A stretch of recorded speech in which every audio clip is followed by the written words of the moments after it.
Good morning, good morning. All right, I was just listening to Deck in the background. We are live. There's the contracts. They might be changing since the opening. It is dropping slightly. So let's see what happens. This could be a fake out. We're going to just put it down to 404 just in case and say that's possibly the low, which is down by the bottom of the lower VWAP. So just want to welcome everybody here right now today. This is an option and day trading room, mostly options. Right now, we are watching the SPY, see where it's going to go. There's a lot of anticipation today because the Fed speaking today, and a lot's going to happen. I don't know what I'm going to do at this point. Right now, I'm sitting on my hands. Tesla, I have down support for those who watch Tesla. My support is down at around 191.25. I can't read it. Let's see real quick. It's dropping even lower than that. 191.25 and resistance around 192. I'm going to redo that, make it 192 and see what happens here. Yeah, it's very tight, but that's where it is. Still dropping. And SPY looks like it wants to recover here, but I'd be careful. I'd be careful of fake out breakouts right now. All right, FOBO, fake out breakouts, where that means it looks like it's going to go down, so you start going down and it goes up, or vice versa. You can see that upper doji right there, which shows reversal down. I think we're still going to continue down at this moment. Let's just see something here. I can't make it. I'll just leave it where it's at. I think we're going to end up meeting ourselves there. And let's make it happen today. Just be careful. Just be careful. Let me check my own contracts. I did yours, but I didn't do mine. Okay, what did I write on there? 40. Pretty good. 40, 50, and 40, 45. I was off a little bit. I have 40, 50. I'm going to make that one 45. All right, there we go. And the other one 40, 50. I have 40, 55. Oh, my date's wrong. I got to change that. 40, 50. And let's do on that. Today's date is the 7th. So I got to change the date. I should show you guys how I do this. 7.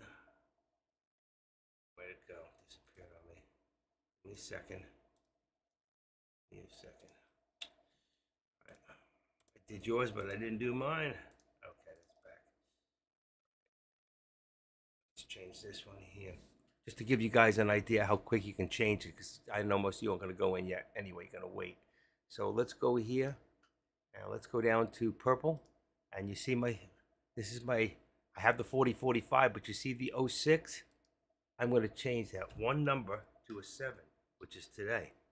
And that should bring up my contract. There it is. There's today's contract.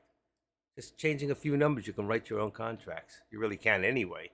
Let's see if you want to get rid of this. Option interest and theoretical and put there and boom. Okay. There we go. So now I got that. My put for SPX. All right, so we're still holding. It's starting to try to go back up a little bit. Let's wait and see what happens here. Like a horse race, you know? Which one's gonna go? I don't like to jump in when it first happens anyway. I like to let the market like kind of mellow out a little bit and kind of level itself so you can figure out. Otherwise, you're guessing, and if you're guessing, you're gambling. And if you're gambling, you might as well be the house because the house always wins. All right, and we don't want to lose. So especially people who have smaller accounts, you want to make sure that you make each trade work, okay, to its maximum advantage for you, and that's very important thing to do. Um, Easier said than done because one of the things that you need to do is you need to be patient, and patience means I'm not just jumping in because I can. It means I'm waiting for that perfect moment, and then I'm going to make that moment perfect. Okay, and that means that my timing is going to be right, my trend direction is going to be correct, and I'm going to do everything I can and to make money. All right, and you got to be careful today because you can see what's happening here. Like I'm watching Tesla also. I don't know if some of you are watching Tesla, and it's going up and down. It's going back and forth. It doesn't know where it wants to go yet because the traders are very uncertain at this point, okay, of what the Feds are going to say today. I think we have an idea, but until we actually hear it, that's going to have a large effect All right, so right now I've raised the support 191.25 support on Tesla with a resistance at 192.25. So you have $1 in that channel. Here we have, it's not really starting to move yet. I'm watching. Hold on. Make sure I can move this over a little bit so I can get my numbers. I watch this stuff. You know, the time of sales is important to me. All right, so right now we seem to be going back up. If we do, we might get up to this point. Let's see right now. Just check to see if anything's changed. Let's go into my old products. I'm going to leave the deck alone. So I don't want to touch anything for you so you can see what's going on. I got 4050 and 4045, so nothing has changed on SPX. Nothing's changed on SPX, then nothing's changed. And let's see, and if I look at the SPY, SPY is at 404. That means the call's at 405 and the put's at 404. It's only $1. You go to the next one higher and the next one lower for calls and puts. Tesla's a little bit different. If you got 191, you can figure 192.50 is the call, and then you can go below would be 190. It's every 250. 190, 192.50, 195. So if it's below that point, you can go to the next. Contract above. So if 190, makes 192.50. Okay, so it's easy to do this in your head. You can make up the contracts before you even look at them. But if you want to look at them to see what I'm saying, especially with Tesla, all right, just out of my head, I did that. There's your 190 for your put. There's your 192.50 for your call. And I did that without even looking because I know how these contracts work and I know how to write them now too. I've actually done naked options by accident. You know, sometimes, you know, when you want to short a stock, you know, you have to sell it. But a couple of times I hit the button too many times because I didn't see it go in. So I sold. I sold my position. I sold it again by accident, and I ended up writing a contract, and somebody bought it. So I finally got out of it, and I made money on the premium. I didn't even know that they let me to do that in my account, but I guess my account is large enough. They'll let me do naked options. Camera covered. I'm sorry. Thank you. All right. I'm back. Thank you. You know, I don't always watch the thing. So, yes, I am here. I am not just, thank you, Heath. Okay, we live? We're good? Yeah. All right, you got me. Well, they're probably going to say, what happened when they see the video, you know, tomorrow or later? You know, it's a lot of people watch these videos. Yesterday's video went viral. I had over 1,300 views yesterday. That is my largest view so far. All right. Okay. Give me 1 second.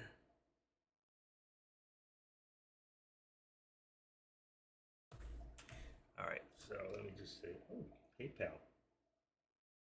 Oh, okay. That's right. Okay. I was just thinking, why have I got money coming from PayPal? Deckmar Trades does pay me. Okay. Let's see. I'm just trying to find out. I got a letter from Geico. They want to know how many miles on my car. And my wife, you know, she has the car. I'm just gonna put. I have to give them an answer on something. I'm just gonna say 11,000. I thought I had 10,000. I don't know. You know what? I don't know. I need the exact. Okay. She threw me off for a second. Let me put me over here. So right now, like you can see, we're consolidating. Let's bring this back down to a little bit down, a little further. Let's activate this down and let's bring this to, let's say 75 right now. All right, so I'm gonna go in here, make this 75. I wanna make the tighter before we can see what's really gonna happen here. We're gonna bring this up to, what do we have, 404? Let's just bring it to 404.10. We just don't know which way we're going. Right now, to take any position would really be guesswork, all right? Even on Tesla, it's consolidation. It's in its channel consolidating. And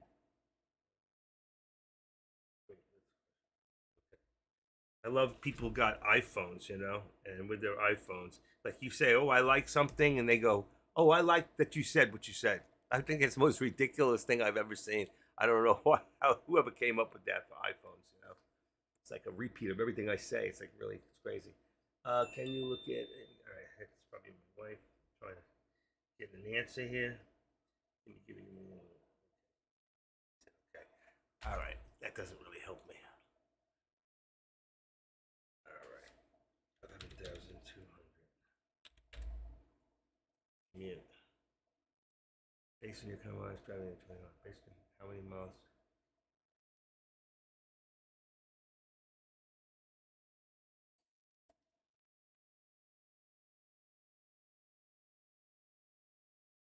Commute. Oh, God, I can't do this right now. Okay, too many answers. Seller. Ooh, got an offer for something. Oh, that's good. Okay, I'll get back to that later. Okay, still just doing absolutely nothing right. Tesla's pulling back a little. Spy's pulling back a little. Right now, we're really just with our hands tied here. Can you look at the AMD? Maybe a rejection up here at 82.25. Well, if I do that, I got to take everything off the board here. But since nothing's happening, say AMD, AMD. Okay, AMD. Well, you know, AMD's flying for a reason. How about gaming? Because that's right. See, because Nvidia is probably doing the same thing right now. Well, yeah, you can see right here. You have at 82. I think at $82 is your what do you call it? $82 is your resistance point. So it's gone all the way from 80 to 81. It looks like a lot more than it really is. Okay, because from 80 to $82, it went $2, which is a lot. You know what? But not for stock in an $80 value. Now it might just pull back. I don't know. The only thing I don't know at this point, because I haven't really been watching it, and just got to figure 82 is resistance. So you're gonna have to see if there's gonna be a breakout or not. All right. I just wonder what Nvidia is doing at the same time. But if I put this in my watch list, I don't think I have AMD in here. I'll put it in there and try to keep an eye on it. AMD, and I think it's shortable. So if I bring symbols to here, AMD is a shortable stock. You could actually short that stock right now. All right. So as it's coming down, you can short it. Or AMD is optionable too. You could do a put. I believe that AMD is. You can do options for it. So if we go in here and let's change that, AMD. Shoot. Come on, AMD. You'll see that options today very inexpensive. So you can do a put right now, $1.23. Hope that it pulls back $1, maybe make some money. So that's a good one. That's real good. $1.22 at $81. That's the put. You want to be in the money, you'd be at 82, but that's 40 on the delta right there. That's good. It's not bad. It's cheap enough. $81, 81. Let's see. We'll take one more look. This is coming down. There's a good put. It's from here. So now we know we have rejection about 404.60. Let's bring it down a little bit so we can see exactly where we're at. All right. We kind of get a direction of the channel and which way we're going. And we have a touch right here at 404.10. Again, that's twice. So 10 to 60 is 50 cents. Where are we? In the middle. Are we going to come back up to the 13? Are we going to come back up to the VWAP? So at this point, the bears are in charge. All right. And I would be very careful because you know what? You think it might be going back up, and it might go back up to the 13.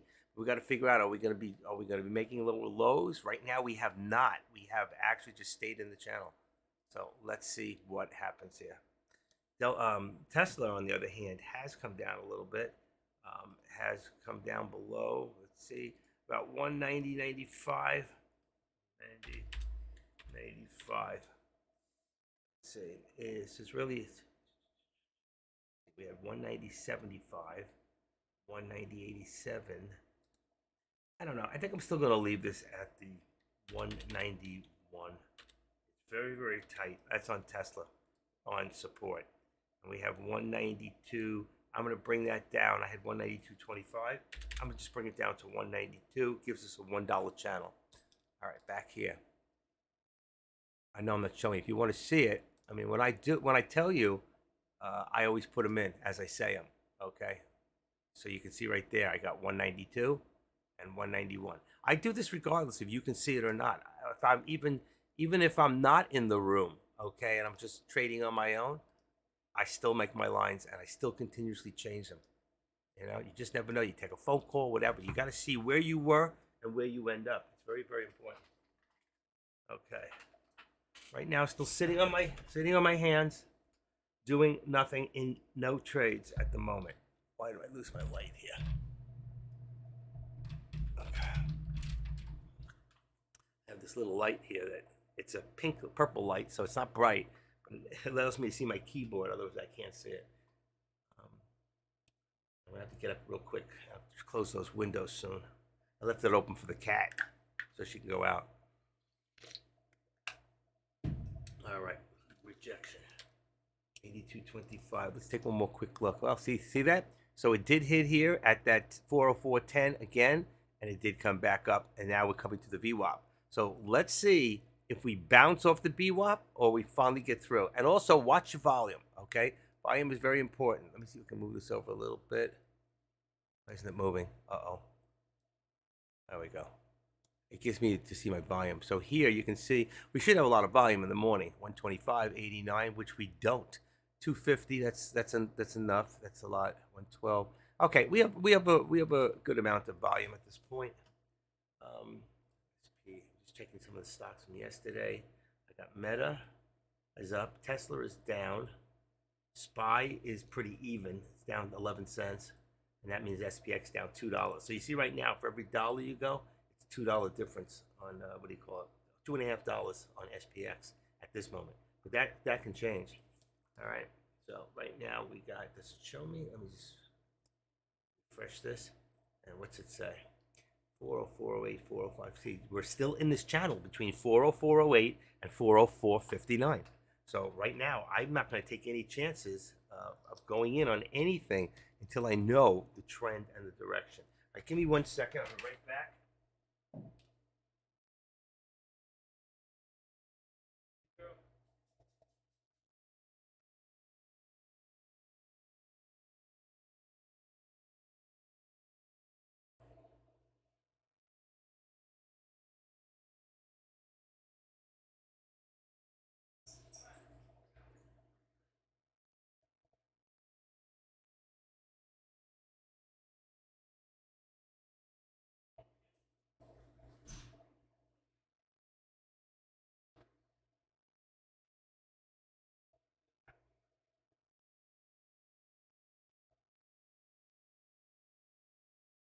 Right there, folks.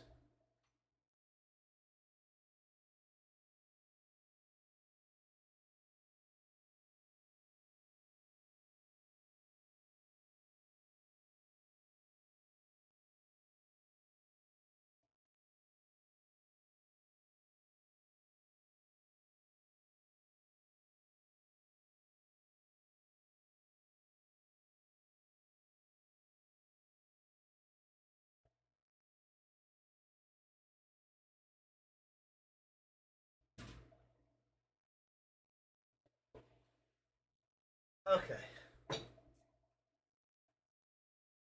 We are back. What did I miss? Make sure I'll close this window too. All right. Okay. What did I miss? All right. So we did come back up.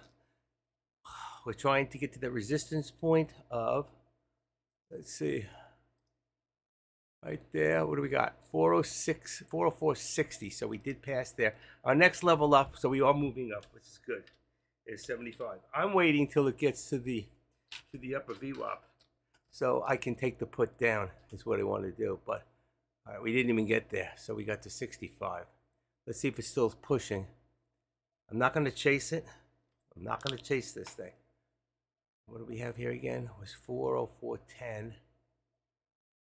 Let's bring this to, tighten it up a little. And that shows we're building higher lows, which is good. 404.25. And right here we got 4. That's only 50 cents, and we're not even there yet. Okay, there's your doji at 65 with a pullback coming. Let's just make it a little tighter. All right, I'm hoping it surpasses it, but that's where we're looking now. So there's the change of our channel. So you can see we started in this channel here, and we're really still in it. We came below slightly. We never reached it. We came below slightly. All right, so what's happening here? Right here, they were even. You see them across? They're pretty even. So, but then here, we're building higher lows. Then here, we're building higher lows. Now, the bulls are starting to take over. You see? Because there's your VWAP. All right? And That means that if we look for a target now, going up, our target would be at around 40, say 405. So if I want to put in an upper target, I can do this. I just hit this right here, and let's say I go about right there. That's perfect. Come on. Okay, and then I want to edit this. All right, and I'm going to put in upper target. Doesn't mean that we're going to hit it. It just means that's where traders are going to try to push it to. Okay, 405. And we want to change that to dotted because it's not, and it's R for resistance because it's above. Anything above you is red. Anything below you is green. All right, and that's how I do it. Upper target 405. There is my upper target right there. All right.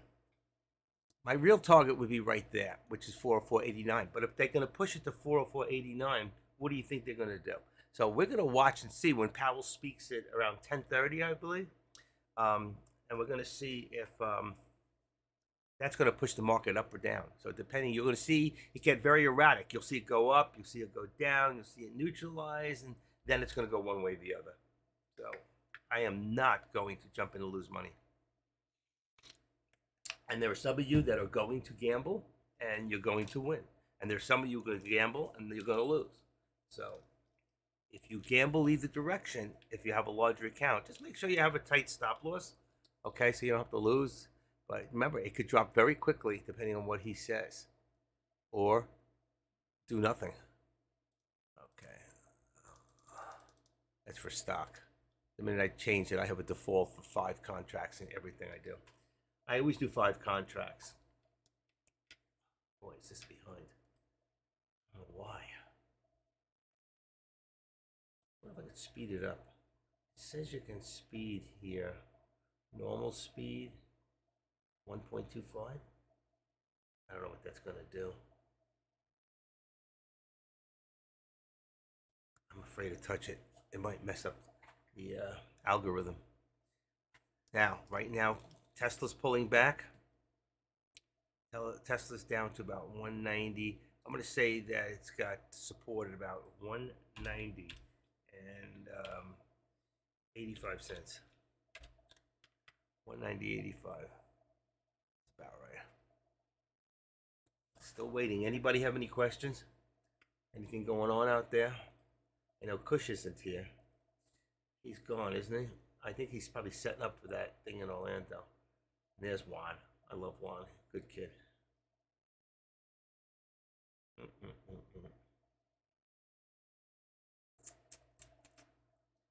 Wow, my ratings went down. Somebody gave me a less than 5-star rating. What's with you people? Why would you do that to me? Okay. Be that way when I disappear. And I'm not around because you underrate me. I don't care. Either you love me or you hate me. What's the trade? The trade is the trade that nobody's in right yet. We're looking at the SPY, we're looking at SPX, and we're looking at Tesla. And you can see we're consolidating right now. We're still in that middle section. We're right slightly above. I think it's going to be this way. I may not do a trade until after they speak, until Powell speaks, you know? Why doesn't he speak earlier? Why does he have to do this to us? It really affects the stock market. You know, it just like puts it down to a nil. I don't know what's going on. It's Deck watching. Deck's watching Unsi. So he's actually watching some stocks. Is Unsi running? To find that out, I can go into my scanner, and I can scan stocks and see what's happening here in case anything's rolling. Let me go to my daytime scanner, personal. Let's see, daytime. Here we go. Daytime scanner from 70 to 250. And let's hit that. 4%, 45,000. Okay, let's go to percent change.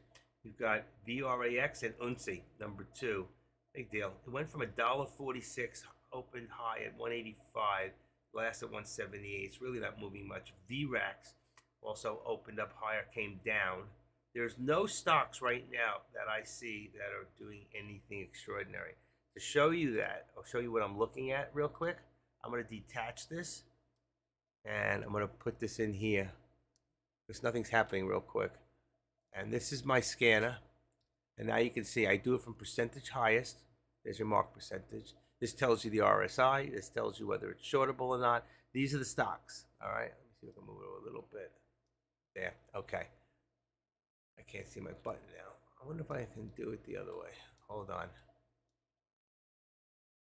That's it. Okay. BRAX, UNCI, TD Cup. When you look here, you look at the open, and then you go across and say, what stocks have really moved? All right, like this WW. All right, it moved about 30 cents. It's not really doing much. We're not going to make much money on it.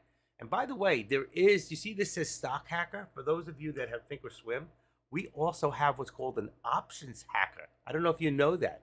So anyway, there's not really much going on in here. Let's see, 16. This thing went up about $1. So this stock here, PTGX, stock to watch, but it's already gone up. It's also shortable. So if it comes back down, here's one you can short for free in what do you call it?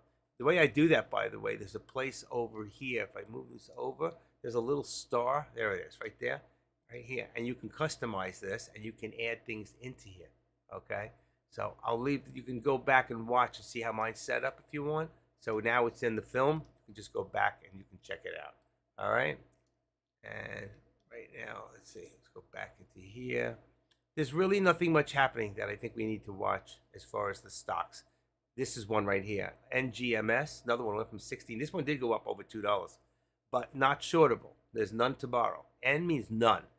H means hard. Doesn't mean you can't, doesn't mean you can't. You have to just try it. If it works, it works. All right, so for now, let's leave that down here. And the other thing is there's an option hacker. The difference between the stock hacker and the option hacker is the stock hacker brings up everything, optionable stocks and regular stocks. The other one is the option hacker. It only brings up stocks that have options, okay, that are going on. And it's cool to watch, but pretty much we play the largest big cap stocks anyway. So, by the way, Tesla is dropping back to 190. It's down at 190.20. I'm going to just bring it down to 190. Even though it's a little low, because I'm going to anticipate that it's going to drop even further. And that's going to bring my resistance down to 191. So we're going down. Tesla is dropping. And it's probably safe to say it's going to drop even further. But let's see. 190 could be a key point where Tesla has to really hold itself or not. If it doesn't, it's going to drop even larger. Might be a good put. Right now, we're still at a 190.250 on a call and a 190 on a put. 190 on a put puts you at the money. That puts you at the money. Okay, so if you probably looked at the products, let's see, we looked at Tesla. It should show us 190. Well, it shows in the money, but it's really just about, well, I said the put. It's pretty much at the money because of the price. It's 190.12. We're 12 cents away from being. So any second, this thing's going to turn as it goes down, probably to blue, and that will mean it's at the money. At the money is good. Buying at the money, buying in the money, is always better if you have the right trend and you're going the right direction, because you're going to make more money. It's going to cha-ching. It's going to print faster than those that are way out of the money, and the delta is much lower. And like, again, I'm going to tell you guys again, so don't listen to other people. Oh, but the theta is going to eat you up. Forget about the theta, okay? If you really want to see something, I'm going to show you something. I got a chart in here if I can find it. Let me just see if I can find it real quick. Where do I put this thing? Options trading. Let me see. It's called Greek. The Greek. I've put it up before. Let me see. PQRS. The Greek. It's not in here. I haven't one of these folders. I'm going to see if I can find it. I'll put it up on the board. And options. Videos to watch. I got so many things. Options trading. Could be. I just looked in here. Oh, here it is. It's 5 main Greeks. Okay. So I know where it's at. All right. So I go into here. And I go into, oh, there it was. My VPN. Somebody tried to break in. Okay, and then I go into, what did I say? On the desktop, and I want to go into options trading. Options trading. All right, come on. Open up and put in the word 5. There it is. 5 main Greeks. So when people say this stuff, here's the chart. You can open this up, and it says the delta represents the sensitivity SPY just dropped big. Oh, I lost my contract in there. Wow, look at that drop. That's amazing. I wasn't watching. See what happens? I get off balance for a second, and bam, and I lost my contract. I don't know why in SPX. That's really weird. I lost my contract in there. Let's see if I can find it again. All products, SPX. That was a put. They really dropped like a bomb. Okay. Let's see. Let's just copy it and do it real quick. Real quick. Come on. Okay. B. I put in a 40-30 contract. I can't even see it. Give me a second here. Apply. Okay, got it. Boy, if you just been in that contract, it went from $9.88 all the way up to $16. Oh my lord. There's the contract. Oh, it just showed up on the board. That's really something. Okay, how can I go back now to red? Uh-oh. I just screwed up. No, make that purple. Oh, come on. Something happened here. Red. Go back to the SPY. I don't know why that did that. Okay. All right, it held. Oh, good. That was some drop. Why did it drop like that? Is he speaking already? Okay, I didn't know if he was talking or not talking. I thought it was at 10:30. So the question is, why did the SPY just do what it just did? Does anybody know? Volume was low. My volume is low. Let's say something. How about now? Has my volume changed? Let me just check. Let's see. Right now. Oh, that's better. I had the wrong button on. Okay, that's better, right? I'll bring this a little closer. Okay, how's that? That should be test. We're good. Okay. So why did that do that? Why? What is the news on the SPY? Powell says it will take time. Oh, so he is talking at 10. I didn't know that. Okay. Wow. I thought it was 10:30. My bad. I thought I heard Deck say 10:30 earlier. It's come. Yeah, but I didn't know he was speaking. That was the point. All right. So right now, what do you think? Are we going to go lower? I wish I was listening to it. Somebody can put up the. Is he still speaking? I could have put it up. I didn't realize it. Let's see.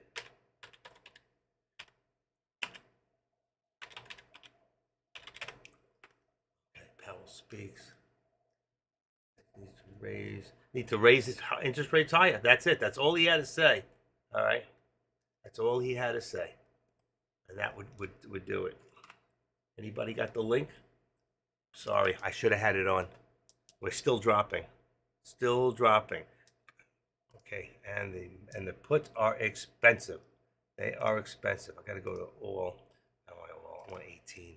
18 strike prices. I can't even see it. 18. 18. Come on. Oh, that's too many. 18. Okay. We got 40. We're at 40, 30, 40, 25. 40, 25. All right, see this. Hold on. Turn on the mic. He's about. I need the, what do you call it? Okay, here we go. I'm on the wrong one. It's on the wrong. Let's say copy. Put this here. Put this here. Okay, there's that. Now I can go into this other one. Let me get rid of this. Let's get rid of this. Okay, sorry about this. I go back into our room. Hold on. Open this up. There we go. And we can take this now. Okay, let's try to see if we get some volume here. What's going on? Why didn't it come on? This guy sounds like Patrick Mahomes.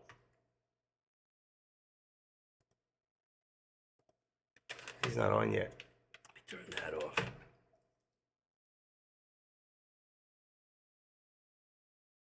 Huh. He's not on yet. I don't have any volume yet, so he's not on yet. Trying to get him. This was something they gave me from the other room. Farrow tells interest rates are likely to go higher. Interest rates. We're still dropping too. We're still dropping. You know what? I gotta go back to Let's just bring this down for a second. I want to watch the board. 401.63. How much lower are we going to go? That's the key. Let me just refresh this real quick.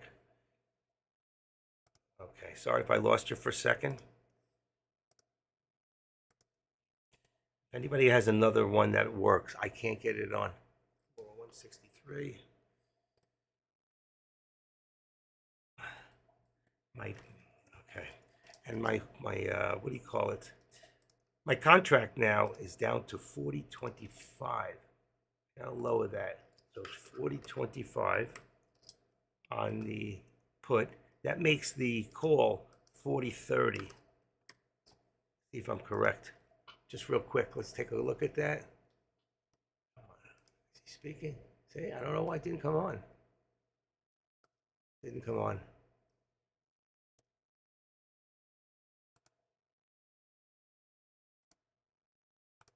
I'm gonna get rid of the stock hacker. Too many things in here will slow us down. All products, SPX. We got 40, 40.20 and 40.25 now. 40.20.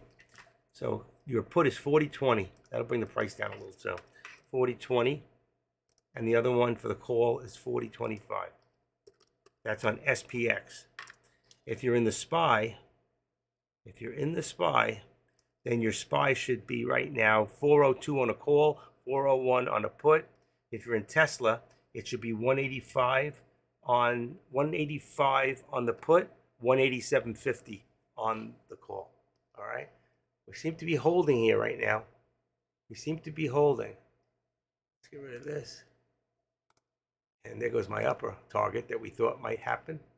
It's going to go back up a little bit. Let's put this down to, I don't know what the low was. So let's say 40. Let's just put it where it was at. 401.40. It's still dropping. Let's say 25. 401.25 support at this moment and dropping. 401.25, and let's bring this down to 401.75. Okay, let's see. Bingo. That's real tight. Okay, 401.17. Let's say we got supported for at 401. Let's forget the 25. All right, let's see. Is he still speaking? Does anybody know? And did I lose you guys? I see you there. I see you there. Okay. I don't know why. Let me see. I'm going to get rid of this. I don't know why it's not working. I got that out of Dex room, but it didn't help us. Let me go back and check real quick. He's got it in here.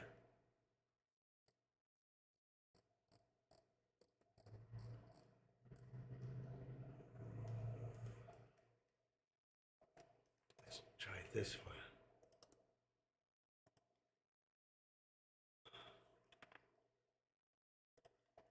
Okay, I got an idea.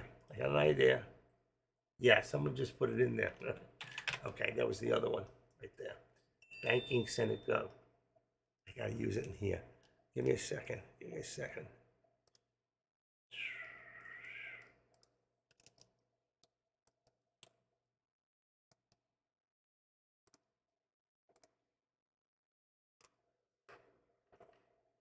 middle of a global pandemic. That's the problem with our economy. And not only will higher interest rates not solve it, if they're overdone, they'll make it worse. We can't risk undermining one of the successes of our current economy. For the first time in decades, workers are finally starting to get a little power in this economy. Unemployment's at a historic low, 3.4%. That's not just a number. I can't do it without echo. I've seen a lot in recent years. People have the power to demand raises and retirement security and paid sick days and some control over their schedules. It means more Americans have the dignity that comes with a good job that provides for your family. We must here ensure that all Americans have the opportunity for that dignity of government. It's a critical time. The consequences of missteps can be severe. Mr. Chairman, two more things that affect your job. It's not just monetary policy that threatens American pocketbooks. Some of my colleagues have threatened the nation's full faith and credit by holding the debt ceiling hostage for partisan politics. Instead of paying our bills on time, they're essentially threatening all Americans. The Fifth Circuit's Consumer Financial Protection Bureau ruling could also cause unimaginable instability and chaos for families, for consumers, but also, as the chair knows, for a financial system. The Fifth Circuit is Wall Street's, no doubt about it, the Fifth Circuit is Wall Street's favorite courthouse. It recently ruled the CFPB's independent funding is unconstitutional. If the Supreme Court upholds the Fifth Circuit's ruling, it will not only devastate CFPB, it will threaten the independent funding of many other federal agencies, including the Federal Reserve. I look forward to today's hearing, how the Fed will balance its dual mandate and continue to promote an economy where everyone who wants a good job can find one, an economy that works for everyone. Senator Scott. Morning, Chairman Powell. Sitting here, looking at my prepared remarks, thinking about, hey, there's an opening coming for Vice Chairman Brainer's moving on. I think it's really important for us to make sure that all the information that we need in order to make a good decision on the next that we have in a timely fashion. So I would really implore the chair to make sure that happens. That every questionnaire that is asked from the person, we get. Every member of this committee has their questions answered in a timely fashion, and that the staff has their answers in a timely fashion. Listening to Chairman Brown, I thought to myself, fascinating, truly fascinating. I concluded that, well, I know Chairman Brown pretty well. I am sure he is sincere in his rant. But let me just say this. Spending and printing trillions of dollars. Foolish. Caving to the radical left in this country. Seeing policies posited and then implemented that led to the worst inflation in 40 years. Seeing our inflation at 9.1%. Seeing American families struggle because of the weight of the government on their shoulders. Seeing the devastation from South Carolina to Ohio. It's unbelievable that the progressives in this country who caused a 9.1% inflation would then turn somewhere besides in the mirror to see the absolute devastation caused by their out-of-control spending is remarkable. Remarkable. To stop the out-of-control inflation caused by the out-of-control spending, the Fed steps in to cool the economy. Well, the definition of cooling the economy is necessary because we've seen the most radical approach to a problem that was in our rearview mirror being used as a Trojan horse to bring in a level of socialism and spending that our nation has not seen in my lifetime. The facts are very simple. When you get to 9.1% inflation in this nation, as a kid who grew up in a single-parent household, mired in poverty, a 40% today, 100% just a year ago increase in the gas prices devastates single mothers around this country. For seniors on fixed income, whose savings are being depleted with an average cost just last month of a $433 increase because of inflation. For my friends on the other side of the aisle to look any place besides a mirror, I find stunning. The truth is that when your food prices go up over 20%, when your electricity is up over 20%, you have to ask yourself, where in the world are they? They cannot be in this universe. It must be an alternate universe where, in fact, it's okay for us to see prices go through the roof and our economy not stumble, but fall into a ditch. Why are we in the ditch? Because progressives used the pandemic as a way to usher in a form of spending that takes the money out of the pockets of everyday Americans and puts it in the coffers of the government. is a better way. The better way is to trust the American people. And when you do so, we don't have to have the Fed come in and raise interest rates so high to quell the challenges in our economy so that today versus 18 months ago, the price of the same house Twice the for your price. mortgage payment Twice the is price. twice as high. Active Why? data shredded first. Because of the runaway spending of our friends on the other side of the aisle. I'm sure I do not have time for my opening comments, but I will say without any question, as I look around the country and I ask myself, how devastating is it that today it costs Very. $433 more than it did a year ago? The answer is it is a crisis. When the average family in our country just a couple of years ago didn't have $400 in their savings for an emergency, to have prices go up by this amount, it's devastating. To have a conversation about rents around the country, looking at the inflationary effect and the absolute devastation of a snarling supply chain that we haven't seen in my lifetime, run by my friends in the progressives. Unbelievable. But to get to you, Chairman Powell, one of the comments that you've made that I think is really important in one of the speeches you gave in January, and I apologize for my rant. Just wanted to make sure my rant was consistent with my friend here. It is essential, you said, that we stick to our statutory goals and authorities, and that we resist the temptation to broaden our scope to address other important social issues of the day. Taking on new goals, however worthy, without a clear statutory mandate would undermine the case of our independence. You further noted that, and I quote, without explicit congressional legislation, it would be inappropriate for us to use our monetary policy or supervisory tools to promote a greener economy or to achieve other climate-based goals. We are not and will not be a climate policy maker. Do you still stand by those comments? You. Finally, we're not in the question. I get it. Finally, yes, I knew the chairman would dock that for my time, and I appreciate you doing so with a great humor. You're great humor. Finally, several of my Republican colleagues and I sent a letter to you discussing Vice Chair of Supervision, Michael Barr's plan to conduct a holistic review of capital standards.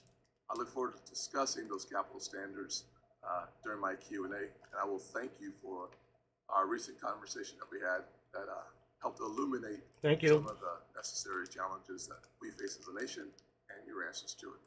Thank you. Speaking of illuminating, thank you.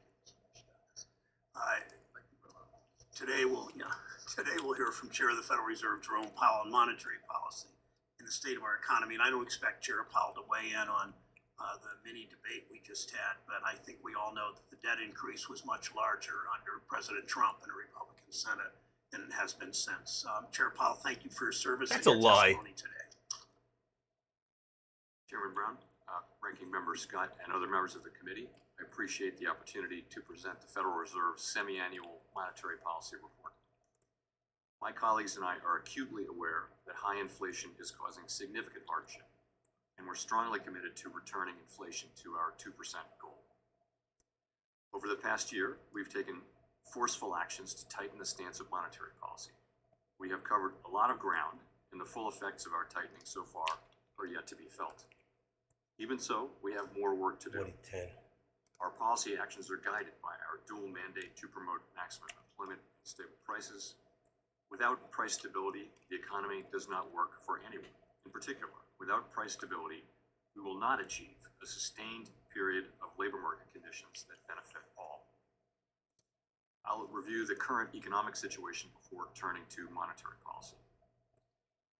The data from January on employment, consumer spending, manufacturing production, and inflation have partly reversed the softening trends that we'd seen in the data just a month ago.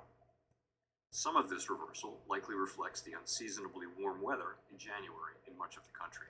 Still, the breadth of the reversal, along with revisions to the previous quarter, suggests that inflationary pressures are running higher than expected at the time of our previous FOMC meeting. From a broader perspective, inflation has moderated somewhat since the middle of last year, but remains well above the FOMC's longer-run objective of 2%. The 12-month change in total PCE inflation has slowed from its peak of 7% in June to 5.4% in January, as energy prices have declined and supply chain bottlenecks have eased. Over the past 12 months, core PCE inflation, which excludes the volatile food and energy prices, was 4.7%.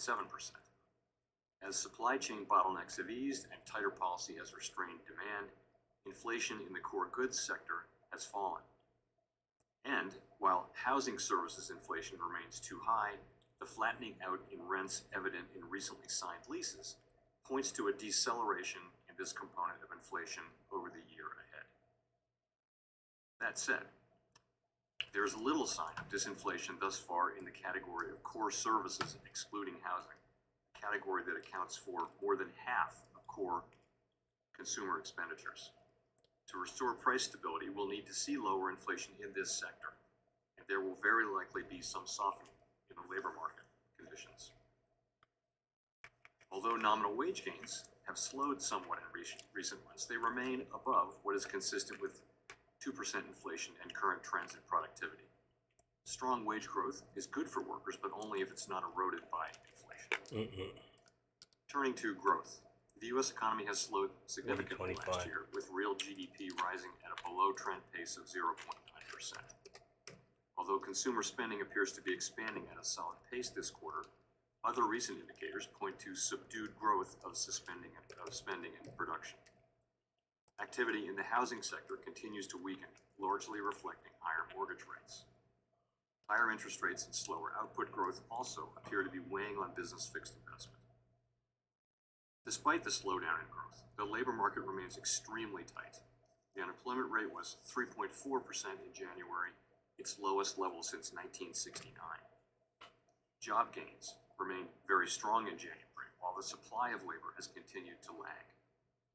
As of the end of December, there were 1.9 job openings for each unemployed individual, close to the all-time peak recorded last March, while unemployment insurance claims have remained near historical lows. Turning to monetary policy. With inflation well above our longer-run goal of 2%, and with the labor market remaining extremely tight, the FOMC has continued to tighten the stance of monetary policy, raising interest rates by 4.5 percentage points over the past year. We continue to anticipate that ongoing increases in the target range for the federal funds rate will be appropriate in order to attain a stance of monetary policy that is sufficiently restrictive to return inflation to 2% over time. In addition, we are continuing the process of significantly reducing the size of our balance sheet. We are seeing the effects of our policy actions on demand in the most interest-sensitive sectors of the economy. It will take time, however, for the full effects of monetary restraint to be realized, especially on inflation. In light of the cumulative tightening of monetary policy and the lags with which monetary policy affects economic activity and inflation, the committee slowed the pace of interest rate increases over its past 2 meetings. We will continue to make our decisions meeting by meeting, taking into account the totality of the incoming data and their implications for the outlook for economic activity and inflation. Although inflation has been moderating in recent months, the process of getting inflation back down to 2% has a long way to go and is likely to be bumpy. As I mentioned, the latest economic data have come in stronger than expected, which suggests that the ultimate level of interest rates is likely to be higher than previously anticipated. If the totality of the data were to indicate that faster tightening is warranted, we'd be prepared to increase the pace of rate hikes. Restoring price stability will likely require that we maintain a restrictive stance of monetary policy for some time. Our overarching focus is using our tools to bring inflation back down to our 2% goal and to keep longer-term inflation expectations well anchored.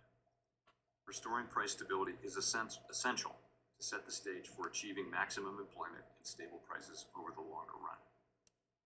The historical record cautions strongly against prematurely loosening policy. We will stay the course until the job is done. To conclude, we understand that our actions affect communities, families, and businesses across the country. Everything we do is in service to our public mission. At the Federal Reserve, we will do everything we can to achieve our maximum employment and price stability goals.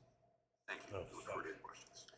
Thank you, Mr. Chair. There are 23 of us on this committee. Almost everyone will be here today. I ask each of us to stay as close to the 5-minute mark as we can because we have votes at 11:30. So thank you all for your cooperation. Chair Powell, thank you. Job growth is strong as unemployment remains historically low. You might not know that from the opening statements. Many drivers of inflation, corporate greed, rising inequality, supply chain disruptions, Russia's bestiality, if you will, in Ukraine won't get better because of interest rate increases. Every indication is that this post-pandemic economy is different. Should we be worried, Mr. Chair, that the Fed is treating this economic period as it has in the past instead of reacting differently? Thank you, Mr. Chairman.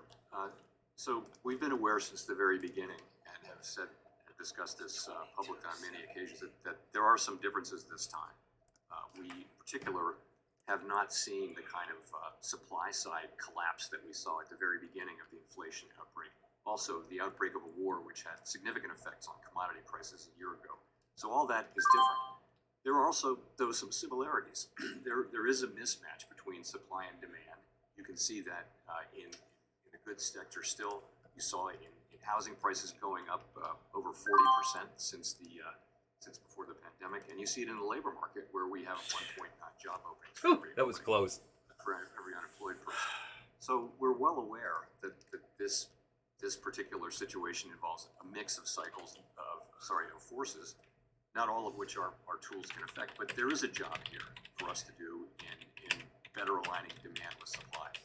The understanding you have limited tools to address inflation in our conversations in the past show my concern about continued rate increases that may not actually address the root cause of inflation. They hurt workers, and many of us contend we can't follow the same old playbook. Next question. Last year, 3 banking regulators issued proposed updates on the Community Reinvestment Act to account for changes in our banking system. My question is, does the Fed remain committed to work with FDIC and OCC to finalize a CRA rule, and when will that rule likely be finalized? Yes, we do remain committed, and I believe we are in broad agreement with the other 2 agencies on the revisions to the rule. So now we're in the process of writing all that down. That'll take some time, and then after that, of course, it will come to the Board of Governors for a vote, and that'll involve briefings and discussions. And I can't give you an exact date, But as quickly as possible. Yes, but it will be some months. Thank you. Banks weathered the shock of the COVID-19 shutdowns mostly because of the fiscal response provided by Congress. We now see a spike in loan delinquencies, an increase in overall risk. Banks are again plowing billions, as many other corporate leaders, always defended by people on that side of the aisle, into stock buybacks, which makes me concerned if there's a downturn in the economy, banks could end up with too little capital. That's why I'm worried about any potential rollbacks of safeguards or regulations. Can you assure me that the Fed will keep capital requirements strong and exercise more long-term forward thinking than corporate CEOs that seem to be focused on the short term? I can assure you as to the first part that we'll keep capital requirements strong. I didn't expect you to comment on give me an opinion about your looking more forward than companies that look at the short-term benefits of stock buybacks. Mr. Chair, when you last testified, I asked you about the risk posed by crypto assets, stablecoin, the Fed, and other regulated possibilities. How's the Fed evaluating the risks of crypto-related activities by your supervised institutions? So this is something we've been quite active in this area, and I'll say that we believe that innovation is very important over time to the economy. We don't want to stifle innovation. We don't want regulation to stifle innovation in a way that just favors incumbents, that kind of thing. But like everyone else, we're watching what's been happening in the crypto space, And, what we see is, quite a lot of turmoil. We see fraud, we see a lack of transparency, we see run risk, lots and lots of things like that. And so what we've been doing is making sure that the regulated financial institutions that we supervise and regulate are careful, are taking great care in the ways that they engage with with the whole crypto space, and that they give us prior notice. And we've issued, along with the FDIC and the OCC, a number of issuances of notices to that effect. Thank you, and I will close with this. I've long pushed for the Fed to prioritize workers and for the leaders of the Fed to reflect the diversity of our country. We've made progress, but our work is not done. We have a new opening. Understand, it's not your job to appoint the new Fed member. We have a number of upcoming vacancies at the Reserve Banks. I support Senator Reid from Rhode Island, Senator Menendez from New Jersey, and other colleagues who are pushing for more diverse voices at the Fed. Senator Scott. Thank you, Chairman. Obviously, the Chairman and I both have strong passions about challenges that we face as a country. The one thing that I do believe that we agree on is the importance of having a strong capital markets as it relates to making sure that Americans have the ability to continue to grow their businesses and solve their challenges. Frankly, I hope that we get there. Building on the same comment that Chairman had around capital standards is where I'm going to go with my thoughts today. When I think back on these last few years, it's hard not to recognize the extraordinary efforts our financial institutions of all sizes, frankly, undertook to administer a program like the PPP, all while weathering a shutdown of our global economy. I talk to myself. But from my viewpoint, our banking system was resilient. Our financial institutions stepped up and delivered aid to support families and businesses every single day. That's why Vice Chair Barr's broad comments around holistic review of our capital trouble me so much. We should be laser focused on our economy and addressing the needs of everyday Americans, trying to forge a new future and helping them open the door to opportunity. As you and I both know, capital and its quality must be continually scrutinized, but increased capital does not necessarily provide an increased benefit. And requiring banks to hold capital that is not risk-based and appropriately tailored to a bank's size, scope, and activities can cause more harm than good. At a time of record inflation, where everyday needs are more expensive, we should not be pursuing actions that are harmful. Rather, we should be supporting the engine of our economy, small businesses. While I remain greatly concerned by the Vice Chair's comments, I am hopeful that you will ensure this review is appropriate, keeping the impacts on our banking system front and center. We must promote and further the growth of our economy, and thereby our people.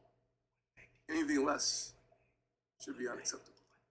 To that end, will you commit that any ongoing capital review by the Federal Reserve will follow the law, and that any follow-on regulatory proposals will be risk-based and tailored to an institution's activity, size, and complexity, and not a size and complexity. fits-all? Big words.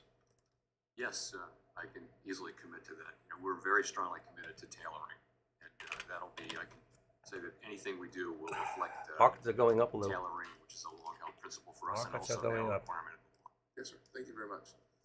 2 weeks ago, I sent a letter with Chairman McHenry to Chair Gensler regarding the SEC's climate disclosure rule, urging him to rescind his proposal and reminding him that the SEC is a market regulator, not a climate 40-35, forecaster. 40-30. Much like Congress designed the SEC to protect 35. investors, to maintain fair, orderly, and efficient markets, and to facilitate capital formation, Contracts are and not to advance changing. aggressive Oh shit! What did I climate do? change What did I policies. do? Congress designed the Federal Filled. Reserve to promote price stability Shit. and maximum employment, not to play politics. To that end, I find worrying the Fed's 10-20. announcement Holy of cow! recent actions to consider climate-related scenarios. I hit a button coupled by with remarks mistake. by the Vice Chair of Supervision. as I just attempts bought a to put by incorporate accident and made broader 150 ESG bucks. I policies wasn't trying to do into that. the financial services I love when that system. happens. Banks have and continue to account That was for unbelievable. weather-related risks. in their Freak risk mistake just made management, me but efforts 150 that attempt bucks. to predict climate change far into the future fall outside the scope of their authority. Importantly, the level of speculation required in these models should highlight their arbitrary and capricious nature. At a time when our economy is suffering from historically high inflation, I expect our central bank to focus its time and resources on bringing inflation down, not on policy outside of its mandate. I noted in my opening statement a recent speech that you've given about the state of the Fed and how you should resist the temptation to broaden its scope and to address social issues. Do you agree that the Federal Reserve does not have the authority or statutory direction to use its monetary I love policy or that. supervisory tools to wade into the ESG or other climate policies? I do. As you know, there's a tightly focused role that we do have that I believe that we have, but I would agree with your statement. It's because Mr. he's a Chairman. smart man. I have 20 seconds left. I'm going to defer my further questions about what you say. Thank you, Senator Scott. Senator Menendez is close, but not here yet, so Senator Rounds. Thank you, Mr. Chairman. Mr. Chairman, first of all, welcome. It's always good to have you in front of our committee. As you know, both core and headline inflation have remained persistently elevated.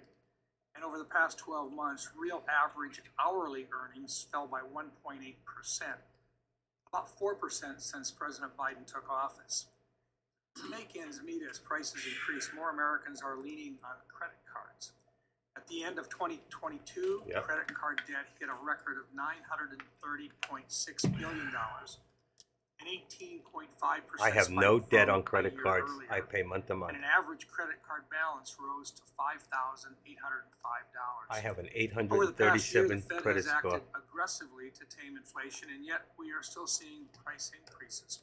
As we've discussed this That's at a several base times, 50. but I recognize that it's been an ongoing discussion, but I believe that this further proves that we have long been feeling the effects of a policy-induced inflation resulting from decisions by the Biden administration. Absolutely. Primarily cutting off the resources necessary to improve and increase domestic energy production. I continue to be concerned that if you attempt to use the tools that are available at this time for the Fed, then I believe that we're going to have a challenge of not being able to address specifically the challenges brought out when you have a policy is promoting higher prices with regard to energy, as opposed to what you're trying to do, which is to bring down the total overall cost. I just wanted to ask, I guess, and you're going to think this is something that we've heard before, but do you believe that you currently have the monetary policy tools to actually reduce inflation? And I just put it in this perspective. In January of 2021, the CPI was 1.4% when the Biden administration began. January of 2022, and this is before the Russian invasion of Ukraine, CPI was at 7.5%, 7.5%. Today, March of 2022, CPI is 8.5%. Wouldn't it be fair to assess that a lot of the policy or the inflation that we've seen here may very well be due to policy decisions by this administration? All made by policy decisions by this Senator, administration. Not for us to point fingers. Yeah, it is. Our job is to use Yeah. our tools. You asked whether we have the tools to get this job done. Absolutely. Let's get And rid of this we do administration and over get time. some real There people are in some there. things that we can't affect, but over time. Oh my we- God! we If I can stayed achieve in that 2% put, I inflation, got out at and we will. 1050. It just went to In other words, 1370. You've got a limited number Wow. of tools available to you. And the limited number of tools that you have are designed to impact simply the reduction in prices and so forth. And yet, if there are competing interests out there that are pushing prices higher, you don't have the wherewithal to decide one tool versus another based on whether it's policy induced or whether it is a matter of a shortage in supplies from outside or whether it's war related. That's right. Our tools essentially work on demand, moderating demand. And so that's what we can do. So if My there were tool policies works in on place that demand. actually I like help that. I'm gonna use reduce that line. Inflation. In other words, and by that, I'm just gonna look at energy alone, just as a good example. If policies were in place that were actually allowing energy prices to come down in the United States, then you would have less of a need to use the very blunt tools that you do have right now with regard to increasing happened to home? rate I'm increases. sorry. Is that a fair statement, sir? In a sense, it is, but I would just say on energy, I'm not trying to get you to a policy discussion with what the president's doing on his on his energy policy. I just want to make it clear that you have to respond to what's in front of you. And it doesn't matter where the inflation is coming from or what's driving it up. Yeah, but you got your You're point simply out. trying to bring it back He got down his to that point out, 2% didn't he? level with the only He tools blamed that it you on the have. administration, and he was right. Yes, but I will say on energy, energy has tended over time to fluctuate up and down, and it's not mainly affected by our tools. So the things we look at are really Yeah, things depending that are on which tightly administration linked is in to there. demand in the U.S. economy. Those we can affect. And I think just the fact that you've been increasing interest rates, and yet inflation continues to ride up, would suggest, just as you've just indicated, that when you have high energy prices, it's tough to impact that part of it with the monetary policy that you've got available to you. So we focus on everything, but we also focus on core in particular, which doesn't include energy prices. And what's happened is core inflation has come down, but nowhere near as fast as we might have hoped, and it has a long way to go. Thank you. One last question. Last June, Vice Chairman of Supervision Michael Barr testified before this committee that he would defend the use of the aggregation method as an alternative approach to the insurance capital standards, the ICS, proposed by the IAIS.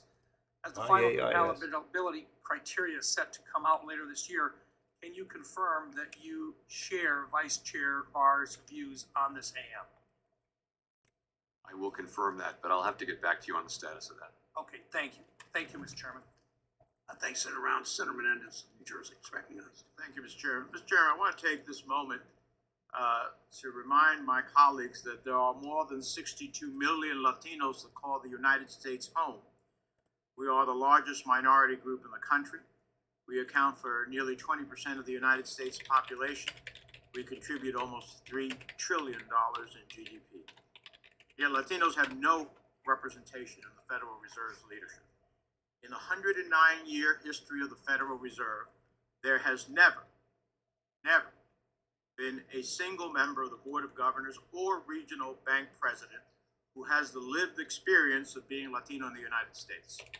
And in practice, that means that the voices of nearly 1/5 of our country's people are repeatedly drowned out when the Fed is making critical decisions on economic policy. Decisions that affect whether a Latino family can afford their first home, find a job that pays a living wage, send their children to college, save for a comfortable retirement, or get a loan to expand their business.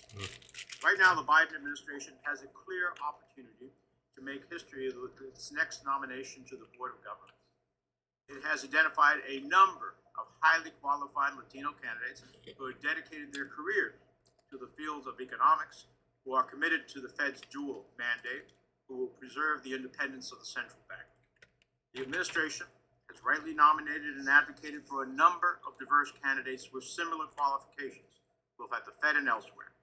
But despite having 5 opportunities over the past 2 years to nominate a qualified Latino economist to serve at the Federal Reserve, this administration has repeatedly chosen not to. Representation, or lack thereof, does not happen by accident. It is a choice. And I hope the administration makes the right choice with this nomination. Mr. Chairman, would you say that it is a truism that the United States dollar is the reserve of choice in the world? Yes, I would. And that brings us enormous benefits, does it not? Yes, it does. Now, 12 years ago, a Republican House brought us to the brink of defaulting on the debt for the first time in history of this country, jeopardizing our credit and the world economy. I'm getting a sense of deja vu because once again, Republicans are recklessly demanding draconian spending cuts to programs that hardworking U.S. families rely on in exchange for allowing the Treasury Department to pay for spending that Congress, including most of them, have already voted to authorize.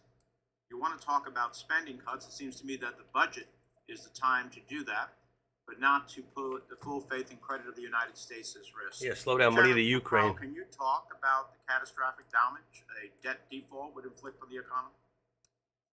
So I guess I would start, if I can, by saying that these are really matters between the executive branch and Congress. We do not seek to play a role in these policy issues. They don't make laws.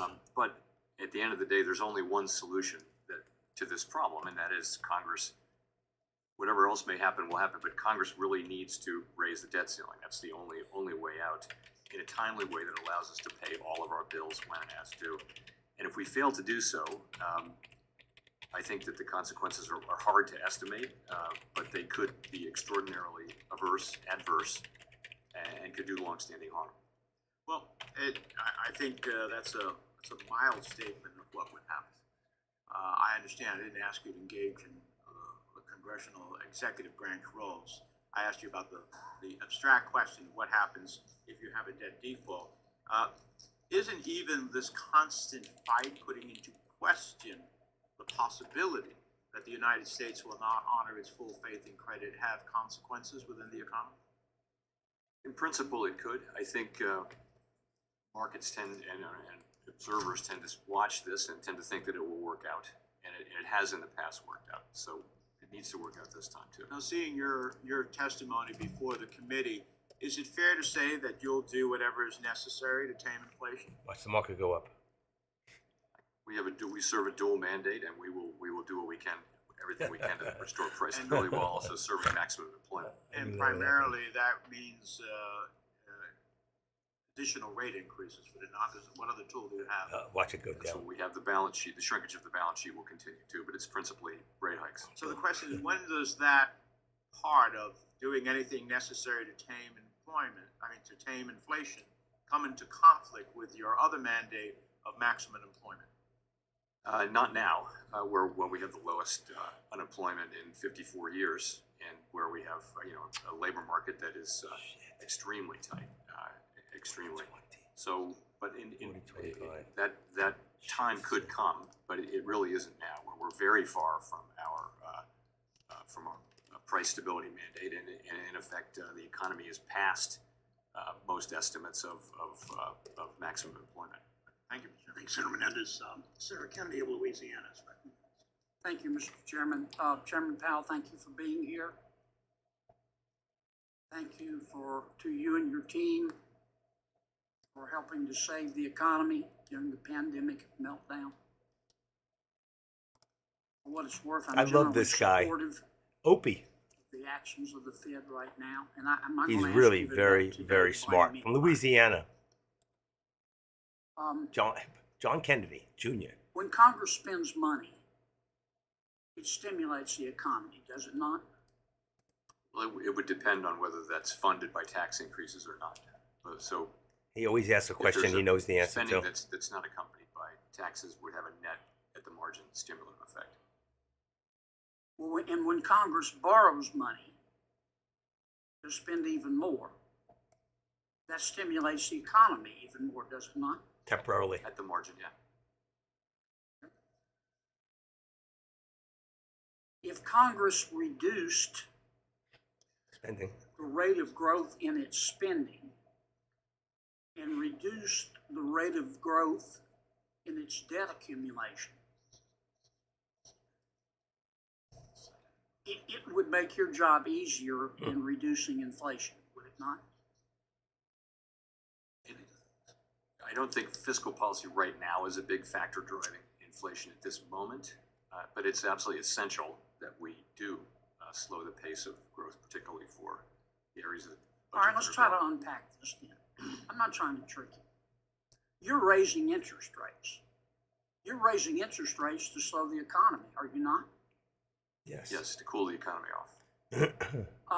And one of the ways you measure your success, other than fluctuation in gross domestic product, is the unemployment rate.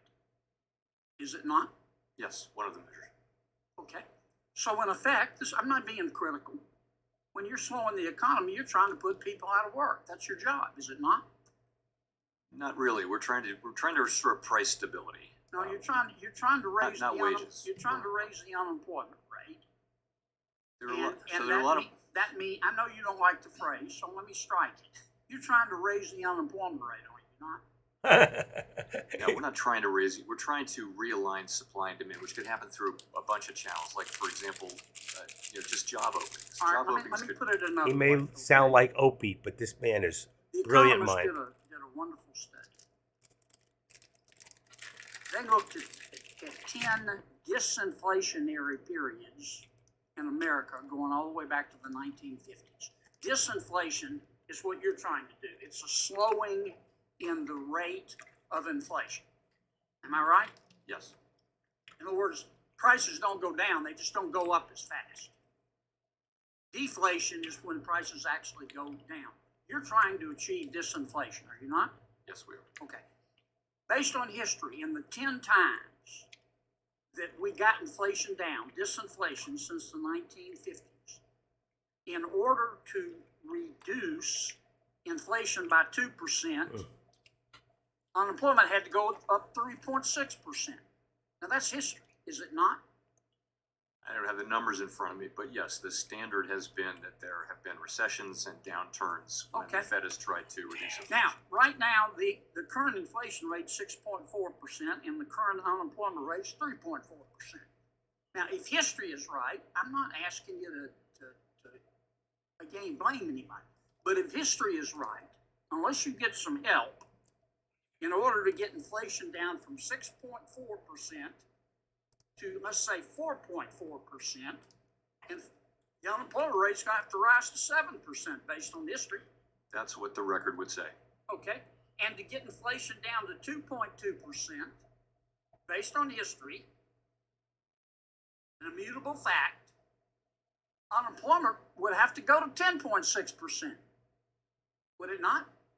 I wouldn't. That's what the record shows. That's what the history shows. Yeah, I don't think that kind of a number is at all in I play mean, here. I know you're reluctant to admit it, and you don't want to get in the middle of a policy dispute.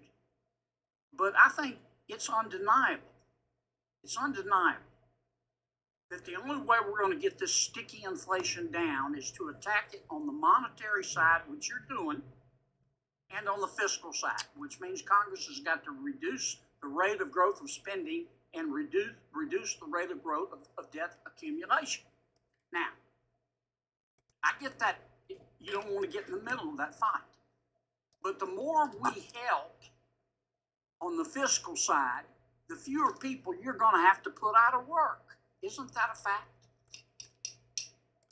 Please answer. Could work out that way. Sir? It could work out that way. Yes, sir. Thank you. Thank you, Senator Kennedy. Senator Reed of Rhode Island is recognized. Thank you very much, Mr. Chairman. I Thank love you, John Sean, Kennedy. That being man here is today. awesome. We saw in the wake of COVID, the globalized supply chain disrupted significantly, and we're in the process, in some respects, of rebuilding the supply chain with emphasis on sourcing in the United States. So what extent did that disruptive supply chain contribute to inflation, and to what extent will the new, if you envision it, the new supply chain that is located in the United States and other friendly countries affect inflation? So the initial outbreak of inflation was all about spending on goods where people couldn't spend on services. So goods spending went way up, and the global supply chain, many goods are imported. Global supply chain just collapsed, and that was the source of the original inflation.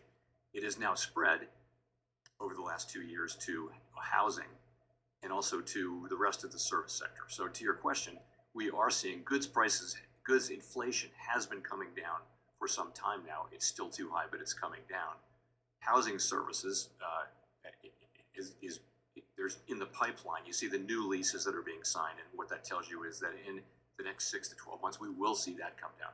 But this big service sector, that's everything else, which is financial services, medical services, travel and leisure, all of those things.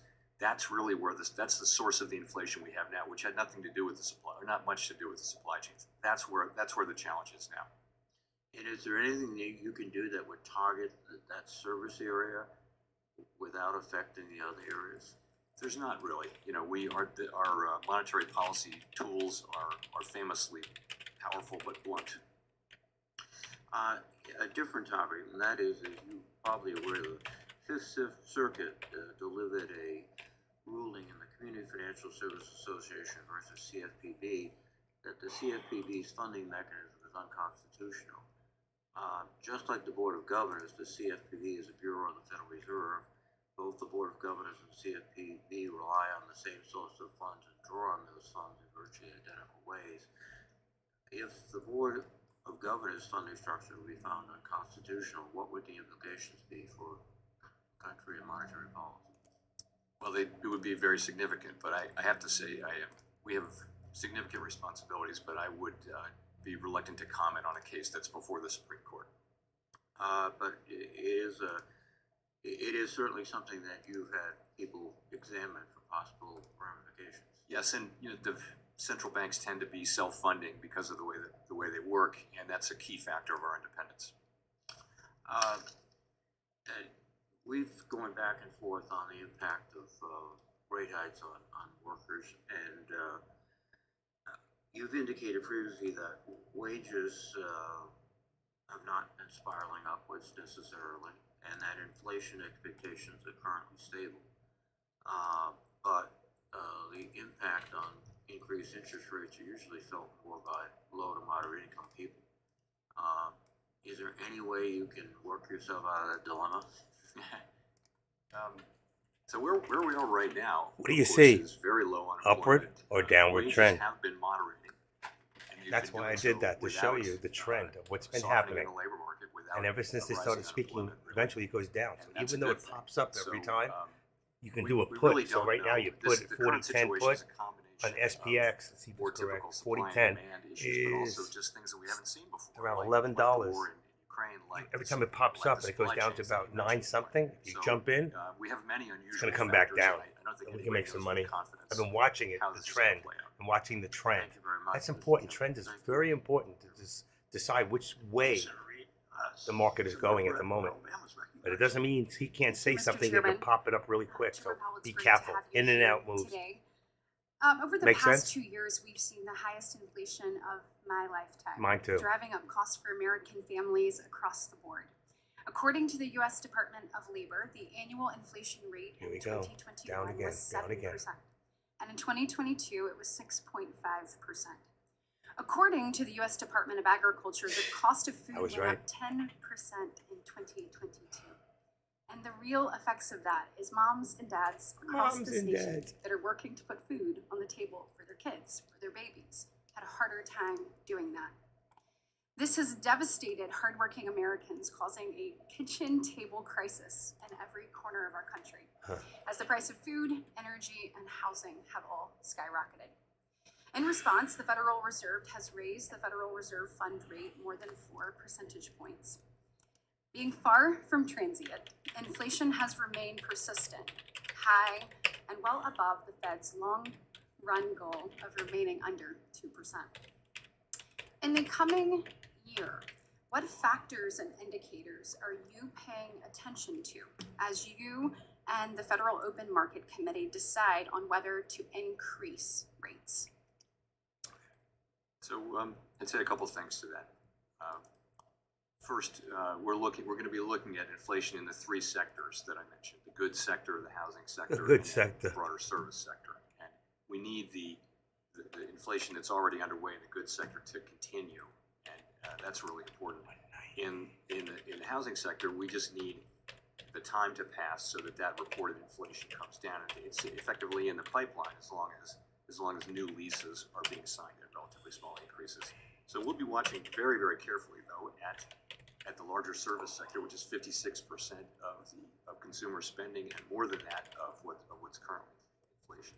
So that's one thing we'll be watching that very carefully. Also, we raised rates very quickly last year, and we know that monetary policy, tightening policy, has delayed effects. It takes a while for the full effects to be seen in economic activity and inflation. So we're watching carefully to see those effects coming into play. So we're aware that we haven't seen the full effect yet, and we're taking that into account as we think about rate hikes.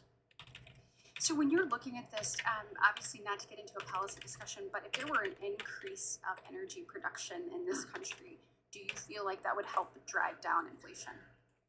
Well, I think over time, more energy would mean lower energy prices. But we were very focused on what we call core Contract inflation, change, because that is what is driven by 40.05 really on by demand. Our tools SPX. are really aimed at demand.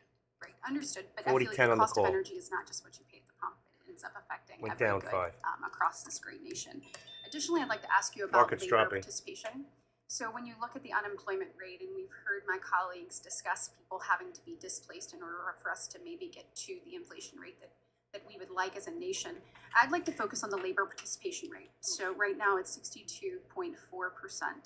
If there were an increase and people coming New back low, into the workforce, lower lows being would formed. that be Next a step, positive factor 400 with on the regards to spot. driving us down to the 2% rate that you would want to achieve? Watch it go back I up a think that little it bit would. now. I mean, remember those people coming When it into goes back jobs, up that would be to a new great because high, the economy clearly possibly. wants more people that are currently working. Of course, those 460, people would then 70. spend more, so Then it I'll wouldn't do be the put zero-sum again. gain. But it would be great for the country and great for them if they were to come into the labor force. I believe that increasing in capital requirements on financial institutions would have a chilling effect on the economy and the availability of financial services. And last week, I joined many of my colleagues in sending you a letter that expressed concerns that if the Federal Reserve decides to conduct a, quote, holistic review of capital standards, as we heard Senator Scott talk about earlier. So is the Federal Reserve concerned that the impact to the economy of increasing capital requirements on financial institutions at a time when inflation remains persistently high would cause an issue? So I think it's always a balance. We know that higher capital makes banks safer and sounder. We also know that you will at the margin Wait for it. provide less Wait credit for and it. more capital. You have to have, but I 40, think it's 45, never 50. exactly clear that you're at the perfect Wait for it. equilibrium. And it's Here a we fair go. question, I think, to look at that. And I know, Oh, it's out of respect 75. for the chairman and trying to stay in my time, I will just end by saying, I heard what you said. Obviously, as you have said, the Federal Reserve is not and will not be a climate Right now. policymaker. I just want to thank you for your public statement Wow. on that. I agree with you that there's a difference between Gonna hit the policymakers 13 and and financial bounce. regulators, and certainly Right look forward there. to working with you in the future. 40, 89, Senator 85, 90. Right there. There's your bounce. Jenkins recognized. Thank you, Mr. Chairman. Bounce. Chairman Powell, it's good to see you again. Let me start by saying, anyone who's asking questions, we're either pounding you for how quickly we're going to drive that inflation back to 2%, or pounding you on making sure that we That can was it. push I the was economy right. into a recession and There's your bounce. drive up unemployment. Let's see. I got to tell you, Well, no, it's- maybe not yet. it's Take really out. not the cheap seats.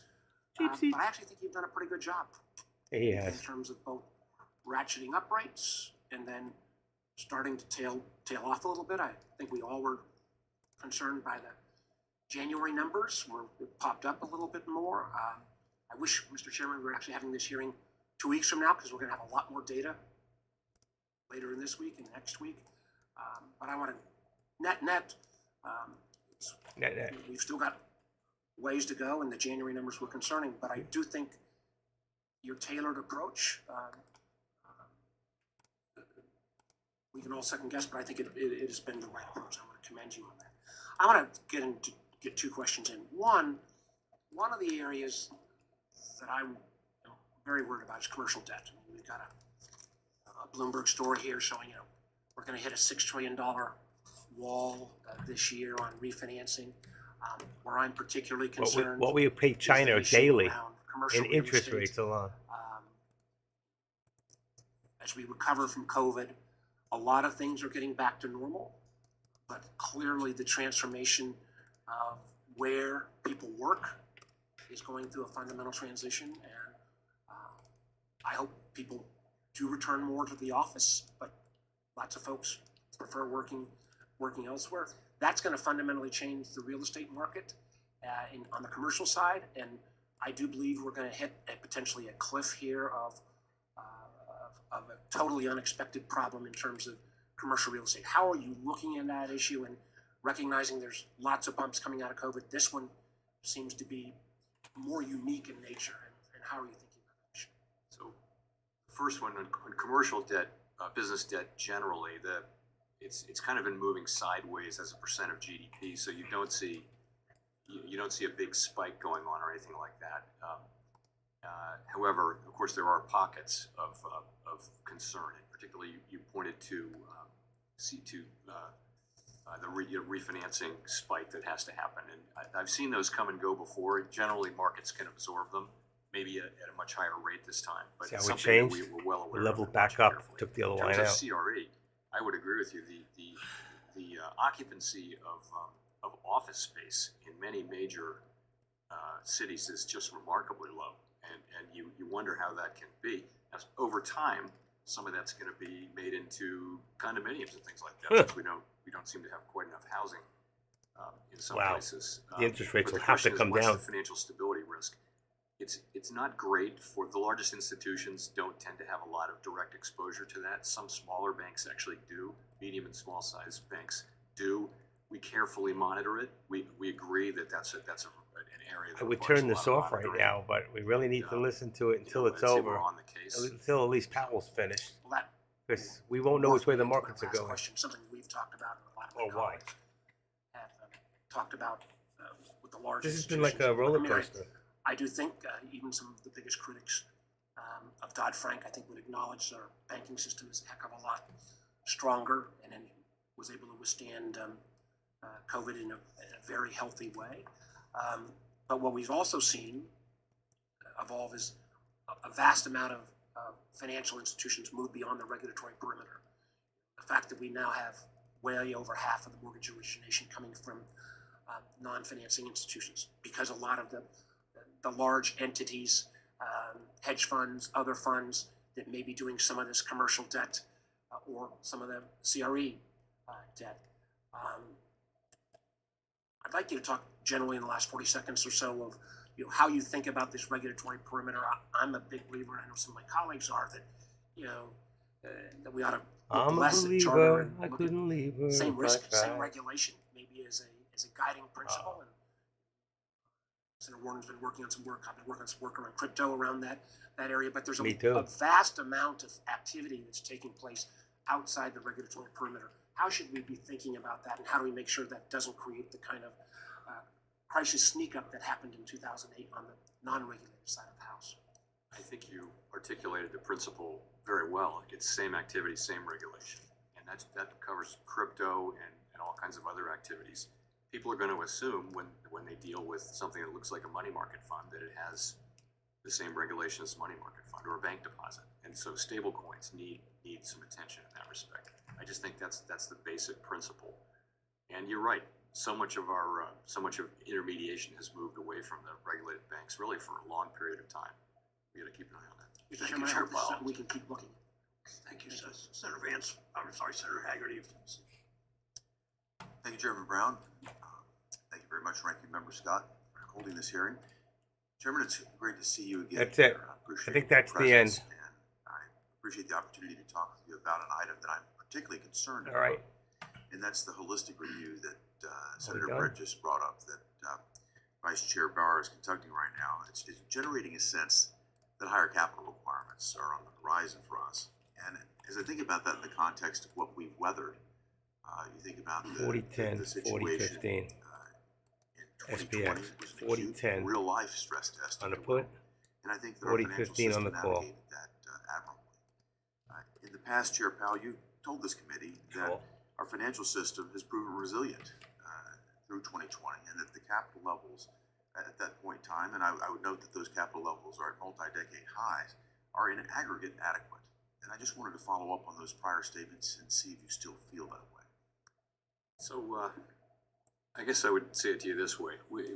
In our system, we have a vice chair for supervision who has statutory responsibilities. And Ooh, when statutory. a new vice chair for supervision comes in, generally they're going to want to take a fresh look. That's what the former one, Vice Chair Quarles did, and that's Dan Tarullo kind of had the job on an informal basis, and that's what he did. So it's only natural that someone would come in and take a fresh look, and I think that's part of the process. The role of that person is to make recommendations on regulation supervision to the full board. The role of the board is to consider those when made, and this, to me, this just comes under that heading. Well, as the review is underway, and I appreciate that context, one aspect of it seems to us as an apparent willingness to undo the tailoring requirements that were enacted as part of S2155. And I understand that nothing has been finalized regarding the regulations. It's a concerning prospect if that's the case. The Fed's General Counsel just yesterday alluded to undoing 2155 by, quote, pushing down the Basel requirements on banks that were intentionally given relief in that bill.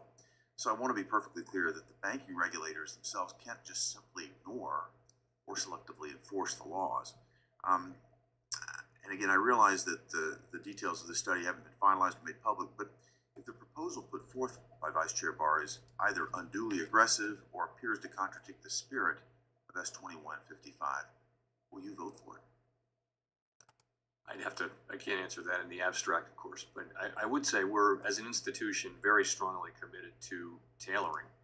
And anything we do is going to reflect, tailoring of institutions according to their risk. And I mean, that's a principle that we'll stick with. I think, again, given the legislative intent here, and the concerns that we maintain that in the face of what General Counsel said just yesterday, I appreciate your perspective in terms of keeping that in place.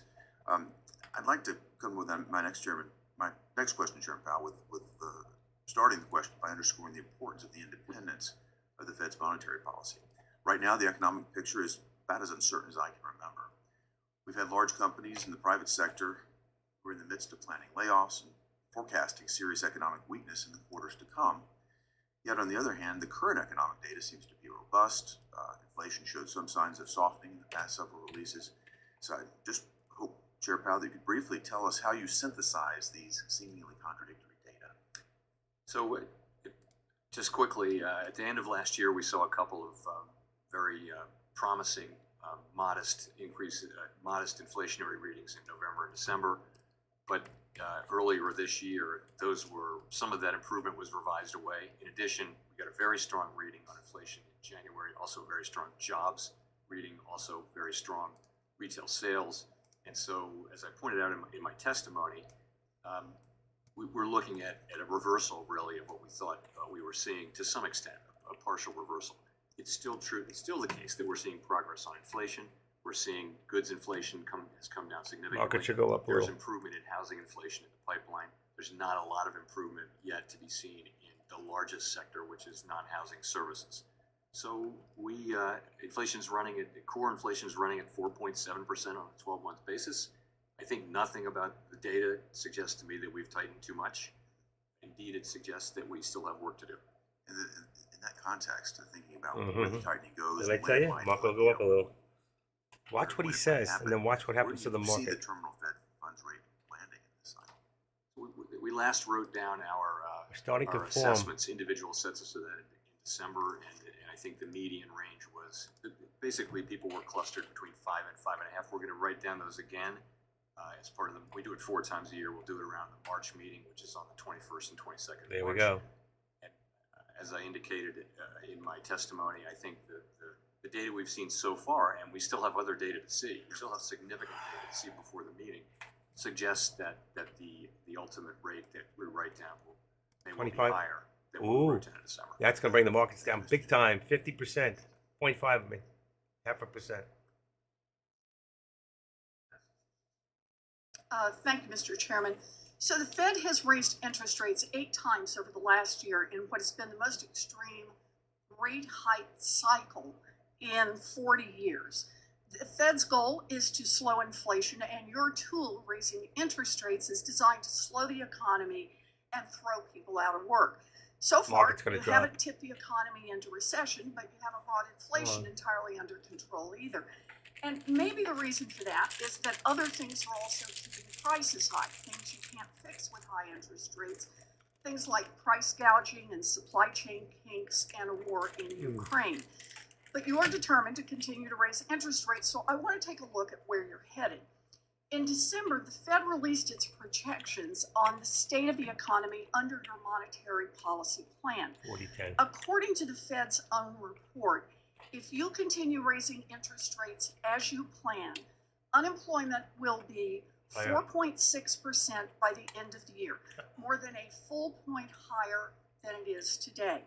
Chair Powell, if you hit your projections, do you know how many people who are currently working, going about their lives, will lose their jobs? I don't. That was a good I put. don't have that number in front of me. I will say it's not just an a math intended problem. consequence. It's Well, not- but it is, and it's in your report, and that would be about 2 million people who would lose their jobs, people who are working right now, making their mortgages. So Chair Powell, if you could speak directly to the 2 million hardworking people who have decent jobs today, who you're planning to get fired over the next year, what would you say to them? How would you explain your view that they need to lose their jobs? I would explain to people more broadly that that inflation is extremely high and it's hurting the working people of this country badly. All of them, not just 2 million of them, but all of them are suffering under high inflation, and we are taking the only measures we have to bring inflation down. And putting 2 million people out of work is just part of the cost, and they just have to bear it. Will working people be better off if we just walk away from our jobs and inflation remains 5-6%? Let me ask you about what happens if you do this. Since the end of World War II, there have been 12 times in which the unemployment rate has increased by 1 percentage point within 1 year, exactly what you're aiming to do right now. How many of those times did the U.S. economy avoid falling into a recession? None.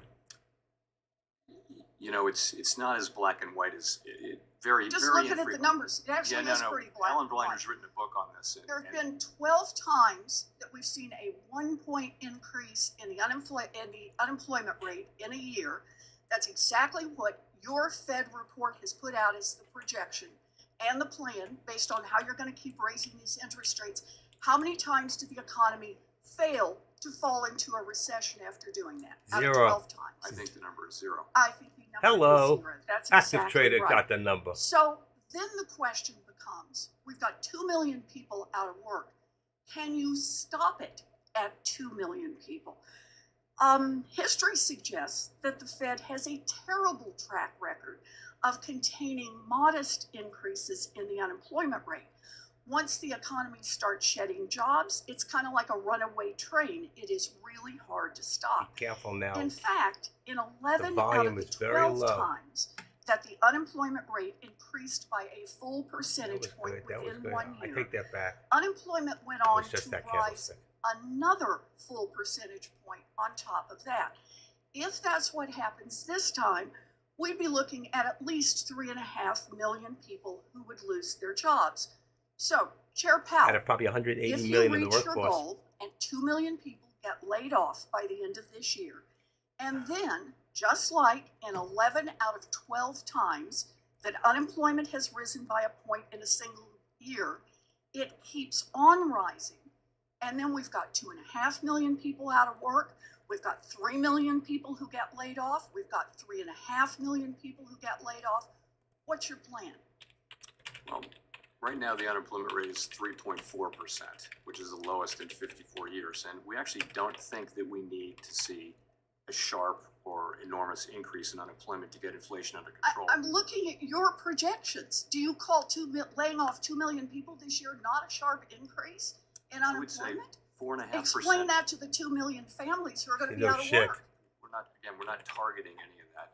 But I would say even 4.5% unemployment is well better than most of the time for the last 75 years. In other words, you don't have a plan to stop a runaway train if it occurs.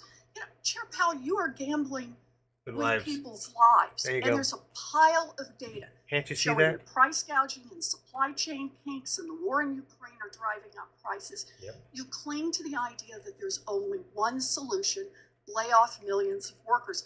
We need a Fed that will fight for families. That'll If we're bring us not to gonna a lead war. that charge, we need someone at the Fed who will. Senator Vance of Ohio. Wow. That was Thank you, Mr. intense. Chairman. Chairman Powell, thanks so much for being here. I have a question that's slightly far afield, but Oh, shit. Federal Reserve Chairman, so I might as well ask it. So to give some context here, my family comes from Appalachia. Particularly, my grandparents grew up in southeastern Kentucky, coal country. I was gonna say and moved Kentucky. to southern Ohio, where I now have the honor of representing all of Ohio. And one of the things that you hear a lot when you study the regional history of Appalachia is it's Appalachia. often described as possessing a resource curse, right? So there's a lot of coal in central Appalachia that enables a certain amount of consumption. Clean Obviously, coal, consumption too. is good. People need food and medicine and other things. Mhm. But there's also a pretty good argument that for a host of reasons, it causes malinvestment in the region, and consequently, you have lower productivity growth, lower innovation, and an economy that's much less diversified and much less dynamic. I'm wondering when I hear about the history, when I think about and read about the history of Appalachia and the resource curse, I'm struck by by the idea that you could make a similar argument about the reserve currency status of the United States dollar. Americans have enjoyed one of the greatest privileges of the international economy for the last nearly 8 decades, a strong dollar that acts, of course, as the world's reserve currency. You know that better than I do. Now, this has obviously been great for American purchasing power. We enjoy cheaper imports. Americans, when they travel abroad, benefit from lower costs. But it does come at a cost to American producers. I think in some ways you can argue that the reserve currency status is a massive subsidy to American consumers. You see the with a squeeze that's massive coming tax really soon? on American producers. But my head tells me it's going to squeeze down, not the up. sacred cow of the Washington consensus. But when I survey the American economy and I see our mass consumption of mostly useless imports on the one hand and our hollowed out industrial base on the other hand, I wonder if the reserve currency status also has some downsides and not just some upsides as well. And let me just put a final point on this, and I'd love to get your thoughts on that, Chairman Powell. We're, of course, now the main supporter of a massive land war in Europe between the Russians and the Ukrainians.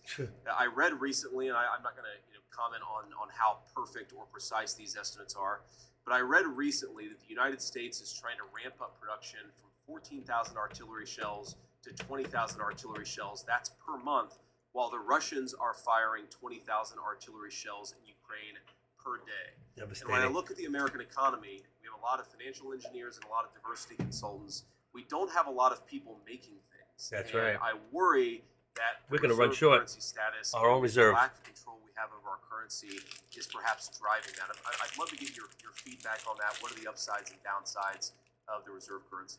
Mm-hmm. That's a big question. Really big. You have 2 minutes, Chairman Powell, so plenty of time. I can't even get started on that. So we are the world's reserve currency, of course. And that's because of our democratic institutions.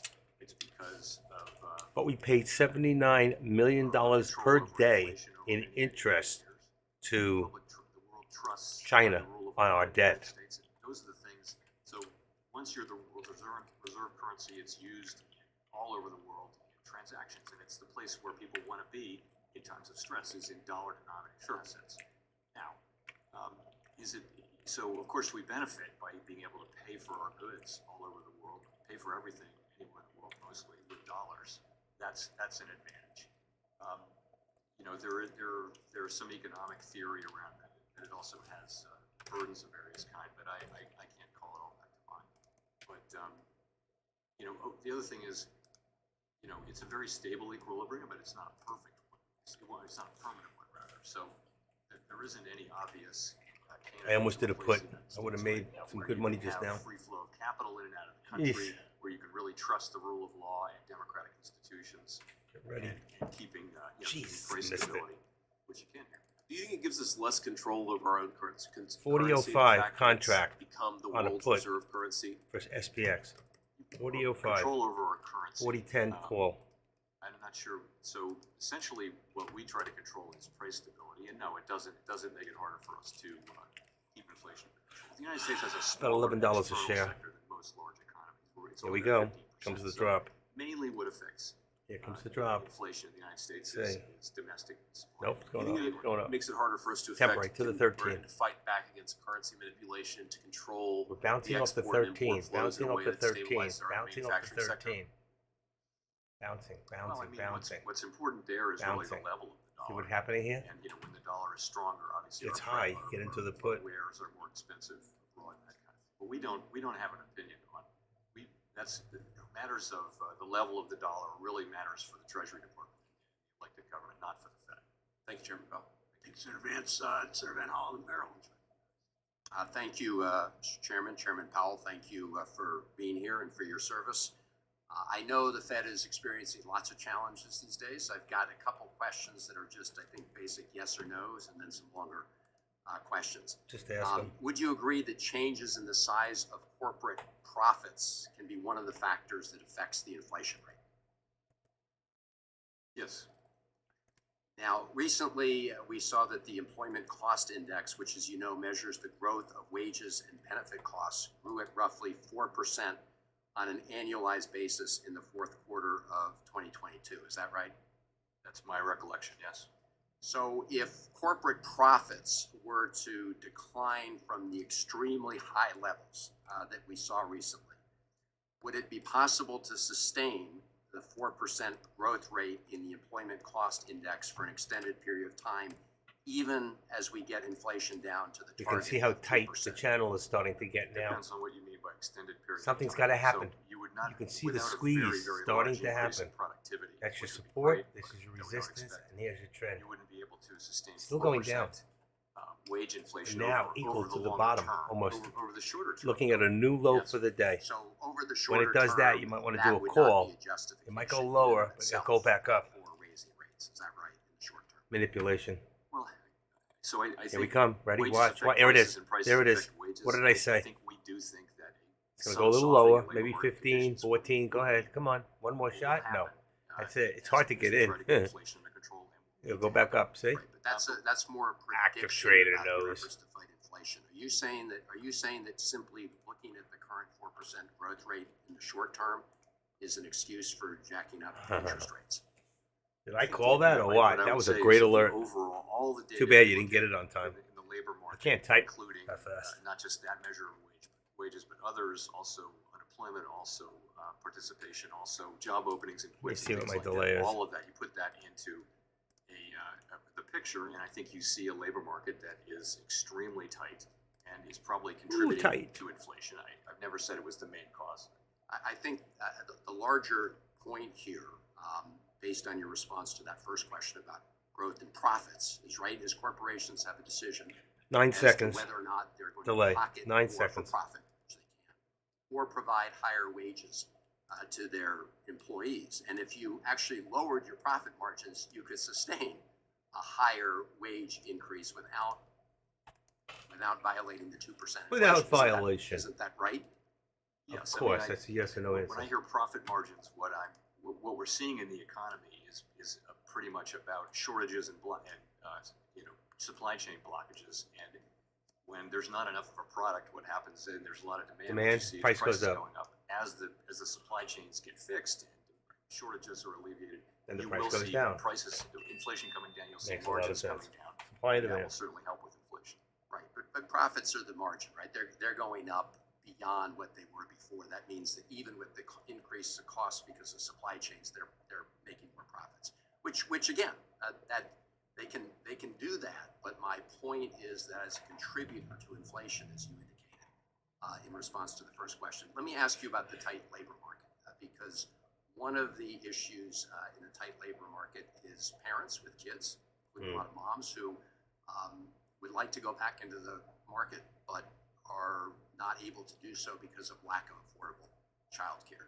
The other issue is immigration, and I know that you've got some recent data on how some immigration figures actually have softened a little bit the tightness in the labor market. Can you just talk broadly about those two factors, affordable childcare and immigration, more legal immigration, and how they could affect labor force participation and therefore also reduce inflation pressures? On the first, we don't make recommendations or evaluate fiscal policy, but I will say there's research that shows that it helps keep women in the workforce when there's childcare available, which is, I think, kind of self-evident. Sorry, the second was Impact of immigration. Yeah. So what I talked about with you is actually as part of the January Bureau of Labor Statistics report, which Oh, there's the dump. I knew it was coming. Report for Dang. comes out Missed it. in early Missed February. it. There's a section Ah, there I about told you guys it was poor coming. people. The squeeze. Census Did I Department not say has so?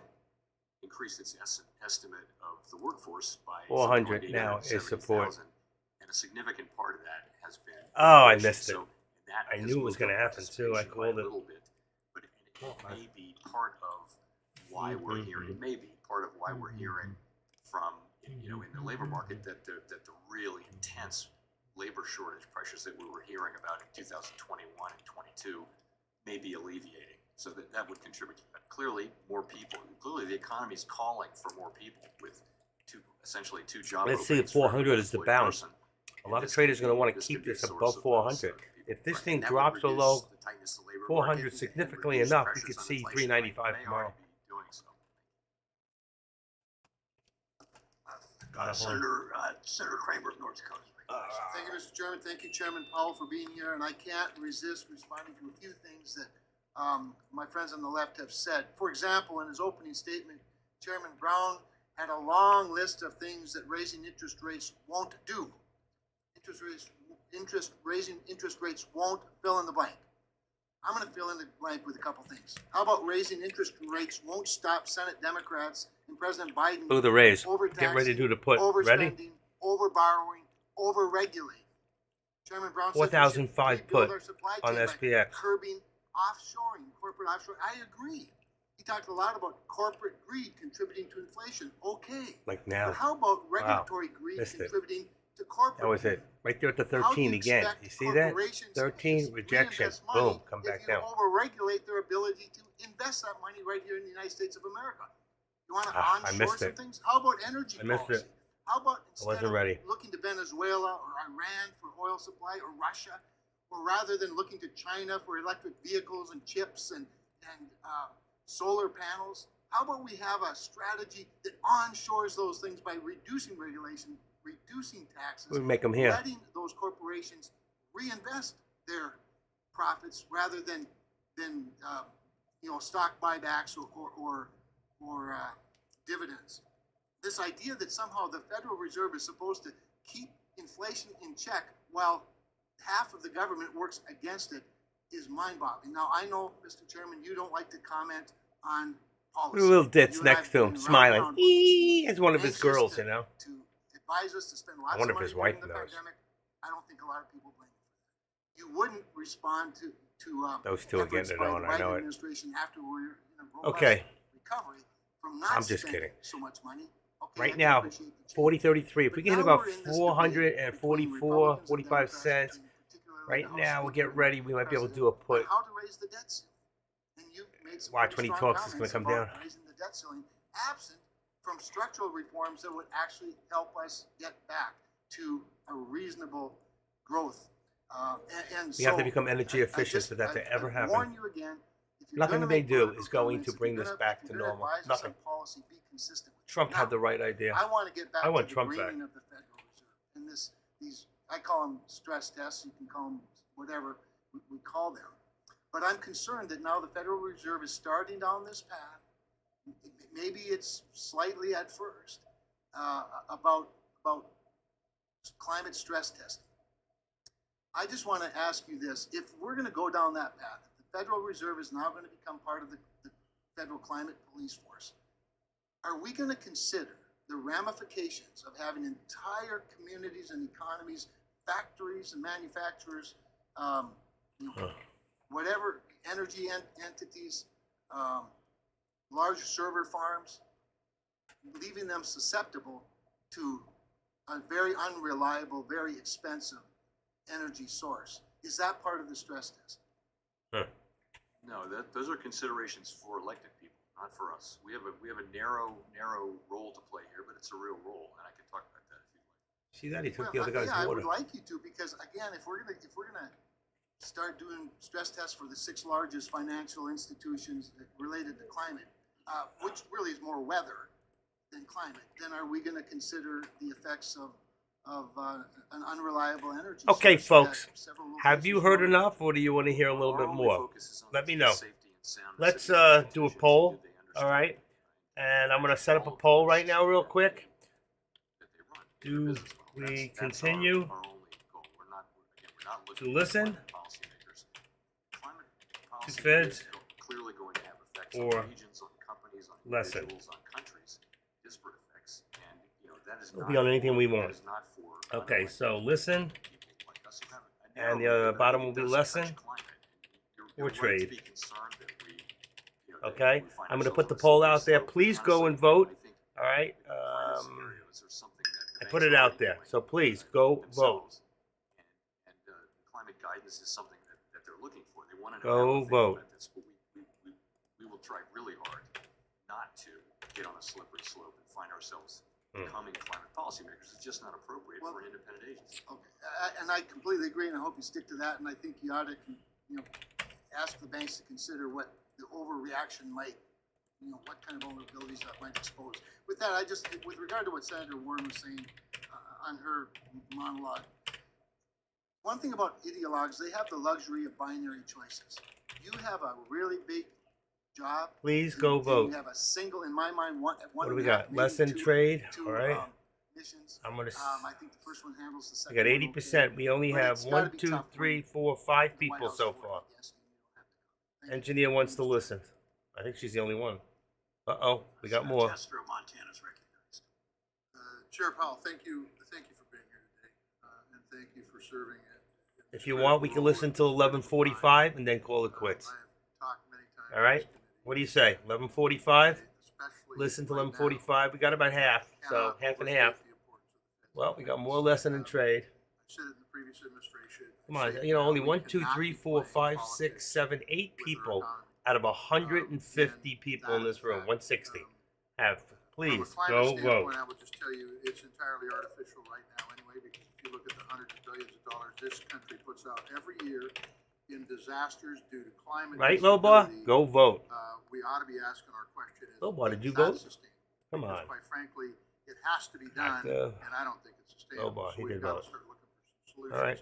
Well, on the we climate got side, lesson on sooner trade. rather than later. So what I'm going to do is we're going to go till then only Reserve 11:45, has a tough and job. then I'm going to I cut it really off, appreciate regardless of what's going on. how All you've right. done it.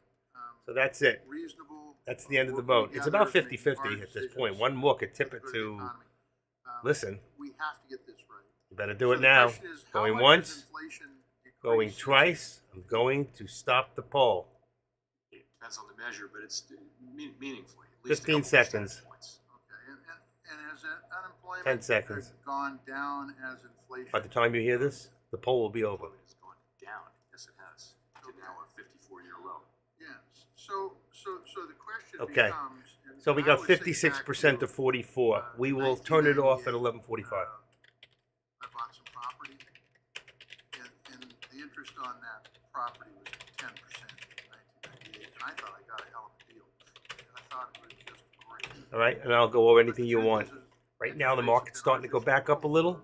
Let's see if the actual contracts are changing. And I got 4,005 on the put, 4,010 on SPX. I have 190 on Tesla for the call, 187.50 for the put, and I've got on the SPY 401 for the call, 400 for the put. You mean the level of interest rates. So SPY there's- and there- SPX in are theory, there's today's something called the neutral contracts. level of interest. Tesla We will know it always only be works on Friday's once. contracts. Neutral is the level that neither pushes Nvidia's the on economy up nor Friday's pulls it contracts. down. Well, It Nvidia's changes doing over today. time. This is the thing about these important variables in economics. So what's happened until now was that the neutral level of interest went down and down and down to the point where Put in alphabetical you know, order. many countries had zero interest rates and very low inflation.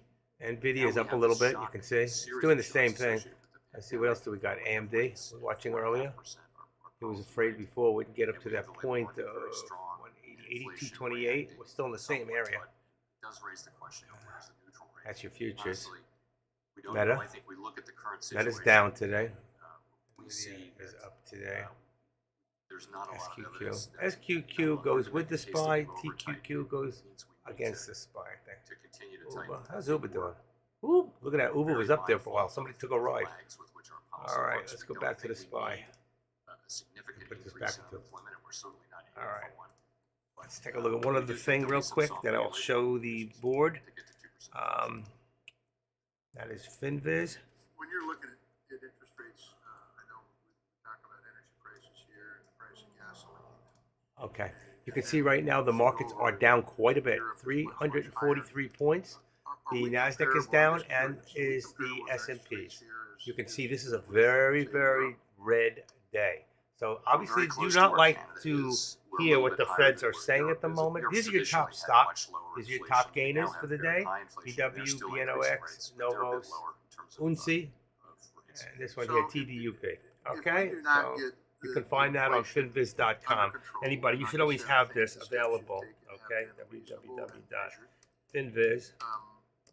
If we don't get it under .com. control, what is that? Put that on the what are board for you. impacts? Also, anybody who's Well, interested The social costs of in failure, my is one way to think about it, are very, very setups high. So for if- the if Think scripts, inflation they're were to free. continue, I'm going to put them out. at They're some also point, in it my will alert become- section. That will become the All right. psychology. People will come, And, businesses will come to expect high inflation. And let's see. that will make it more There's the Think self-perpetuating. scripts. I That would will save make those if you have an Think up and or down Swim. economy You can put those in. They're you know, for it means something that TOS looks only. more like what If we you have see in another periods of broker, high you cannot inflation. really use them Cap- that I capital know of. allocation is difficult in a world like that. It's not a good time for the economy. What we want to do is restore price stability firmly. Not a good time for the Back at economy. 2%, so that we can have the kind of strong labor market for a sustained period that we had before. Once again, thank you for your work. Thank you for your independence. It's gone up a Senator little Davis. bit, but still in that channel. Thank you, Senator Tester. I'll be handing Okay. out Senator Also, Cortez anybody, Masto when I and I'm going to finish. show you after this in a couple of minutes. I'm going to show you what I've been doing with my crypto for a few minutes and show you what it's doing for me. Okay. Before I do that, I'm going to give the link. Anybody who joins, puts money in here eventually, I will help them because you will need help with it. I promise you that. I got a lot of help from somebody, and I promise to do the same for others. All right. But you must only if you use this link, and I know that you signed up under me. That's for DBEX. You'll also have to, if you put money in, it'll have to be through crypto. In fact, in October of last year, If you're in the United States, I can't tell you abroad. Abroad, you can go straight into DBEX. They use banks from there, but crypto here, you want to push your money from your bank to crypto.com to DBEX. I did it all in 3 hours and was ready to trade. So I put $50,000 from, or $35,900. I put from my bank at 9:30 in the morning, and I was trading with it in DBEX at 11:15. Okay, and there's the drop. I told you it was going to go down. I should have been in there ready. Every time I do something I shouldn't be doing, I miss. There's a new low. Look at this. I knew that was coming. And that tells me we're going down, down, down, folks. What are we at? 398. Let's put a 398 for a second. I don't know what it was. I didn't see it. 398.88. So that's going to put us at 75. Deficit, not talking the debt, because it's going to grow. Could be a little lower than the actual. To more than 51. Wait a second. Oh, it's 399. I'm sorry. What did I do? I put 8. There you go. Now, 2033 used to sound like a long ways away. Bingo. We're 10 years away. Let's 10 make it years goes 90. by very, very quickly. Sure Within does. 5 years, we're going to spend more on annual interest on the national debt For China than we alone. spend on national defense. It's amazing. Think about that for a moment. National defense is $750 billion a year at max. These absolutely shocking, Yes, it is. quite frankly, predictable projections go back to a debate we vigorously had here in the banking committee. Remember, when Lawrence Summers, of course, the former Secretary of Treasury under President Clinton, economic advisor to President Obama, he warned us. He said, he was practically warning my colleagues across the aisle, says you can't move forward with these purely partisan, at that time, a $1.9 trillion spending 35. I want to strategy. be above the We had $1 trillion 13. of unspent COVID money in December of 2020. And that passed on a purely partisan vote. We said it's going to start to ignite the inflation All right. fires. Still very So I interesting stuff certainly we're hope hearing. The president's budget, which we expect to see later this week, will propose pro-growth policies Oh, shit, I don't want to that. get us out of this Not what I wanted. mess. And I would Oh, I argue, lost it. almost When an I changed the existential fingers, I crisis lost with my what's thing. gonna come at us here I over lost the my next 10 years sight with for him. debt and service on that debt. That's weird. Unfortunately, as the president said, It's still in here Steve Bannon, somewhere. the Where is president it? said he's gonna raise YouTube. taxes. No. That's a recipe for disaster. Live It's going to stream. crush productivity, discourage investment, stifle economic I don't know where it growth is. even I still got the further. voice. I want to turn to my I questions might have now, taken FinViz. Chairman Let's Powell. go back. You're raising interest No. rates to combat the Oh, inflation. there it is. I see we're it. seeing in the Okay, put economy this back. over the past It's over few here. years. I got Is it. that correct? Yes. I could hear it, but And I although couldn't this see is the it. domain I hate of when that happens. Treasury, a higher Fed's fund rate will mean higher borrowing costs. Is that correct? Yes, Yes. all else equal. So I just want to just connect the dots here around inflation was sparked. One of 40-10 the big on reasons the was put. massive spending in 40-10, Washington. 40-15 on the call. And now we're going to be bearing That's for SPX. the challenges with higher debt service over the course of the next several years, where we're going to see debt service exceeding defense spending, which we see the threats of China, threats around the world. I think it's very, very Why did the concerning. market? Why did that go up Now, like as that? a Look at that. grandfather of 4, soon to be 5 grandchildren. I got it's 19 something about grandkids. More and more as you look forward.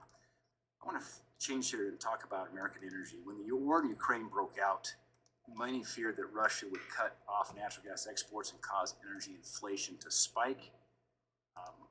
prices didn't spike as much as anticipated, due in large part to the fact that American companies stepped up to the plate. Back above 400, folks, As of with a late big last push. year, That was the amazing. European That was Union definitely now receives manipulated. more liquefied Nothing else but stock natural market gas manipulation. from If you United only States knew producers that, than it does from Russian watch it come back producers. down all the way now. It's a good thing for the world to see more U.S. Pushing up to produced higher energy. highs. Chairman Powell, do you believe that European and American Oh, inflation shit, would that have was supposed to do been that. manageable if not for American energy producers? Come on, where are we? Certainly think that particularly our natural gas assets have helped Europe make the transition. Any sense of how much worse the global energy picture would be if you would imagine a world where we're not producing and shipping energy to other countries? It'd be hard to estimate. Probably worse. I mean, I think it's been clearly Europe has managed. This is on a better than 5 minute expected. right now. You can Part see of on a that story 5 minute is- what this is looks just like. US. See all the money could have been made. Also the We winter thought it was up and has- down. The Germans made some good. Let's go to 2 decisions. minutes. Yeah, we made some prayers. This is, we need to It's pray still for a going warm down. winter for Europe, but I think they got one, which was something that's helpful. I'm out of time here. I'm going to send this back over to Senator Cortez Masto. Yeah, why is Thank it you. moving Chairman like that? Powell, it's great to see you. Thank you so much. I know it's been a long morning. Always appreciate you coming to talk with us here on the committee. I want to first align myself with the remarks from Chairman Menendez supporting a Latino nominee to the open seat on the Federal I got it. Reserve. Okay. It's been more than 100 years, and a Latino has never served on the Federal Reserve Board. And I know there are many strong Latino economists and economic experts who would capably serve. So I want to put that out there. Chairman Powell, I also sit on Senate Finance. Right across the way, we are talking about affordable housing. I think for purposes of so many Thing of is us trying to across the push. country, It's trying to including push. in Nevada, We get when past talk that about 85, affordable there we housing, go. It's also about workforce housing. It's about making sure families that are working so hard have an opportunity to keep a roof over their head. Right now How in many Nevada, if you're people- making minimum wage, you have to work 75 hours a week just to be able to afford housing. And so I want to talk to you about this. I was distressed to see in the report that that activity in the housing sector has contracted as a 8 result people of have the joined up elevated through mortgage rates, DBEX and you've been dash talking coin. about It's that. very good. I often hear from I'll talk Nevadans about it a who little say, bit. I don't know if I'm ever going to own a home, and many feel resigned to being Excellent. stuck in a Got to cycle get crypto. If of you're in the United renting. States, you need So, crypto.com Chairman, how first do to the take your Federal money Reserve from your economists bank to and leaders crypto think and then about from the crypto to balance DBEX. But you between got to do it keeping right interest rates or you'll end low up paying to higher spur fees. There's that a way affordable around it. home I have building found the and niche. home buying while If it's still addressing available. inflation. We have a dual mandate from Congress, as you well know, which is maximum employment and price All right, let me stability. go back to and where that's we're really at. what we take into account. We Cash don't, and of course, interest-sensitive spending Right. is the thing Gotta that level gets the down a most little bit. support when we cut rates, and the thing. You that is guys want to most just effective listen when till we about raise 12 rates. o'clock? It should be That- over that then. What do you means think? housing to a Just go another 12 extent. minutes? There's That's still not a some good choice that stuff we make, coming in. It's just the way it works, and we only have really one tool, which is monetary policy. So, I know we voted, you know, we don't. but we the don't vote was very really close. try to use our tools One more to vote affect would have made broader it housing 50-50. policy, but really just to achieve our statutory goals. It happens to just unfortunately be in effect as you try to achieve your statutory goals. Yes. Yeah. And so I want to have you have the opportunity to address Senator Thank you, Lobar. Warner. I think there's just still too much good information that we need to listen to. about the tools Not that we you don't know have what's and the happening, impact but it has on this is housing. how it affects the stock market. That's what we want to say. Be unemployed, and this obviously has an impact on their ability to afford homes as well. Can you address that? I'd be glad to. I want to be Makes it clear harder that for we people to do get not home. Seek, and we don't believe we need to have a very significant downturn in the labor market. And it's not just hope. I think if you look at the situation in the labor market, zone. you've got all these job openings, and in principle, you could reduce the job openings without seeing a really significant increase in unemployment. Also, you're starting from such a strong labor market. It seems as though you're a long way away from anything that looks like a recession, just looking at the labor market by itself. So honestly, we don't know. We don't know that we need that there will need to be. I don't know a about really what he just said. significant, You ask the downturn. middle class Other down business to the cycles had poor quite person different, how much better off they are right you know, now than they were a backstories year ago. than And this I one. guarantee And we're in a gonna have to recession. find out whether that matters or not. But I do think. How many that times you I've go to said all Walmart, along, you my walk down an colleagues aisle, have too, and a quarter that we of a believe certain that item is just gone. All right? we There's can, none. there's Flour. a path to restoring 2% 1 week there may be no inflation flour on with the less shelf, no significant sugar, effects no on certain items. the They're labor gone. market than have typically been seen. Toilet in paper, downturns. been a And big for rush. purposes That's of a the general commodity public, toilet people paper. in Nevada You that better I make know sure that you are have a struggling lot. have one of the highest, We we ever have a talked about this full blown in recession, Raleigh, toilet paper when will we be talk the with number them. one We have one of commodity. the highest unemployment rates. We are starting to go up Our here. You can service see sector we're is headed so for the high. We're 401. still at over 5%. So right now, I'm Just going to in say that Southern we're at Nevada, we have high 401 gas prices. We for have grocery our resistance. prices. We have housing prices. See if we can get over that. We One of the definitely have a things channel that now. you have commented on, and you just did again. I know 400, was in your opening 401. We have remarks about $1. and it's quoted right here, and let me just say, our overarching focus is using our tools to bring inflation back You down. can see to our every time I 2% tell you you had a goal. new lower and to day, keep every time longer-term you get inflation that doji expectations for well a in. new lower For the day, general boom, public, for boom, those and working here, families, why 2%? every time Why there was is a getting it to 2% so there was important? a move up. I always tell you the So minute it that has happens, become be the ready with the globally with a call. agreed, Boom. essentially, all major central banks target 2% inflation in one form or another. How does that help my Nevada families? How does that Let's look help at the people in contracts I'll Nevada? real tell you how it quick. does. It's, SPX.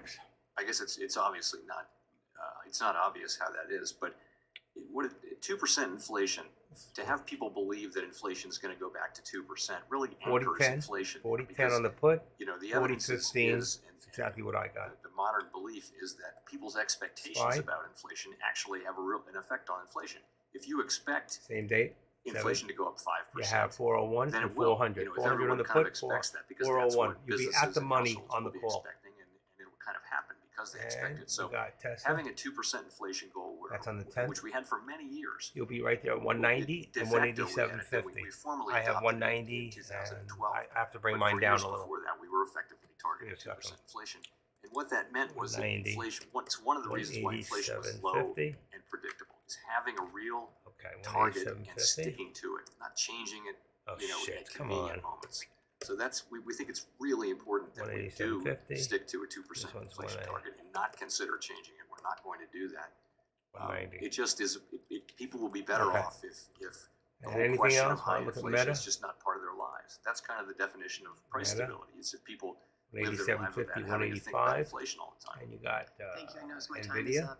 Thank you so much, Senator Lawrence. Thank you very much, Madam Chairman, and welcome Chairman Powell. When 240 you're setting and these 240. rates and making All these right, that's for decisions, NVDA. and seeking that 2% magic number, The magic are you number. considering the cost of borrowing for the United States, I don't knowing think that so. Congress has over borrowed and that we have overspent and that the national debt is at now at least 97% of GDP. I can't believe she said that word and because that's where I that was going. We're going to face challenges of our own making. This is not about what the Fed has done. This is what about the Congress has done that you have to factor in to your decisions. Do you think about the Watch this costs right of there. borrowing for the United States? $31 trillion. No, we do not. And we're not I told you he going to. doesn't In other words, configure that in. That would be fiscal dominance. If we only were, $4 trillion is coming in and we're in debt for in our 31, monetary policy by the our budgetary gross domestic situation in the product is United only States, and we're not. $26 We're clearly not. trillion. The path we're That's on almost equal to our is national not debt. sustainable, but the level of debt that we have is not unsustainable. Is sustainable. Put it that way. So we don't think about interest costs when we make monetary policy. We think about maximum employment and price stability. Okay. It's your opinion that the level of debt we have Pretty is cool, isn't it? sustainable? Runs all the time. You can see everything's Yes. going on. I mean, IRS, clearly everything. we have Everything's in here. the largest economy in the world. We can service Okay, this go debt. back here. That's not the problem. The problem is that we're on a path where the debt is growing substantially faster than the economy, and that's kind of by definition in the long run unsustainable. And the way countries have gotten or fixed that is with How'd they do? longer term programs that have bipartisan support and that address the actual problem in the budget. That's really the formula. Thank you. I'm going to switch to stable coins. You're a member of the President's Working Group on Financial Markets. The working group See, the called markets for aren't moving right bank-like now. Not yet. regulation of stable coins Trying to in balance. late 2021. Then on January 3rd of this year, in a joint staff statement, the federal banking agencies stated that even after the bank's capital, BSA, AML, and risk management, a bank Look at that, how it issuing went a up from stable 401 and right back down. on I told you it was a quote, good put right open, there. public, or And I didn't grab it. decentralized network is highly That thing ran highly about, likely on the contract, just to be ran inconsistent $3 with safe and on sound SPX. banking That would have been practices. $1,500. Say What's that wrong with again. me? Even after a bank's capital, BSA, AML, and risk management, a bank issuing a stablecoin on an open, public, or decentralized network is highly likely to be 20, 40, inconsistent 10. with safe and sound banking practices. So I'm a little confused about where we're heading on stablecoins. Does the January 3rd statement mean that the Fed has decided that stablecoins on a permissionless distributed ledger have no place in banks?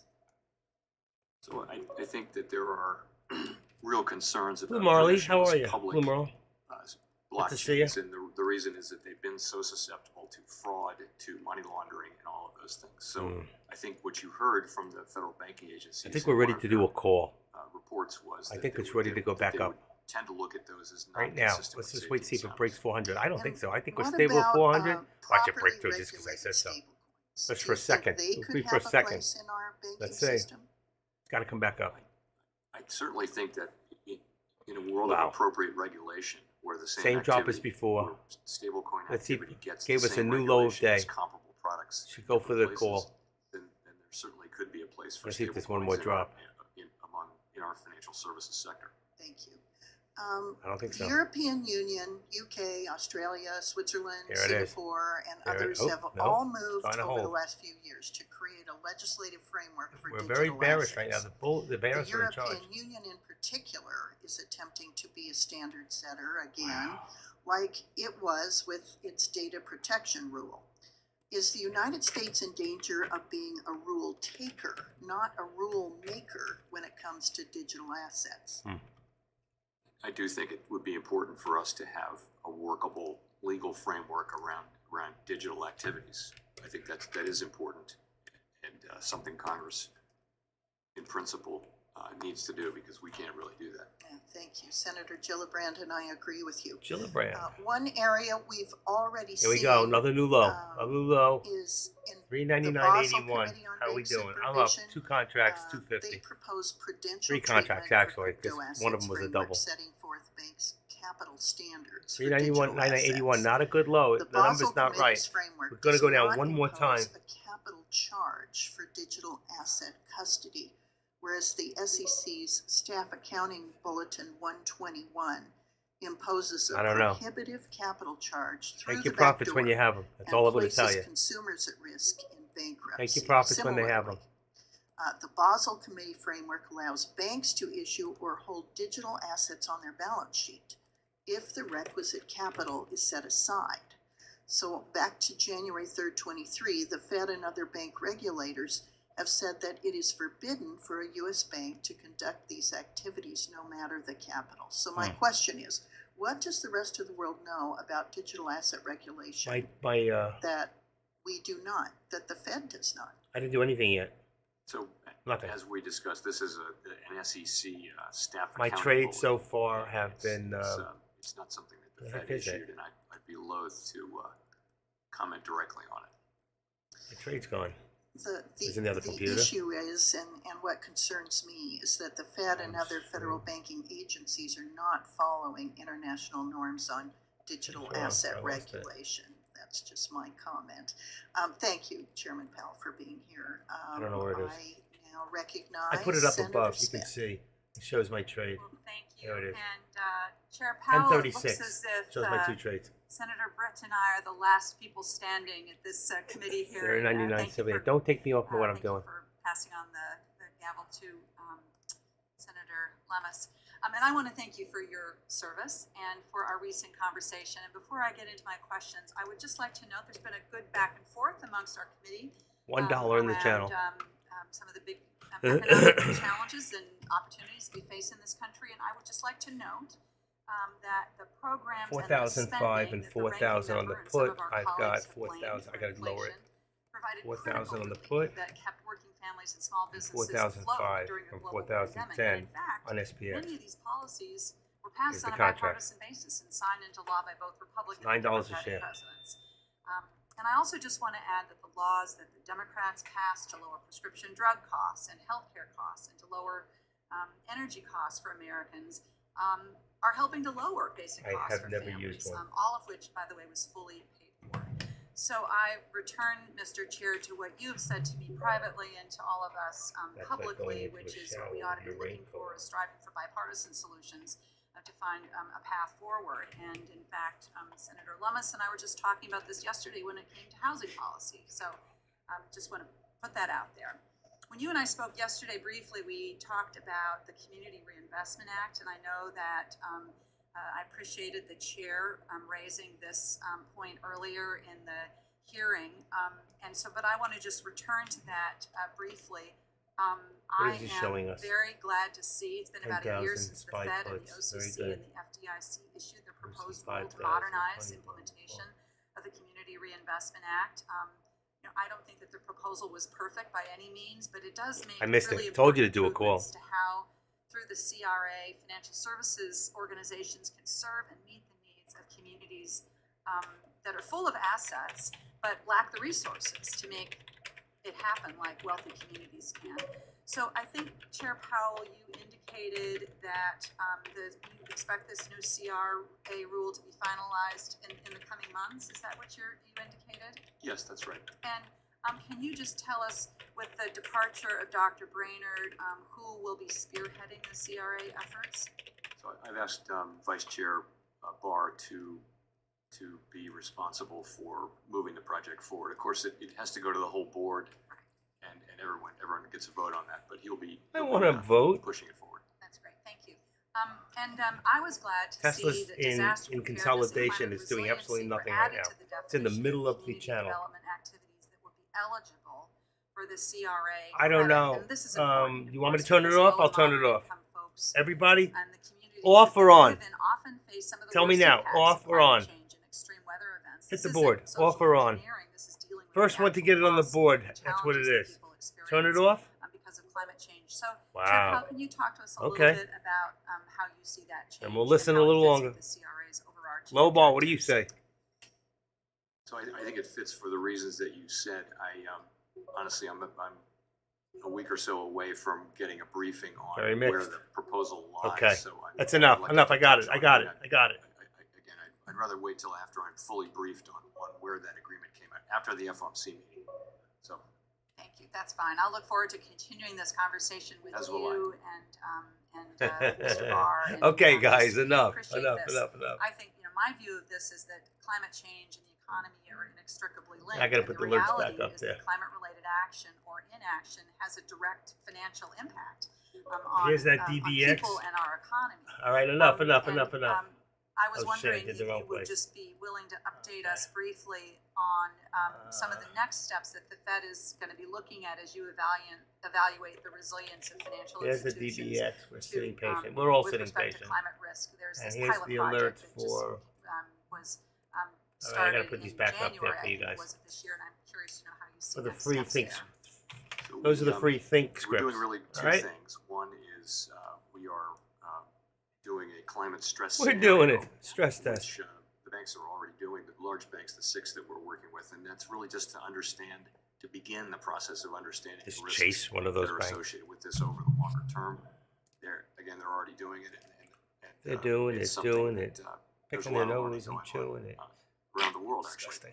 The other thing we're doing is providing guidance. The banks want clear guidance. They actually want one set of rules globally. The big banks that do business around the world, they're hoping that they aren't in a world where there's just different regulatory regimes everywhere they go.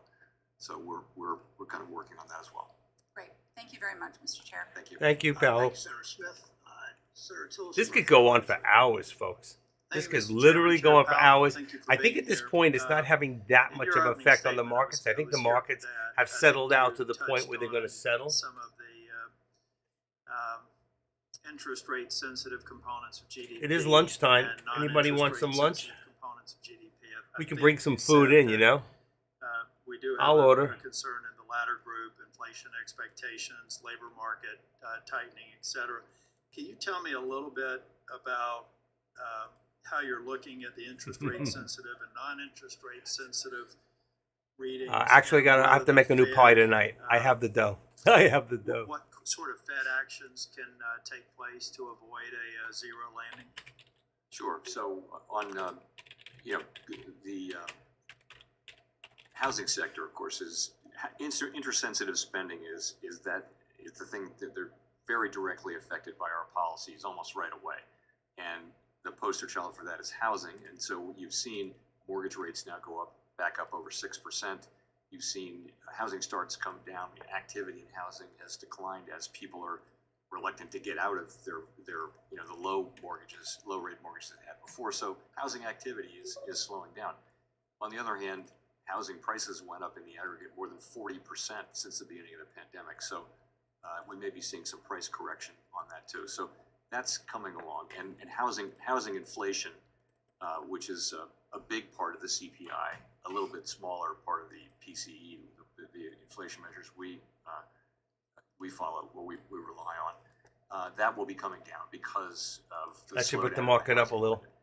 I guess I would say the service sector is probably less went the other way. interest sensitive than that, and that's restaurants, it's travel services, travel and leisure, it's healthcare, Froggy it's financial dollars. services, healthcare services, all those services, and that's a Why big, he's big forming a part of our bullish economy. forming wedge. This sector I agree. is 56, is And it's been falling. We want to see 54%, this thing yes, go to a 56% lower, let's of say, of consumer spending let me go find this. on non-energy and food. So it's very important, and it's it's about having a little bit softer demand and about having some softening in labor market conditions. We think our tools will work on that, but we do expect that will take time. Thank you. I know the chairman in his opening comments mentioned, I believe, I don't want to misquote him, but I believe that we have too little capital in the banking sector.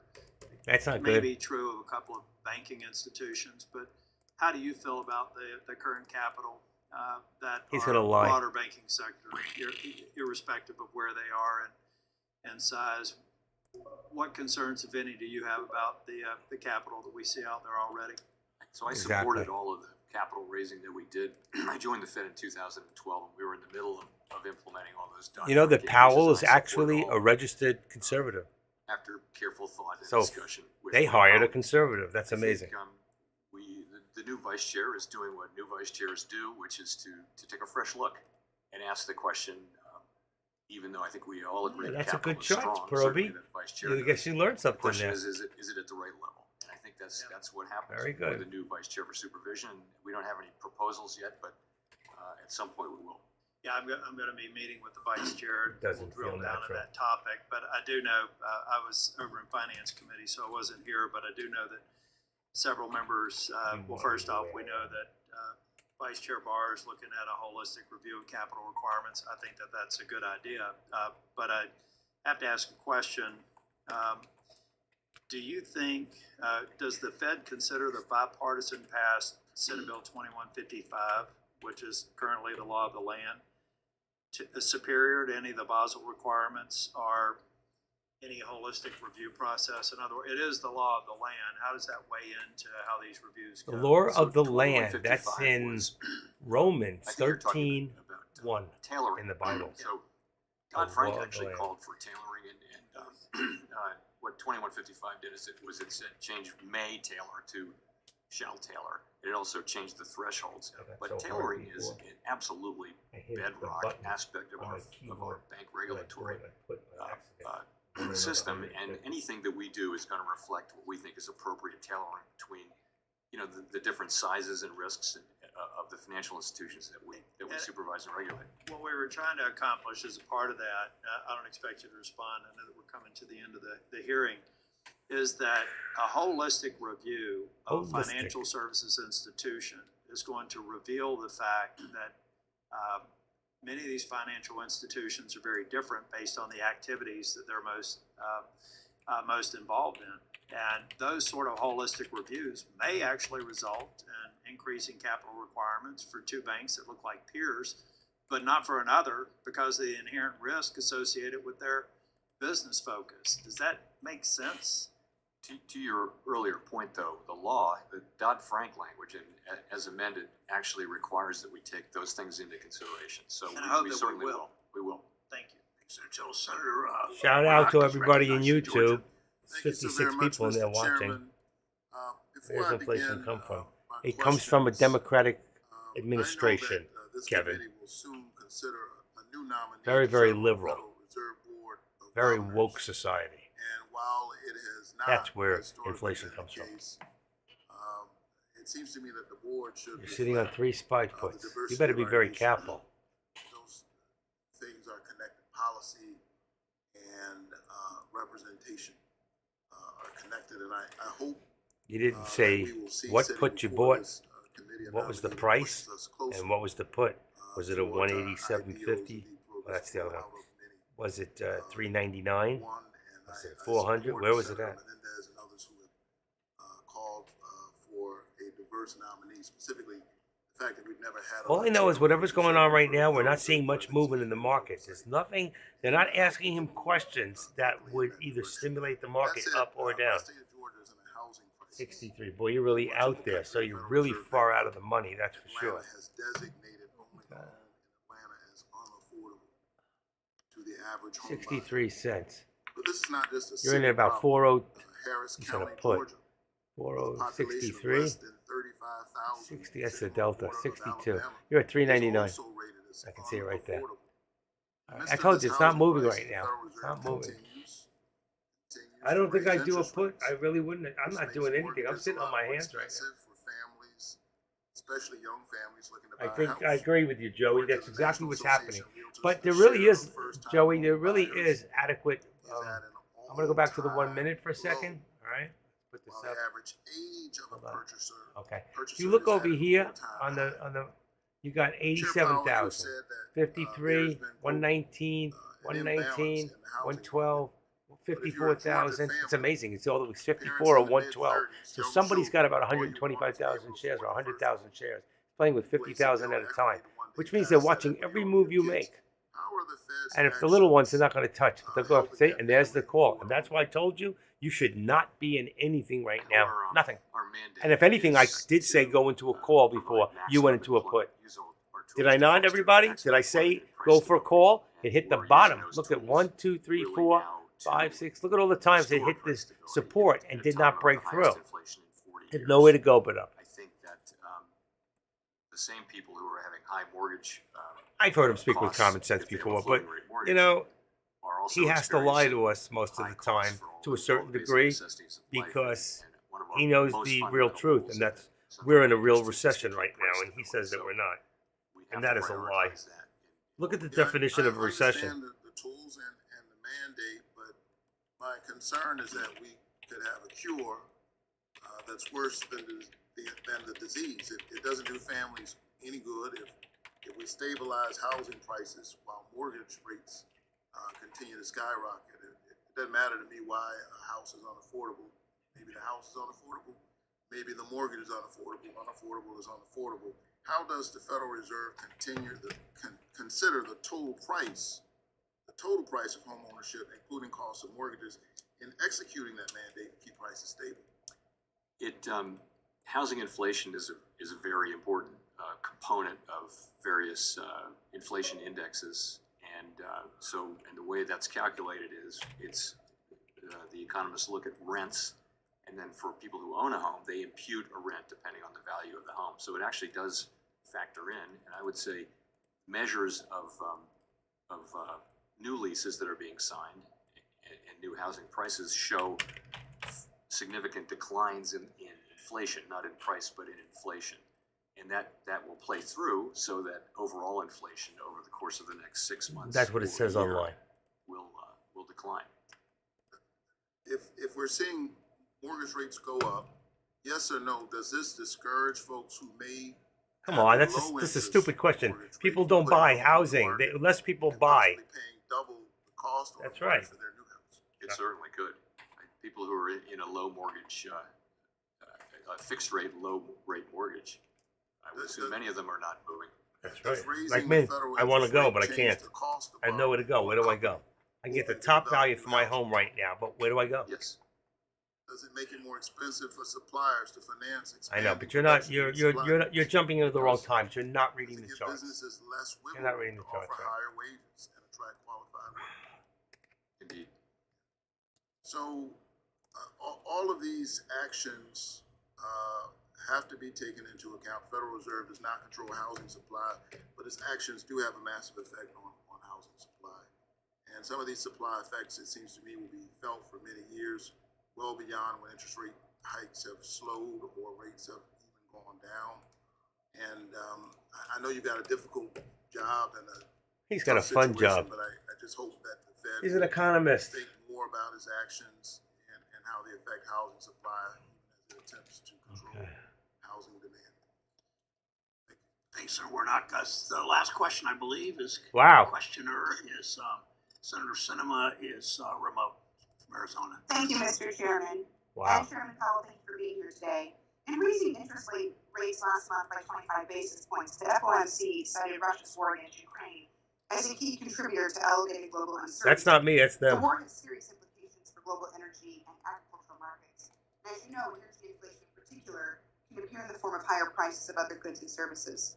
This feels like a substantial driver of inflation overall, and in my mind, you can't understand the global We are economy going down fully without again assessing the eventually. range of possible outcomes in Ukraine, as we've also seen the war What creating happened? supply chain problems overnight and has caused abrupt price swings in select committees. There you go.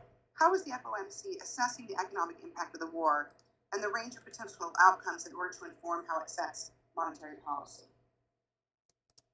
The principal, There you go. I guess there are two things to say. One is the principal way that the war has affected our economy is really through commodity prices, grain and particularly energy prices. And that's where we That got is- screwed. That's The energy. main thing. I think really, and those have both flattened out. Energy prices globally have settled down and they're at a higher level, and food prices as well to some extent.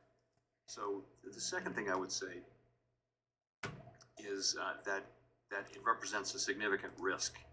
So the war in Ukraine, the outcome is uncertain. Developments there are uncertain. It's very sure they're going to get leveled. You have to think of it as And we as a threw out source all of that potential money, risk left to ourselves the global economy, viable to to our enemies, and they're going to get together. North Korea, We look at alternative scenarios, Iran, and things like that. We don't really China, do it from a geopolitical standpoint, but we do, and of course, Russia model against the scenarios world. where commodity prices are higher and things that would look like what could happen from Ukraine. Thank you. At home, Oh, Arizona you can't take that. Why is she in such an echo? higher prices are making it more difficult to afford groceries, gas, rent. They don't even airfare. show her. But on the other hand, rising interest She's rates not are crowding there. out investment and making it more difficult for first-time homebuyers to buy a home. Inflation has also slowed housing development to a halt in Arizona, and as you know, Chairman, housing is a major economic contributor in my state. It's also clear that more spending comes with trade-offs. Isn't that the lady who beat, what's her name? The one who Trump wants to use for And yet vice it's more important president? than ever that we get it under control. Well, I forget her There's name. been much debate about a Lacey, soft landing, where we get the one inflation who under lost the control without race for triggering governor. recession, versus a hard landing, where inflation comes down but triggers a painful recession. Some economists are currently saying they see no landing right now, that growth is actually accelerating, and that more aggressive actions will be needed Carrie to Lake. keep inflation under control. Isn't It's she the true one that who would be ran problematic. against Carrie What do Lake you think or about not? that assessment? She's not the governor. She's the senator. Well, as I mentioned, Yeah, Lake. earlier, I just said that, I Carrie think Lake. if you look at the data that's been coming in since earlier this year, you have seen stronger I like labor Carrie. market conditions, She's a higher hottie. inflation, stronger consumer spending. She's got a And big also we mouth. saw I'll say some of that. the low Look at this inflation thing readings go. from the Good thing fourth you got quarter out of that show thing, were Broby. optimized away. You take You all would of have got your those, butt kicked. they kind of all they may be to some extent related to things like seasonal I adjustments. said before, do a or call. You didn't war in listen. You did a January. put. Nonetheless, they all I point in the told same everybody direction. this would be a And good it time does to do a suggest call. that, I didn't do it myself, but I possibility was that right. ultimately would need to raise rates higher What's than for had been lunch? expected. Of course, I got we no have food here. 2 or 3 more. I think we should take a very 15-minute important break. data I don't releases know. to Can we analyze take a break? before the time of the FOMC It's meeting. going Those are up. gonna be Market's very going up. important in the assessment we have of this relatively recent data. We'll be looking carefully at that, and all of that will go into making the decision, which we have not made. Check this but out, making man. the decision that we'll make about what to do at the March meeting. Thank you. I'm gonna leave it a On little February higher. 23rd, the Fed, the FDIC, and the OCC Warren released spoke another with common joint statement sense. on crypto assets and Pig's liquidity wine. risks I posed to didn't get to banking hear her. organizations. It is Get to clear that here, but regulators keep see it- undue risks for banks. Hear and her? environment Who's her? taking a more conservative approach. Do you believe these risks are You mean hear inherent to him? crypto assets and how they behave? Look at that. I put Or my some line risks higher are and look where it part of went the to. current Boom. regulatory policy Look at this landscape thing go. for crypto assets 401, in the back to US? 401. Keep going, keep going. Look at this We're- thing we're go. seeing, really, in the last close to a year now, we've seen just a remarkable set of events in the crypto space. Lots of companies collapsing. We've seen massive fraud. We've seen all kinds of things.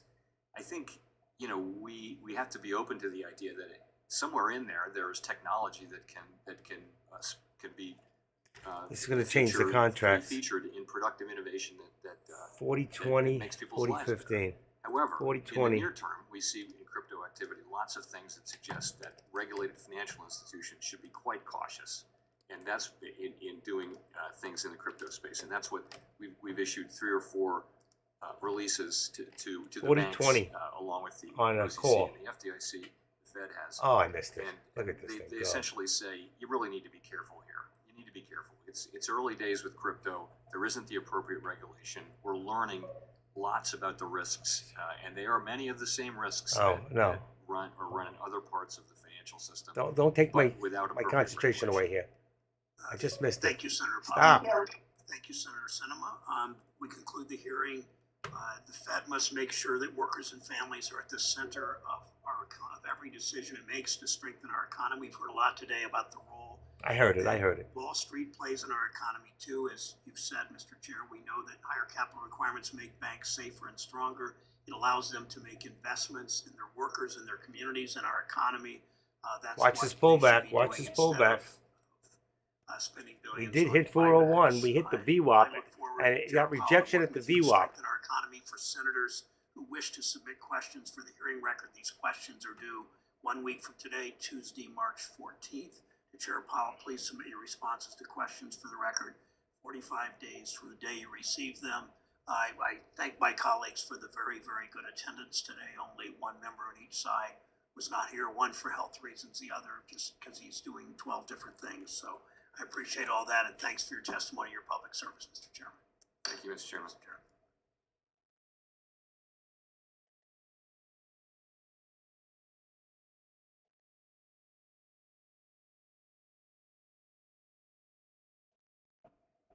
Thank God it's over. Phew. All right. Did you get anything out of all that? Market's going to come back down.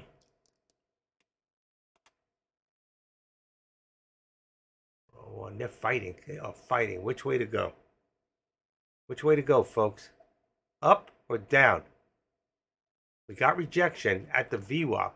I'm going to miss this. I'm going to miss this. I know it.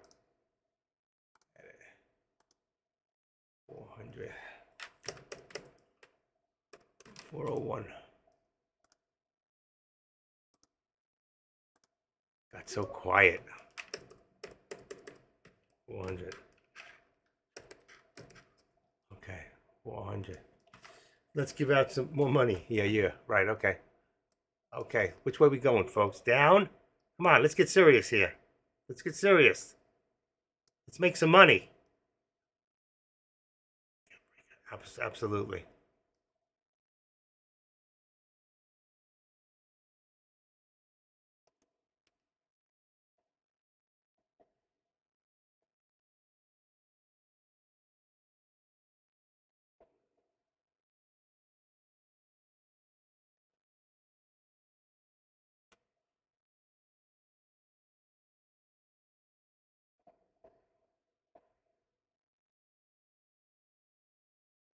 Ooh, look at this. I almost jumped in. Look at this thing go.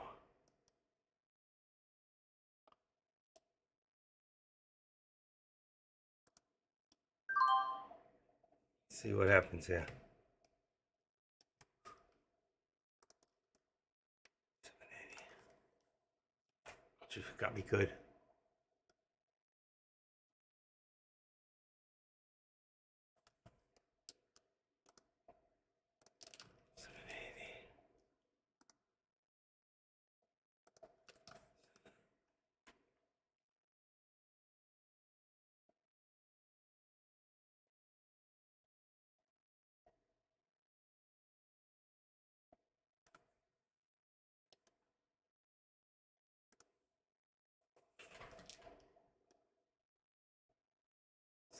740.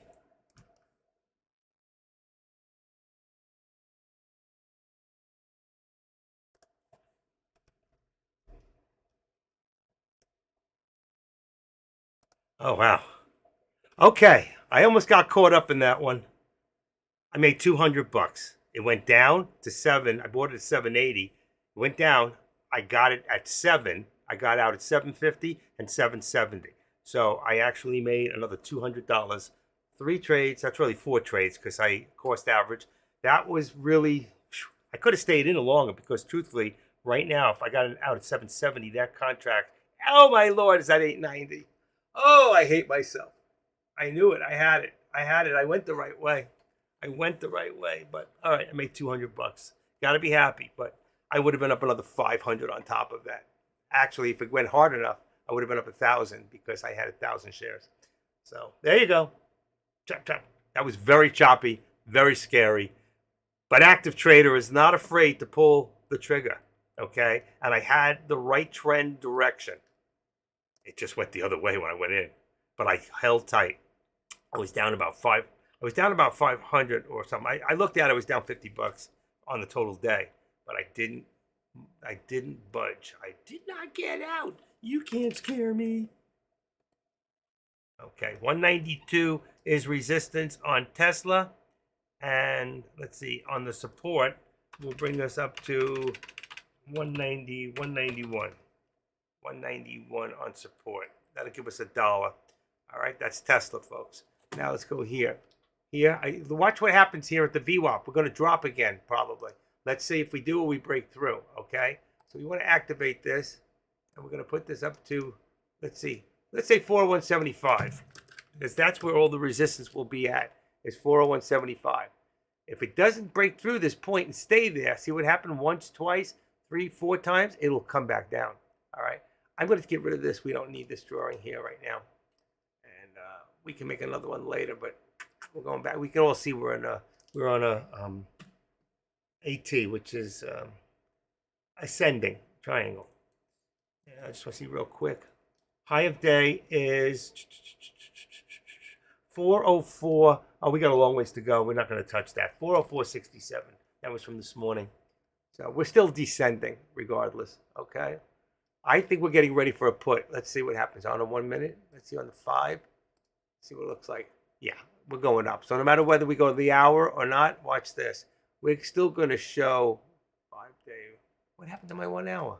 1 day, 1 hour. Here we go. See, we're showing up. So I would just say for right now, we're an upward trend, but I think it's going to come down. I think we're going to have a lot of resistance at the VWAP. There it is. There's your pullback. Just like I said. Powell didn't say anything different than before. Yes, but the market started off much higher. It was 404 this morning and came down to 399. So when you say there could be some sort of reversal to bring it back, but right now I still see pullback to about a little above the 13. 401.50, we're already there. 401, how could that be? 401.39, 38. What is that? 401. Oh, that's right. 401, around 401, 1310, 401, about 401. All right, we can see a pullback anywhere from there. Wow, I told you it was a good put. Once we hit that VWAP, that's where your hope reversal came in, because it's just bouncing off of it each time. And if you go across here, you'll see we have not been able to get above that VWAP since we came below it this morning at about 10:38. We're in a whole different ball game. That's 2 hours ago. All right, but we might bounce off this here and come back up a little right now. Meanwhile, I'm up. I'll show my contracts. I always do. I'm always transparent, win or lose, just the way I am. Let me just see real quick. 1, 2, 3, export, take a screenshot. This will be save. This will be number 1. Okay, save. Get rid of that. Go back to chart. Then I can show you guys. All right.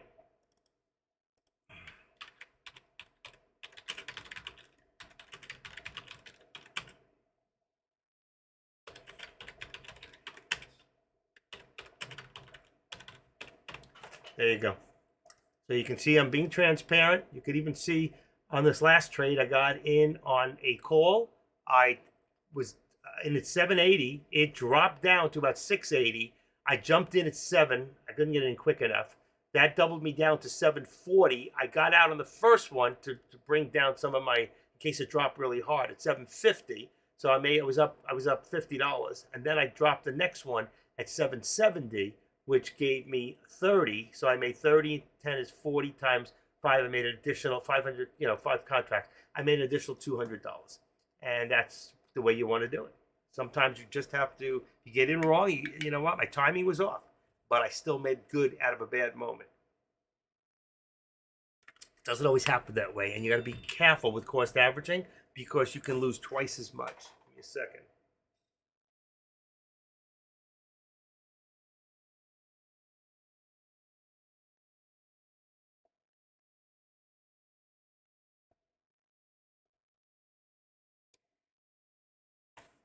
Did my third trade, up another 200 for 450 so far. Okay. I've been up all week actually, and up last week, so I've been doing really good. Scalping, folks, scalping. That's what we're doing. Eagle scalping, trying to get that timing just right, and it's not always. I chased that one a little bit. I really did.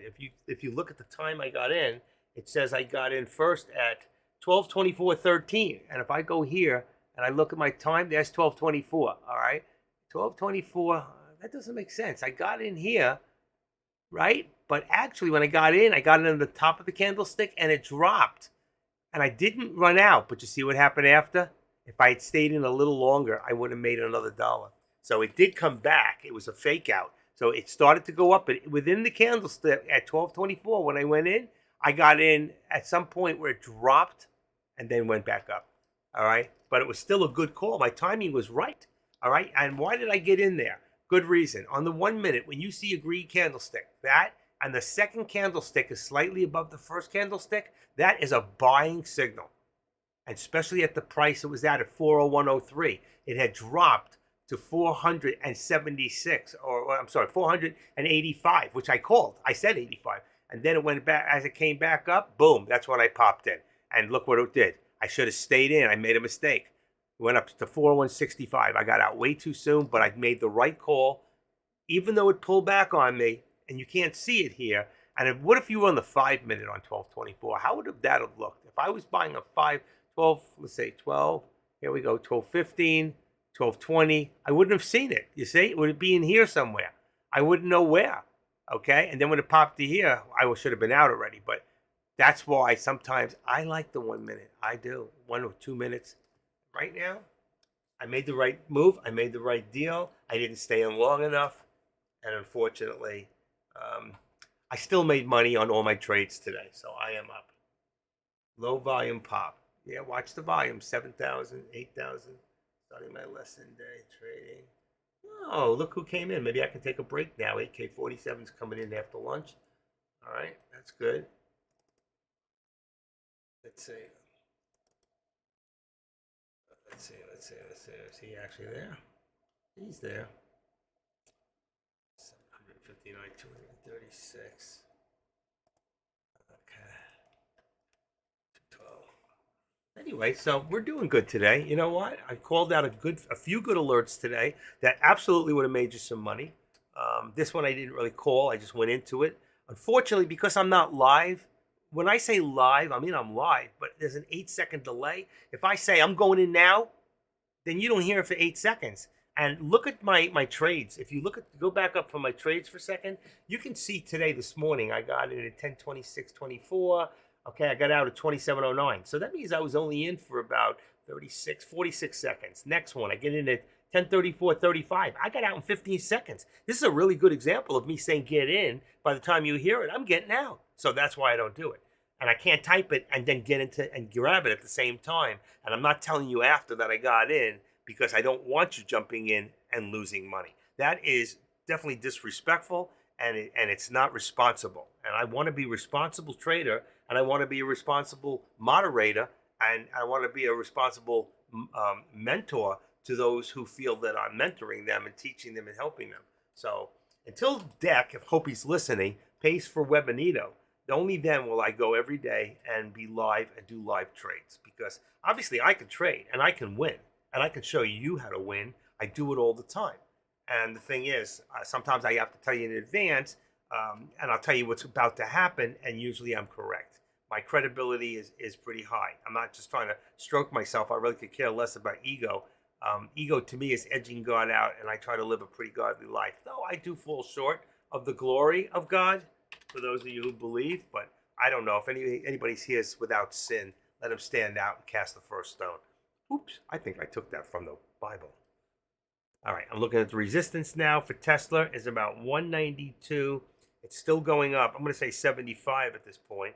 192.75 will be the resistance, and the support right now on Tesla, it will be, for those that are watching it, 192.75, 191, let's say 191.75. Leave the dollar channel in there. It's coming back down a little bit, but let's leave the channel. Actually, I would like to make my channel a little lower so it's right off the 13, and I'm going to make it 65. All right, so it gives us $1.10. Perfect.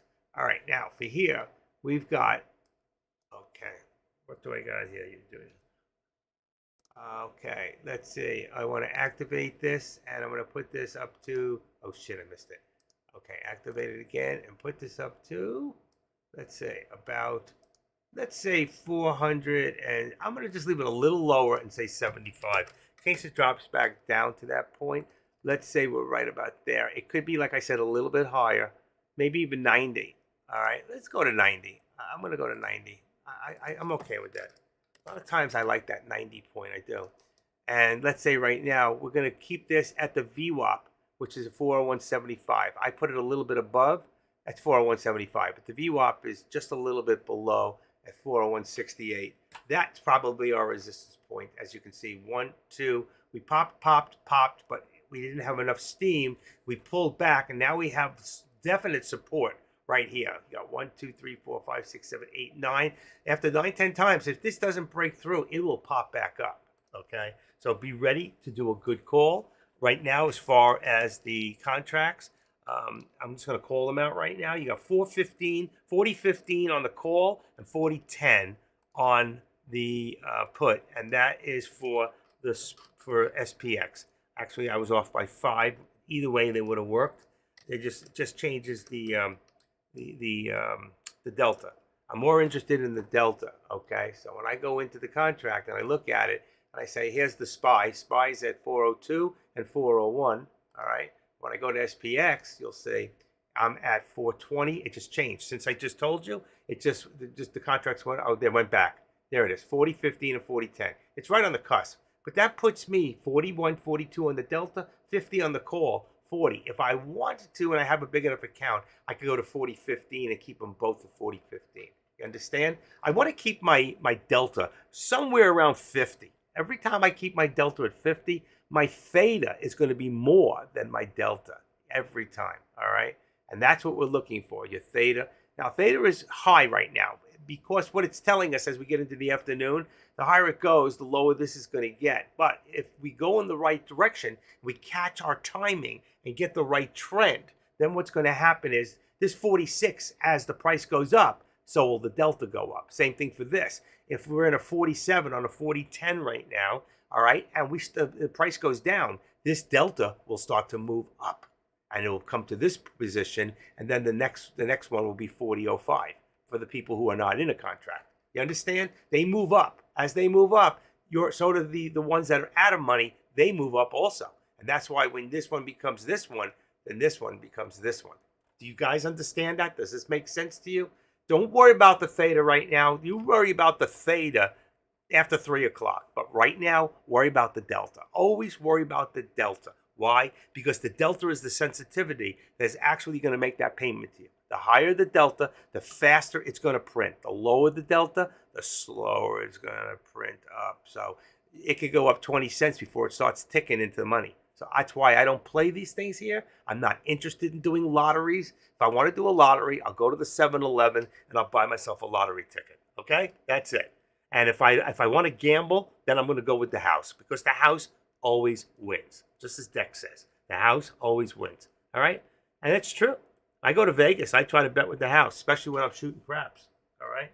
But every now and then I'll go for any craps, and they'll come in. I had any craps come in on me. I had $5 left in my name. and I did any craps 3 times in a row, and I won $175, and it put me back in the game, and I walked away with $2,000-$3,000, down to $5. So it can be done. I haven't been there in years, and I don't go, and they don't have craps here in Florida that I know of. So I don't go to, maybe the Hard Rock has it. I don't know. I have 3 huge casinos within a mile or 2 of my house. Most traders lose. Why does he have to spam my board? Cut it out. There's 3 reasons. You know what? All he had to write was this. Here. The 3, watch this. 3 main reasons traders lose. Ready? 1. They chase plays. They chase plays. 2. Wait a second. What did I do here? Hold on. Just give me a second. Okay. Oh, well, shoot. What my thing on? No. Okay. All right. They chase plays. Number 2. Revenge trading. And number 3, right? Overtrading. Those are the 3 main reasons why traders lose. They chase plays, they revenge trade, and then they overtrade. Does that make sense? I don't know. You can put out 100 different words like he just did, but it all comes down to 3 things. Chasing plays, revenge trading, and overtrading. And after that, number 4 would have been timing, trend, wrong trend, okay? Bad timing, bad trends, and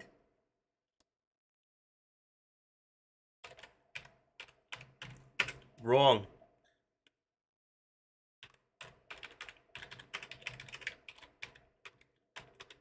Not knowing. Wrong timing, wrong trend, and wrong support and resistance. If you don't have the right support, like this is off, okay?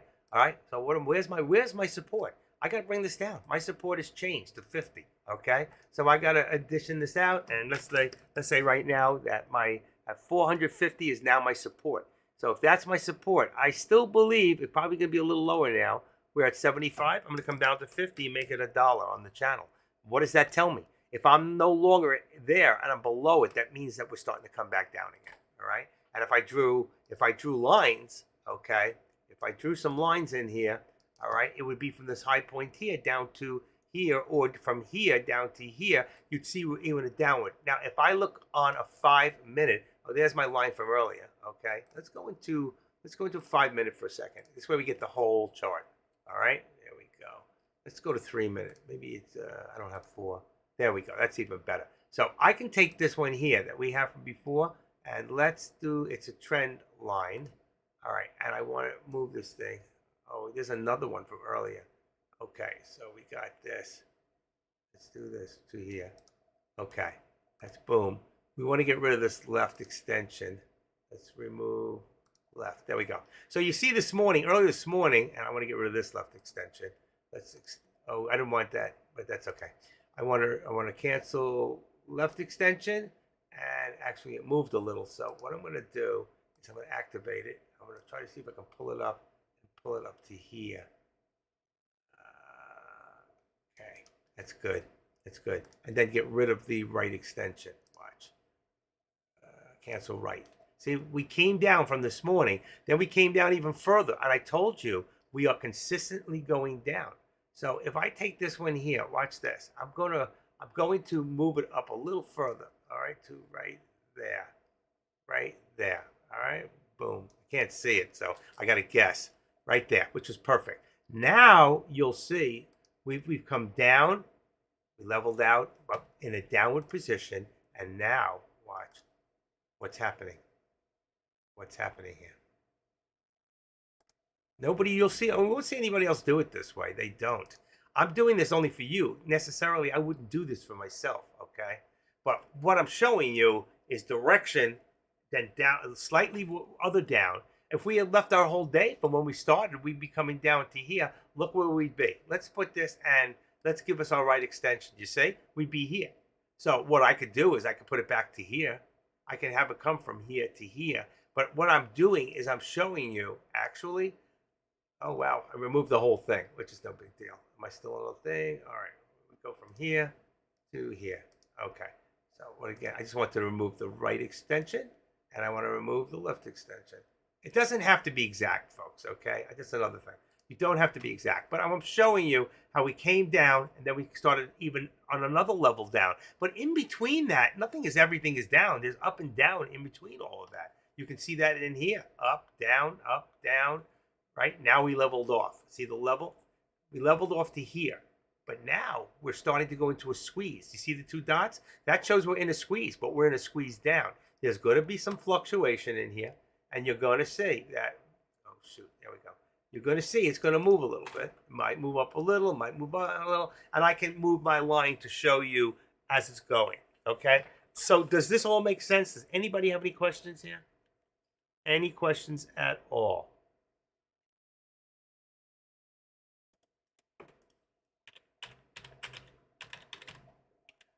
Any questions? Any comments, concerns? Anything that's on your mind? You don't like what I'm saying? You think I'm wrong about something? Tell me. I'm not going to throw you out. I want to know what you think you know, okay? If you think you're right, let me know. If you think I'm wrong, please let me know. I can take criticism. I can take constructive criticism, okay? And I can take constructive, anything. I'd just rather you give me something to work with. That's all. I'm bringing my Tesla seems to be going up a little. All right, we're going to edit that one up to about 35 right now. So it's 193.35. All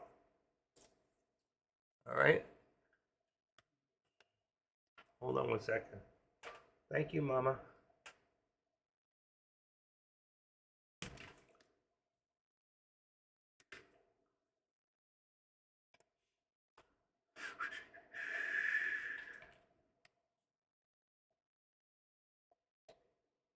Anybody?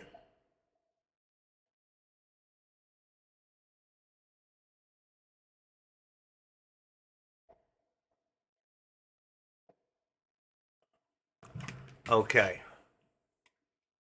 When I found you, look what I do. Anybody have any hunches where this is going? We're in the 3 minute. I'm going to leave the 3 minute. It's not bad. But the only thing about the 1 minute is I can see how much, when something is still trying, how many times it tries before it says, you know what, I can't get above this line, and boom, it's going to come back down. Always remember to go back and put the glove on, all right, for safety. Make that up and then push this to the middle. I like to have it always in the middle for you so you know exactly what you're looking at. All right? First zone. Give me some thoughts. Somebody, give me some thoughts. Okay. It's 12:48. The markets have slowed down a little bit. This is a good time, I think, that if anybody here wants to go get something to eat, run and get some food, go to the bathroom. Don't I think so? Yeah, well, I agree with you. And that's what I'm showing you. I'm showing you that we're in a downward trend, okay? I don't need another trend bar. I could go from low to here, which will give me, or I could go right across from here to here, all right? If I wanted to make a lower trend bar, which will show you, actually, let's say right there where the arrow is. I still want to get as close as possible to the end. It should be right there. So I can go from here and then put this to here, and you can see what's happening here. We are really getting ready for some sort of a squeeze. Now, the question is, are we going to squeeze up like you think it might look, or are we going to squeeze down? And if I was to guess, okay, we could squeeze up to 401 again, but it's a little far from here, which is at 401.60. So it's trying. I always say, are we going to be here, here, or here? And right now, we're going here. But watch out for fake out breakouts. There's your 401, 03, 04, low numbers, boom, it could drop right down. Or if it gets enough and it doesn't have it yet, there's only 42,000, there's only 47, 50,000 on the candlestick shares traded. So it's not that it's got high, what do you call it? I had to take my socks off. Sorry if my feet smell. My feet, those socks really help to stop the pain in my feet. Oh, I forgot to take something. Give me one more second, folks. Okay.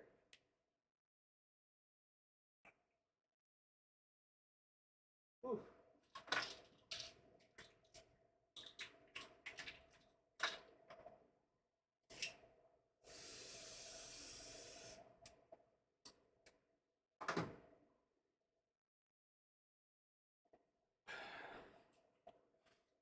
I had to take my breathing medication. Some people, I take Onoro every day of my life. It allows me to breathe one more day for 24 hours. I'm on a 24-hour breathe. Okay, let's go back up here. That's why I had some smoking at a young age when we thought it was cool, but it wasn't. And look, there it's going for it. So we will head for, let's put this up a little higher. I'm going to put this up to, where is this here? 40, 50. I'm going to go to 50. Let's see, 45, 40, 40. I can't get it exact. Come on, I can't get it. I'm going to go about there. I'm leaving it a little high because I want to see if we can reach that 50 mark, which is about right there. So it's perfect, actually, because over here it's at 50, 49. So if we can get through this, that's where our resistance is. That's where my trend line is. I think we have room to move. All right. And then we, of course, we would be running for 40162. It might go, but let's see if it's got enough oomph. I don't see the volume there at this point, and that's the problem. All of the top gainers or have no, he puts all these top gainers in here, but they really have nothing to do with options, most of them. So most of us are not even, what do you call it? See, there's going to be some more meetings, so we got to look at this stuff. It's going to have an effect on the markets tomorrow when Fetterman, he testifies to the House at 10 a.m. in the morning. That's on Wednesday. That is right. That's tomorrow. And then Fed Governor, Fed speaks 10 a.m. on Thursday. Jobless claims, U.S. unemployment rate on Friday. That's going to probably, well, I think the unemployment is low right now. So that possibly could bring the markets up a little bit. We'll have to see. Make sense?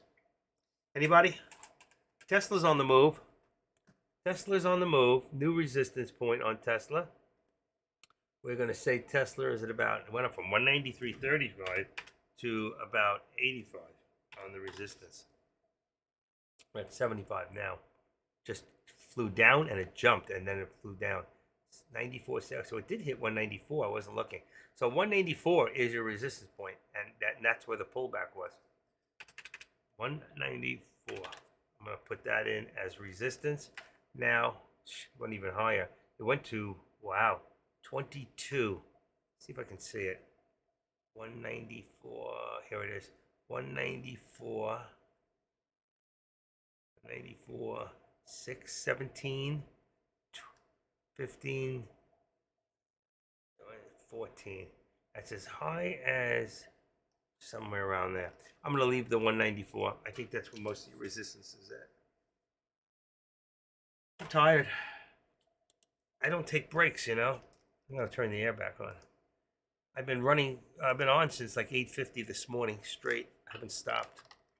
I wasn't going to come in this early, but I did. All right. So...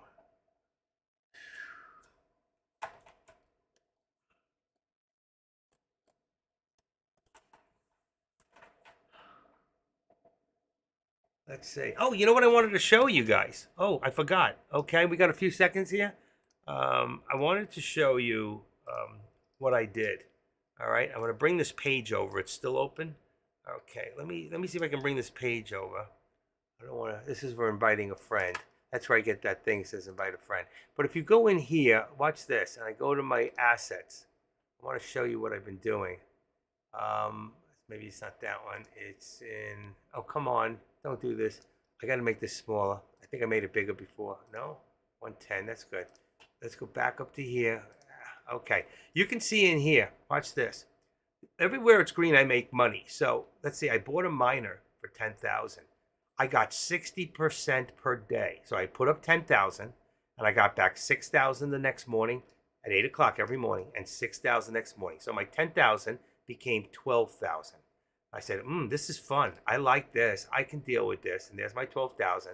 So what I did, and it's not showing it in here. It's only showing mine a full account. Let's just see something real quick. Oh, maybe it's in here. All right. So there it is. 12. And then I had put another, I put more money in. You don't see it here, but I put like 37,000. I put the difference up to make this. So I had now 53,960. I just took my 53,960 and I invested the whole thing.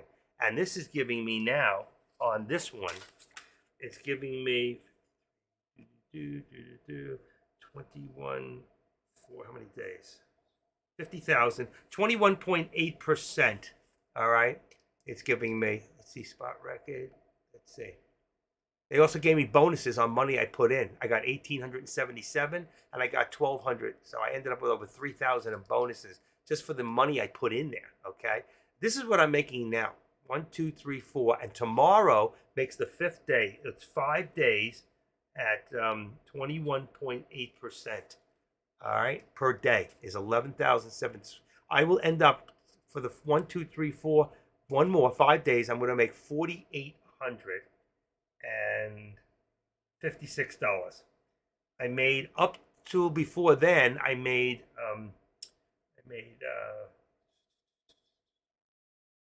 800. The last one I made 800, and the one before that I made 1,200. So you can see I made more. I made 60 was 2,000. I made 2,000 on the first one. So you can see so far total I will have a total of 12. After tomorrow morning I will have $12,858 that I made in the last 4 weeks. So I wanted to show you this. This is real money. The more you invest, the more you get. If I put in 100,000, which I could have, I didn't have it, I can move it. The next one is 100,000, and I'm going to put in 100,000 at 15.25% a day. It's going to give me 15,250 per day for 8 days. I'll get back 122,000. So I'm actually going to make $22,000 on the next one I put up. All right. And that'll be 8 days. So that'll be 8 days. This one was 5 days. That's 13 days. Another one was 2 days. It's 15 days. And I think another one was 3 days. So about 18 days of tying up money. I'm walking away with almost $40,000 in profit. And the next one after that, I'm going to show you something. Watch. These are miners. All right. This is the crypto miners that I'm doing through where I gave you the link. Okay. It'll show you there. My cumulative income is $71,966. But if I go to the next one, which is, you see, there's 100,000. You can put up more. 8 days, I get back 122. The next one, I put up 300,000. I'm going to get back $381,000. Is there any risk? There could be, but there hasn't been. This company, DBET-Coin, they pay. You get your money back. What I'm going to do when I'm finished, all right, I get all this money. I'm also doing something called, if you look in here, it says trades options, okay?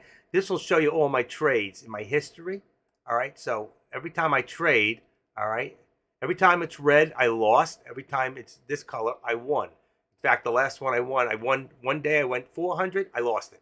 Next one I went to 1,200 and I won it, okay? Oh, I won the 400. There's 400 and there's 1,200. So I won these two. I lost the $10. All right. So you can see my money's went up. I actually was up to about $700-800 in profit that I moved over to the other side. Now I had more money in there, and I wanted to see if I could get my money out of DBEX. So I put it back to crypto. I put it back to Binance.com, and 5,000 went in fine. And then I brought in another $50,000 in. Okay. And they wouldn't give me my money. They said they hold it for 7 days. I kept writing them, what's going on? After 7 days, they said, we don't want to deal with you. Have your bank get it back to us to reverse the wires. 3 weeks until I got my money back. 55,000. I thought I was going to die. I said, oh my God, I just lost a lot of freaking money, 55 grand. But I got it all back. And then I started using, I don't use them anymore. I use DBEX. I use crypto.com. I bring my money to crypto. I set up a crypto, and then I set up this account. So anybody now who wants to get involved in this, all right, I'm telling you, it's good. I did all the research on this company. They're out of Dubai, but they're the U.S. version. They're in the United States, okay? But they're out of Dubai. You don't have to put up a social security number. So any money you actually make in here, technically, you're supposed to pay taxes. But as long as you don't bring your profit back to the U.S., you will never have to pay taxes on it, really, not that I know of. So you can get a credit card through them. You can go get a credit card, and that credit card you can use to buy anything and do anything you want. To buy a house, you can do anything. So it's a numbered credit card. It doesn't even have your name on it, All right, so I just wanted to show you guys. I'm not going to spend a lot of time on this. All right, there's an invite reward. So if you sign up through me, you do put money in. 9 people, somebody just signed up. 9 people have already signed up in the last 2 days. Okay, their safety, their setups, and another thing I want to show you is this. They're going to ask you. You're going to have to set up something like what's called a. Let me see if I can put this back now where it was. Goes this way, and I got to put it back here. Okay, great. There's something called Authenticator, all right? Do not use the Google Authenticator. It's the worst. It was terrible. I couldn't do it fast enough. I had too many problems. There is one called, let me just get the name real quick, and I'll see if I can show you. Authy. Okay, Authy Desktop. So before you put any money, you have to do this. Authy, it's very easy to use, called Authy Desktop. Give me a second. I'm going to show it to you. All right, and you want to download this right from Authy. It's safe. It just came up on Norton. It said safe. All right, Authy.com. Download. So you're going to need to download this. You can do it on a mobile app. I did it onto my computer because I do DBX. I do it a crypto. You can only do crypto on your phone. So I have the Authy on my computer. But you can have it on both. You have 15 seconds to put that number from Authy to crypto. Otherwise, it'll generate another number. If you miss 4 times, it'll lock you out for 30 minutes. Okay? So I'm going to give you right now this here. I want you to see this website. It's called Authy. Go to authy.com/download, and you are all set. And for anybody else, I will give you one more time if you're interested. If you're not, that's fine. If you need help once you get in to crypto and move, wait. If you get money into crypto, wait. Let me help you so you can transfer your money without paying money. All right. I found a way to do it. There's a loophole in there, and if it's still working, I found it, and it costs nothing. It cost me $10. It costs you $25 to move money from your bank to crypto. That's all I'm going to tell you. It's worth it. Don't be cheap and wait for it. Was me. I'm the cheap Jew. Okay, I'm Jewish by birth, but I believe in Jesus. But I'm the cheap Jew. I was going to save that $25. I didn't, and I'm glad I didn't. There's a great tracking event when you do it the other way, and you actually just pay the $25. It'll be there. I actually put $35,700 on Monday, last Monday. I put it into crypto at 9:30 in the morning. It took about a half hour. It was there. Everything was great. I moved it about an hour later. I moved it to DBEX. By 11:30, I was able to put my money into the miner, and I started making money. So I'm just letting you know there's money to be made. So if you have money, you don't have to be afraid. I'm not saying it's never any ever risk. There's always a risk. All right. The risk could be that the miner that Bitcoin could drop quite a bit. And then the risk is that if they're investing, they invest your money every day, making so much, and that's why they're able to pay you such high returns. Rich people make rich money, sick money returns. Poor people get really underrated, sick, disgusting, low rates on their money, or if any. But rich people know how. Rich become richer, the poor become poorer. So either you can stay poor, stay middle class all your life, but me, my goal this year, and I have somebody helping me, is to make a minimum of $450,000 in the next 4 months doing crypto options. All right. And I didn't show you the crypto options. We'll go to that step next. But crypto options, actually, they have, if you have under 50,000, everything is a 10-minute trade. So you got to figure out the trend. So if you put in $240 and you win, you get 210. If you lose the 240. All right. You lose a few dollars on every trade. That's the commission. I put up 1,200. I ended up getting 1,050. All right, whatever it was, 1,100. So you lose money if you lose. You don't get the whole thing back. But if you get it back. You get your money back plus you make, that percent, 1,100. But if you lose that money, whatever you put up. And when you're buying Bitcoin, you're not buying, or Ethereum, you're not actually buying the Bitcoin itself. You're buying an option on it. So you don't have $23,000 for a coin. It don't matter. You can put up $1,000 wagering using Bitcoin, and that's called an option. All right? Works the same way our options work with that much leverage, but they're much safer. And if you can read, I should have showed you, and we will go into it another day where I'm going to put out the charts, and I'll show you how they work on the charts with a 10-minute. And when I'm ready, I'll do an actual trade so you can actually see me do the trade. It might be delayed for you to see, but I'm working on, and he doesn't know it yet, I'm going to be working on deck to get me Webinito, and I want it for free. I think I put out more effort. I do more here than any other bar any. I can't name one. Not Kush, not AK-47, not even Deck. I spend more time with you guys per hour, per day, than any other moderator in Tradecaster ever. And why? Because I am the active trader. And this is my world, and I welcome you in it. Okay? And all I want to do is help you and show you different ways to make more money. You with me? Or you're not? Don't matter. Or just listen. Doesn't matter. You don't have to trust me, but I've been here for, look at that thing come down like it did. Woo! Look at that pull down. We were right. We said it eventually was coming down, and it did. And I'm not in it, but that's okay. Right now, we're going to put this down to $3.99. And I told you, if we drop below $3.99, there's a good chance we're going to see $3.95 in the next few days. $3.99, and let's say 50. That'll be the next step down. I think we're dropping. There it goes. And you know what that's going to do, folks? That's going to change the contracts. So let's take a quick back look. All products. And right now, you can see, I'll go to all products real quick. SPX, see the contract now is 4,005 and 4,000 on the put. 4,005 and 4,000 on the put. All right, I'm going to change mine. Mine is 4,010, and I'm going to make that 4,000.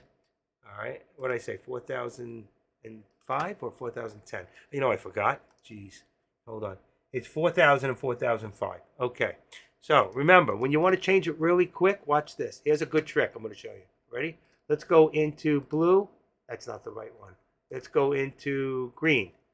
It's 4,015, but it's supposed to be 4,005. You go there, go back 2 numbers, and put in 05. It'll drop the contract right there. Click on it. You got it all set. Now I want to go back to the SPY. So I go back to my red, and that should put me back to the SPY. How we doing? Like that? Good trick. You can go back if you didn't see it. And you remember this morning when I put a lower target in? I didn't take it out. 398.55 was my lower target. You remember? 398.50 was my lower target. It's still in there. I left it there this morning. Anybody remember when I put that in there? Hold on. I'm interested in trying this out, but need to wait a bit before I try. I'll use your link when I do. Excellent. Thank you very much. You know who you are. Got your message. Okay, so I did put a lower. I did call it.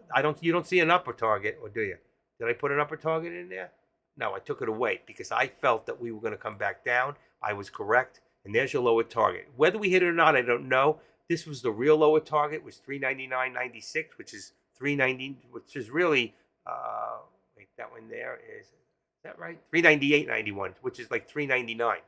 And I put it. I think it will go a little lower. So let's see. I could be wrong. I'm not always right. And this has changed now. So we're going to take this, and we're going to activate this line. That's your lower bar from this morning. Oh shoot, I screwed up. Let's see if I do it this way. I'll bring this one down to here. I don't like it. Let me just see what I did. I screwed it up. I'll tell you what. It's easy enough just to do it over. Let's remove it. Remove that. Okay. If I want to go back and put it back, I go to 5 minute. That'll show me my whole chart. Actually, I don't even like that. I don't think I want it in there. Because it's going to show down. It's going to give us a parallel. I'm not interested in seeing the parallel. Because we just hit a new low a day. When you hit that new low at 47, it probably went back up for, I didn't see it. If I went up here, you'd see, let's see, 49. Where did it go? There's my low. My low is 47. Here is the low right there. And let's see, did it go back up or didn't? If it didn't even go back up a little bit, 50, no. That means, oh, there it is, 59, 60, 61. So it did. It went up a little bit from 47 to 60. Anytime you see a new low a day, if you can hit it instantly, you'll get a little, but you'll see what's happening here. And you got to look at it on the 1 minute, or you won't see it. When it hit that low, it went right back up, but it didn't go up a lot. And what I'm just trying to get at this point is that usually when you hit a new low of the day, if you hit a call immediately, you can make 20, 30, 40 cents. In this one, it didn't go up that much, so it would have been scary. Let's activate this one for a second. And let's go like this and bring this down this way. We're going to bring this to right there. I'll show you why. Boom. Okay. You got that there. We have these two together here. Let's just activate that. And here, they don't look right. Bingo. That's good. All right. So they connect there. Then what I want to do is let's activate that. Perfect. So what I want to do now is I want to take that and remove the right extension. So you can see we're moving down, down, and now we're going to take it from here. Watch. Okay? And we'll go here, and now we're going to take this from right there, try to get the same spot, and put it right to where we are, right about there. All right? We want to get rid of the left extension. It's a very, very unique way of doing something. You know what? It's showing you step by step what's happening with the chart. And now if we go to about a 3-minute, you can see we started off high, 404.01, I think it was. We came down, and then we leveled off again. We leveled, but we still were in a downward motion. Then we dropped again, and then a big drop. So you see what's happening here? I love this, okay? And like I said, I've never seen anybody else do this. Hello? Hello? Can I help you?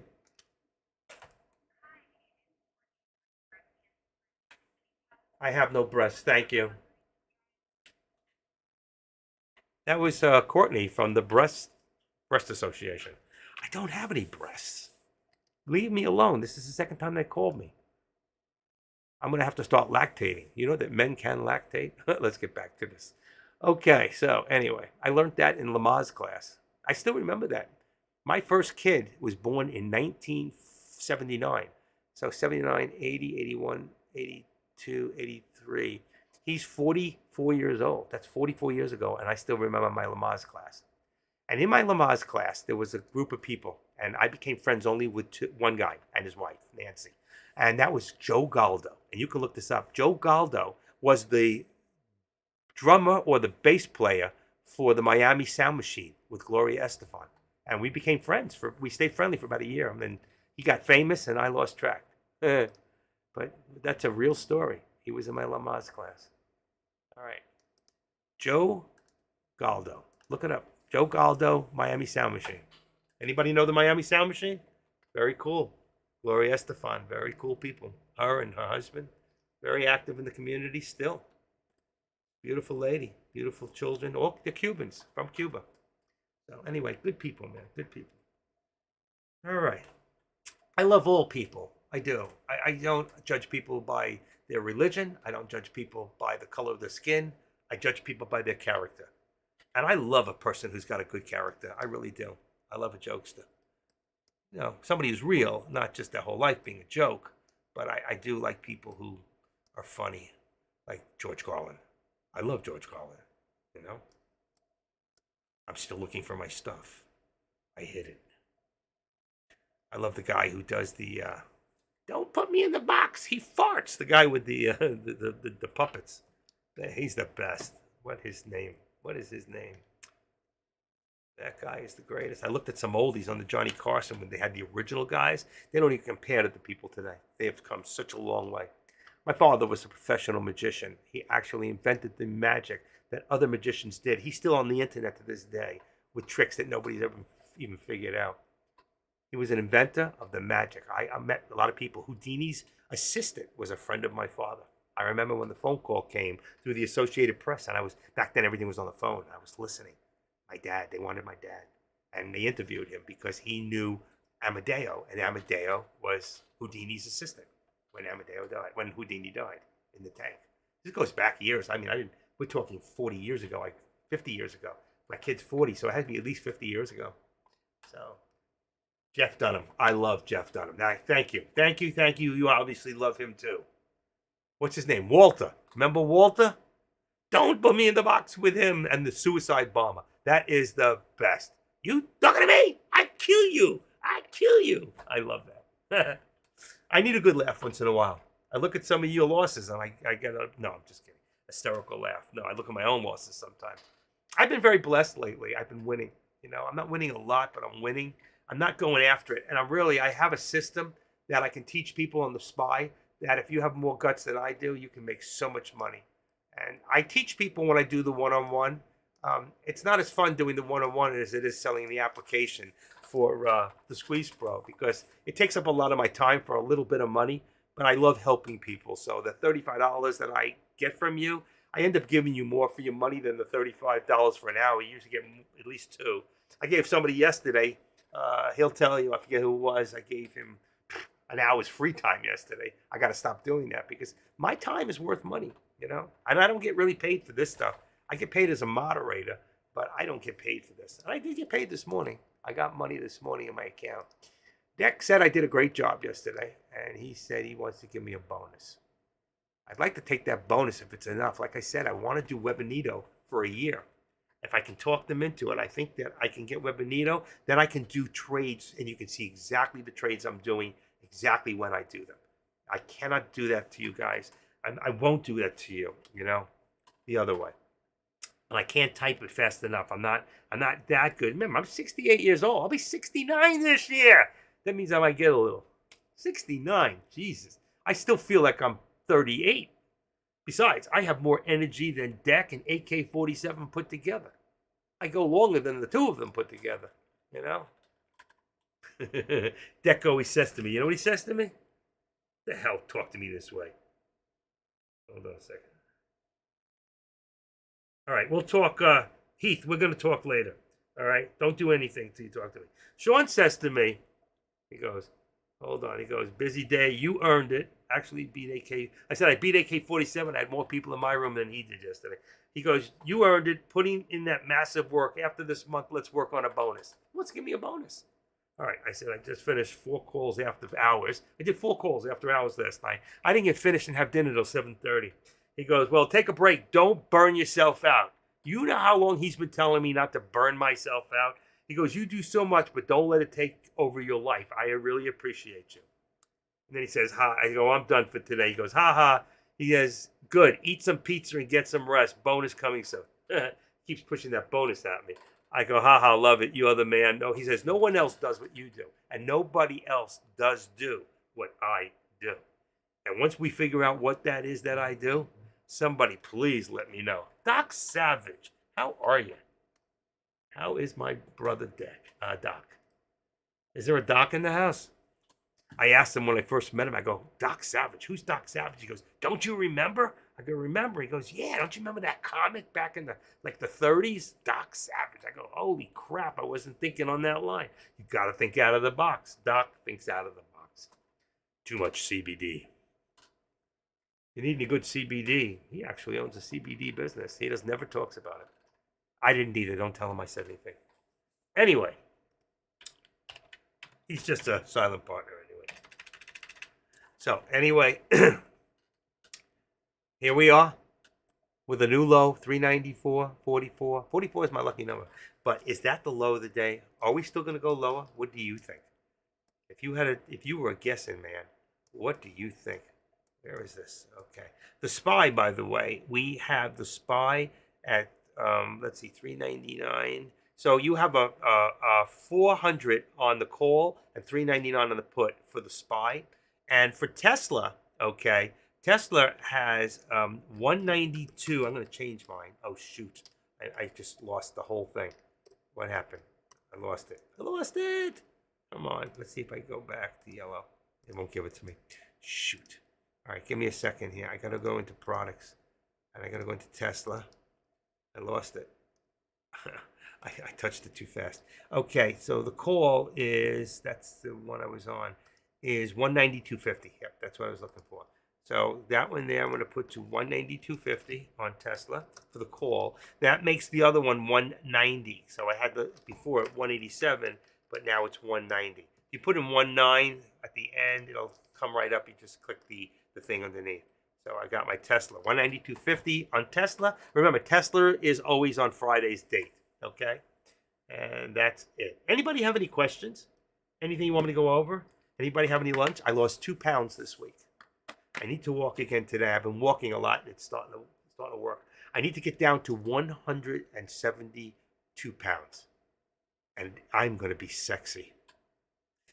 But there's a girl, and she wants me to shave my beard. What do you think, guys? Shave it, look younger, or leave it and be who I am?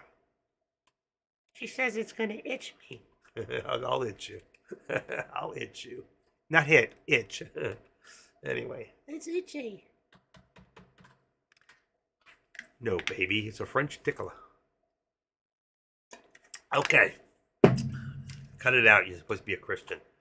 Man, I fall so short of the glory of God. It's amazing. I need to repent. Let's do a little prayer, okay? Okay, that was good. I feel much better.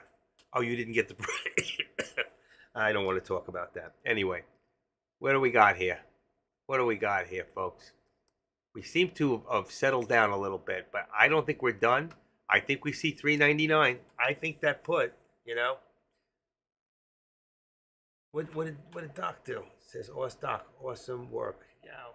Did I miss something? These hell team revenue trades is the difference between a bad trade and a losing trade. A bad trade implies someone risked their hard-earned money with not plan or process. Absolutely. Always have to have a plan. A losing trade are filled with insightful information. You had a plan and can learn from that plan. That's right. And what happens? Listen, I put up my winnings before, okay? But if you look, I my timing was wrong. And if I'm going to put it up again, and if you open this up and you look now at the trade, not this, let me see. Oh yeah, this last trade, one on top. You'll see I went in at 780 and the thing dropped to 680. So I really should have been out before that, but I didn't because I knew it was going to come back. I just knew. So what I did, I went back at 680. I tried to get in and I got in at 7. So I cost averaged to 740. So when it hit above it, I got out quick on half of it. And then it went up again, so I got out. If I waited, it went up even more. It went up another like 80 to like 8 something. But I did get out of that and made another $200. I was 250. I think I made 200. All right, I was up 250. Now I'm up 450. So you see, that was not a good trade, but it wasn't a bad trade because I won. All right, and twice that happened to me today because my timing was off and I jumped in. I hesitated. If he who hesitates usually loses. And I'm not telling you, if you're new here, to cost average down. I always match the same amount, but I never do it unless it's at least $1. Okay? There I got caught up. For the second, it was about 80 cents. I tried to get into 680 and I couldn't. I was on a cost average from 680 to 780. That would have given me $1, 50 cents. It would have been 10 cents less. It would have been 730. But instead, was 730? Let's see, 80 and 80 and 50 would have been 130. Instead, I cost average to 740, and that little difference it could have cost me a big difference because look where I got out. So if I got in at 730, I would have made 10, and I would have made another really 20 more than I made. I would have made another $100 more. That's a big difference of that cost average down. So, but you got to be careful with cost averaging. Most of the trading books that you will read when it talks about cost averaging will tell you that if you cost average down, it's wrong. Because if you get stuck, and 5% of the time it'll go the other way that you wanted it to, you will lose twice as much. So be very careful when you do something like that. It's only for experienced traders. And yes, to become experienced, you have to do it, but you really should do it with a small amount of shares. So start with one contract on the SPY one day, and if you buy in wrong and it drops down, try to cost average with a small amount. That's still 200 shares, but for me, it was 1,000 shares. 1,000 shares at a 20-cent loss is $200. 20-cent loss, okay, is $200. But a 20-cent loss with 200 shares is what? $40. There's a big difference, all right, of taking that loss. So if you're going to play around with cost averaging, do it with one contract only, all right? Learn what you're doing and be able to read charts. Don't jump in the middle, all right? Right now we're on the bottom. You see the chart here? Let's see. I got to put this back to a hand. Give me a hand. And you'll see right here where are we at. 399.50. We're actually falling a little bit below. We hit a new low of 399.35. So I told you we were going to go lower. This might go up first before it goes down. But let's say now I'm going to go over and make this. I'm going to make this 25 because that's the next step down. All right. So though it's a little below where I said, and look where my target is, folks. I put that target way, I wish it tells the time I did it. But I put that lower thing there over an hour and a half ago. You remember? I just forgot about it. We were way on top. We were way up there, like right up here somewhere. And I said, if we don't go this way, we go the other way, this is going to be my lower target. And you know what? I'm not that far off from it. A lot of times you'll see I put upper or lower targets. I usually hit them, okay? I'm usually right. I don't know how or why, but I learned a long time ago how to read charts. But it's more than just reading a chart.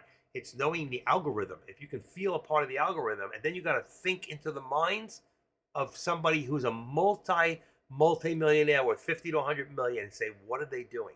How are they manipulating this? What would you do if you were them? You fake out breakout. So in the beginning of the day, you make like it's going down. So everybody jumps in with the puts, and then you go the other way and take all their money. That's what they do. Or they fake up and then come down. And if you look on any day, that's about what happens. Okay? I don't know what here. It didn't really here. It faked out down and it went up a little. Okay? And then all of a sudden it just dropped like a bomb. And you see, I always wait for this, the lower VWAP. And then from the lower VWAP, it goes to the VWAP, comes back down, it's short, comes back up, it's still short. Now it's only coming and bouncing off the 13, bouncing off the 13. And then finally we hit the VWAP again. We never got back to that upper VWAP. So it was about here that I probably called that lower and said, I can see what's happening. We just can't get above that VWAP. We're going for a lower of the day. And I was right. And here you had a lot of up and down. It was like a roller coaster. Now we're on the 3 minute. It would look different on a 1 minute, but we're on a 3 minute here. But eventually it started to build lower lows. And every time it spiked up, it built a lower low, lower low, lower low. Okay? And now we're consolidation on a new low of the day. And there it goes again, 29, just like I said. And after that low, what happened? I told you, when you hit a new low, go for the call. I wasn't watching. I was teaching. So it spiked. All right? And you can see what's happening here. And this has changed a little bit. Let me just change this line a little bit. Let's activate it, and let's push this up to, I'm going to push it up to the 13, because I think the 13 is where this is all going to bounce to now when we see a bounce play. Okay? Let's put it a little like this so we can get a better idea and watch this thing and see what it's going to do. But every time it goes up a little bit, anywhere up to the 13, if you get up to that point and you believe we're still in a downward trend, then that's when you want to do the put. I would rather do a put than a call. I don't know how far the call's going to go. Well, I do. I do really. I have a feeling. I have a feeling, but we don't know when it's going to break through. But if it doesn't break through, then I know it's a good time to do a put. And there's my cloud. See the cloud come in? That's the think script I give you for free. It's called the 9 and 21. You can find it in my alerts section. So you can go get that, and you can take that, and there's an HTTP in there. There's an address. You copy that. If you have Thinkorswim, you go up to the top of your page. It says setup. You drop the setup. It says second one down, open shared item. You control V into the blinking thing. You hit the preview button, then the import button. And once you've done that, you go up to this, and you do edit studies, and you go in here, and you go think. And the two that come in, they're going to be number 803 and 804. You just double click on one. If I double click, watch what happens. See it go in there? I already have it, so I'm going to take it out. But if you double click, it'll automatically go in there. Okay? Uh-oh. What did I do? What did I do? Don't spank me. He needs a spanking. I got to put it back to the hand. Okay. Come on. There you go. Put it back in the middle. So that's all I'm trying to tell you. Go up and get that think script, because sometimes it may not go to my 13. It may go to the 9, or it goes up to the 21. Those are all exponential. All right. You got 13, 21, and 9. And you can change that. All right. If you want, you can go in here. That's the VWAP. You can go into that think script 9 and 21. Some people like 8. They like 8 and 20. You can change these. Some people like 20 and 15. You can change it to whatever you want. This is your tool, not mine, okay? I give you the tool. I give you a suggestion. You do what you want. It's your trade, okay? Don't let anybody tell you you're wrong. If you use a tool and it works for you, if you use Fibonacci and it works for you, for those who don't know, Fibonacci is in here. You go right in here, and there's a Fibonacci. By clicking that, I can now go like this and go Fibonacci, and I can make a Fibonacci chart. Let's see. It's not working. What did I do? I did something wrong. I didn't click it right. All right, let's go back. And I might have to go on a, come on. Oh, I hit the wrong one. Oh, it says Fibonacci. That was really strange. That was really strange. Oh, hold on. The Fibonacci should have worked. If you go like this, let's see. Here it is. And then you go down and you bring it to, let's say we were at now. So it'll tell you there's your 0%. All right, if we get to 0, then we go the other way now, because we're going down. So the 0 should be on top and the 100% should be on the bottom. And we can see the breakthrough, and there's certain percentages that tell you where. So if this comes back up, all right, and it was the other way around, I'll show you the other way. So I can take this, I can remove it. Now my Fibonacci is still on. So I can go from the lowest point right there at 20, where is it, at 29. I can get as close as possible, bingo. And now I can bring this up to in an area of time right there. All right, so now you can see there's your 100%. If it starts to go the other way, which way can I make money and how much? These are the different steps. If it starts to go up, 399.87, then 432.64, and this is taken from history. Or I could just do it with my whole day in mind, okay? And the way to do that is, and that would make it the best way, I think, is go into the 5 minute, all right? And you would start, let's say on the highest part of the day, you'd have to look it up. I think it was 404.51, 404.67. Okay, so I go up to here, I find 404.67. Just look on the right. There it goes, bingo. And then I go to the low, which is 399.29. There we go, bingo. There it is, set for the whole day.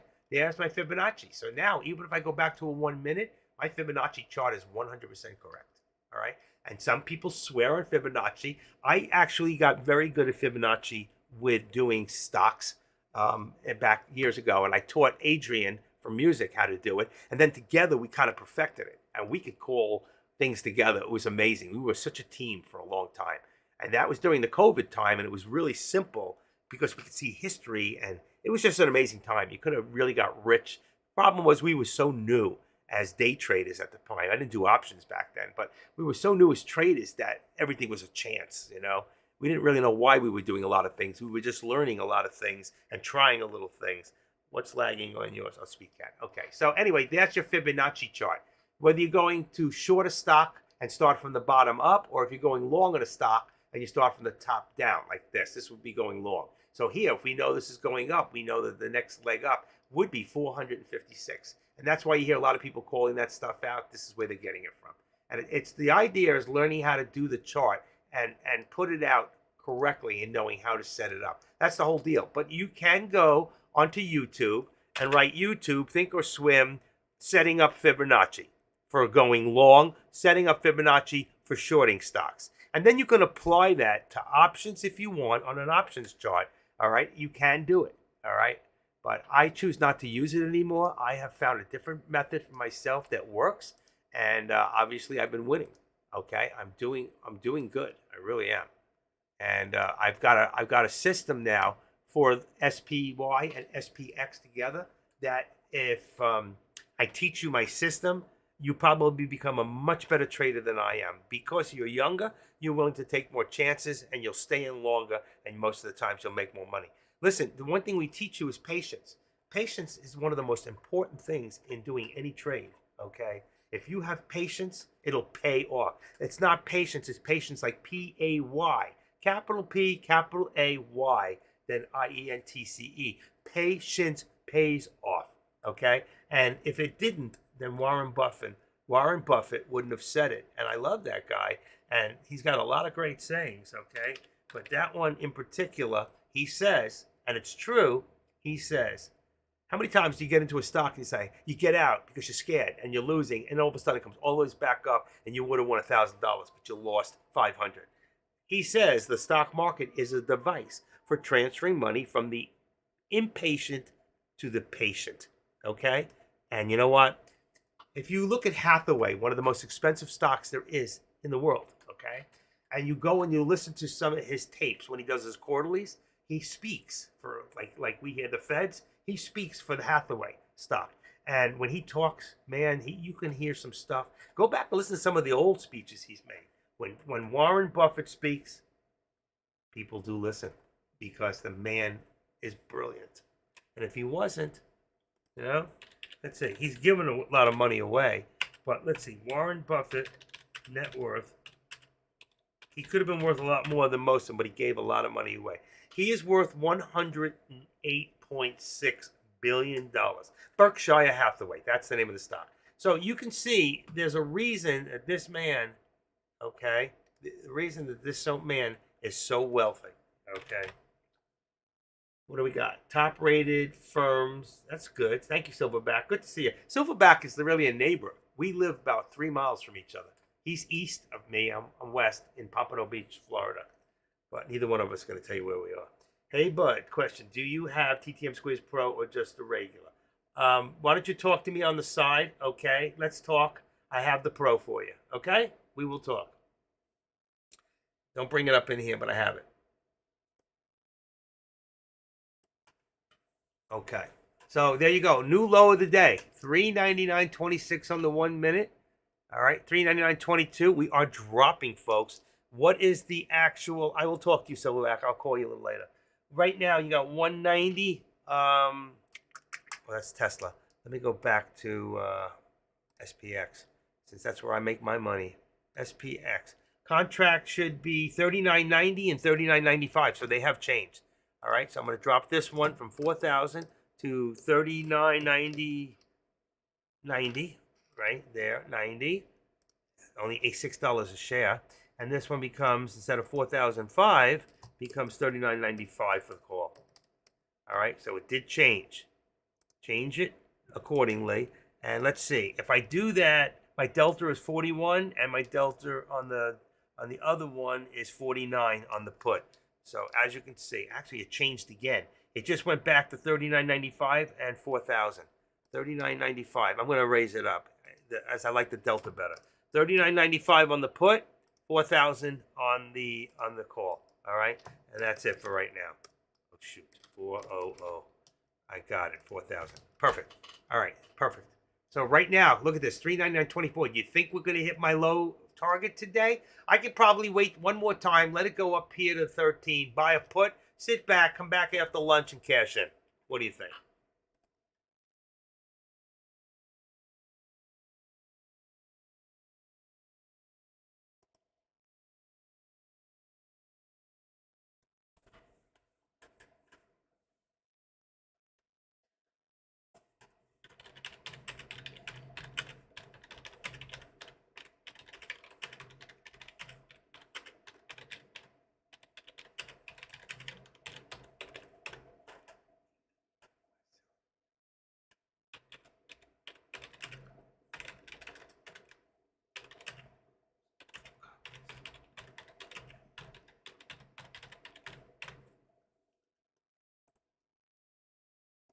Let's see, it's not in here.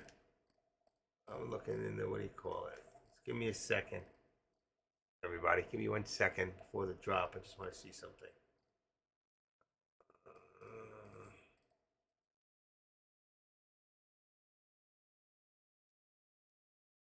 I would like to test the bounce. Coach said.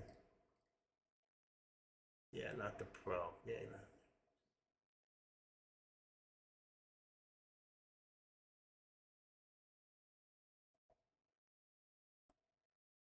You never did get it from me. I'm looking back at all our talks. Paid. AK shows paid, but shows included, right? Yeah, take it around. All right, so never did send that to you. Okay. Anyway, we'll talk later. What is that? Speed test. I had about 10 charts without indicators that I was using to track my watch list for the day. That's probably what would happen. What was screening me as well, screwing. I don't know what that means. Price went up.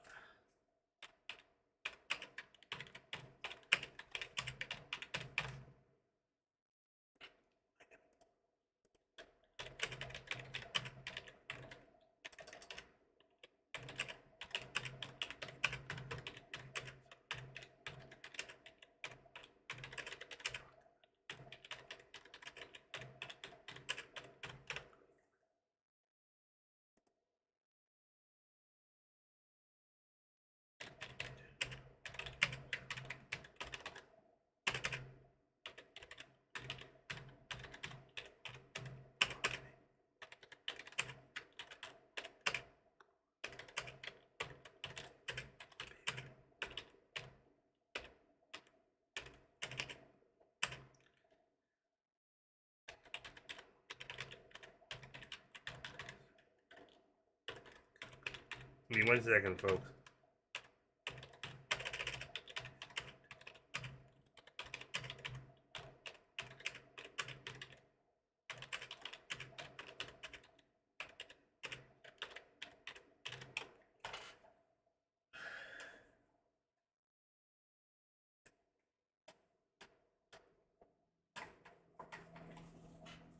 All right, deal.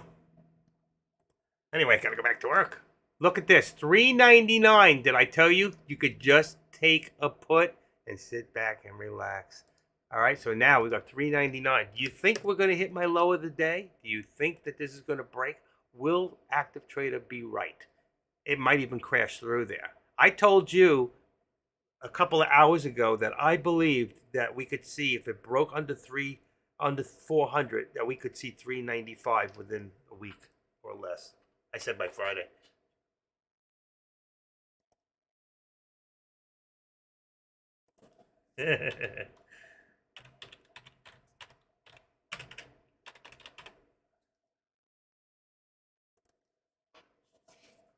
Here it goes. We're still dropping. 399, 398, 96. Oh my God! What are we sitting here? Who's in the put right now? Who's in the put? Okay, this one here should be 39. I gotta watch what I'm doing. 39.90 put now. 39.90 put at 42 on the what do you call? So we did drop now. So we're back to the 39.90. I'm gonna keep that one, and 39.95 on the call, as long as it stays below where it is. 39.95. Where is it? Right there. Okay, good. Oh, we're dropping. I don't know what to do.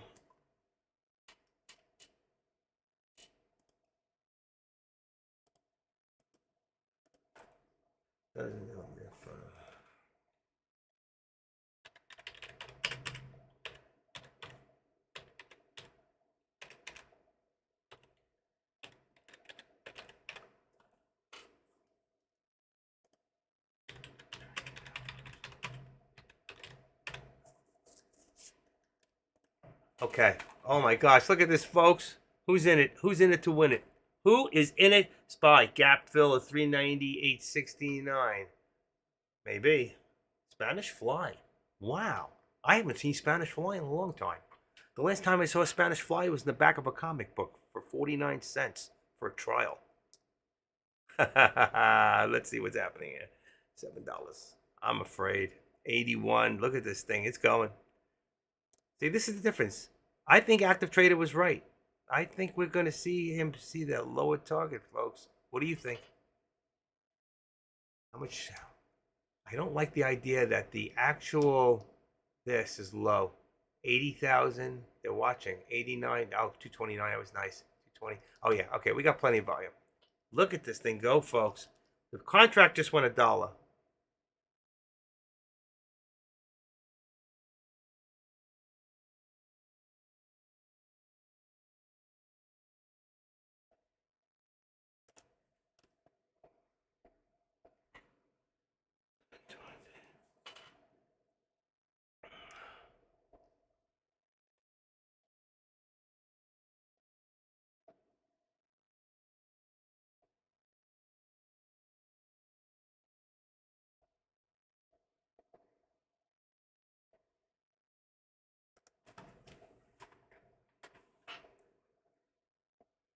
That's what I'm talking about. One more contract, I'm up to 600. Quick one, in and out. I'm up to 600 for the day. 395 or bust. There you go. Lobar believe so. Lobar, you agree with me, huh? There's that 398.68. Who just said 69 will spy gap fill? I don't think so. I think we're going to keep dropping. All right. There's no reason right now why we're going to go back up. I don't see the reason yet. Okay. Unless you can show me one. I just did another contract. I made some money. Let's see. I got out at 750, and that freaking contract just went to 790. Wow. Wow. Come on, folks. Let's make some money. Send. Can you confirm? A few minutes. Takes a few minutes. All right. Let me see my phone. Here it is. Messages. I got it. We're good. Stay there. I got it. Just give me a second here, brother. Wow, look at this. Here's the 58. Active Trader right again on. Woo! I'm good. I hate to say it, but I am good. Okay, right there. Damn. Close that. Open this. Here. That goes into your setup in TOS.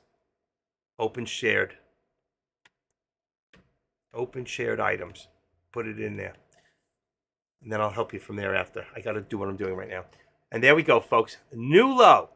All right. I'm going to take my lower target. I got to move it because I got to move my support down. So I'm going to move this right now just for the quickie. I'm not saying it's going to hit there, but I'm going to put it down to 25 for right now to move it out of the way.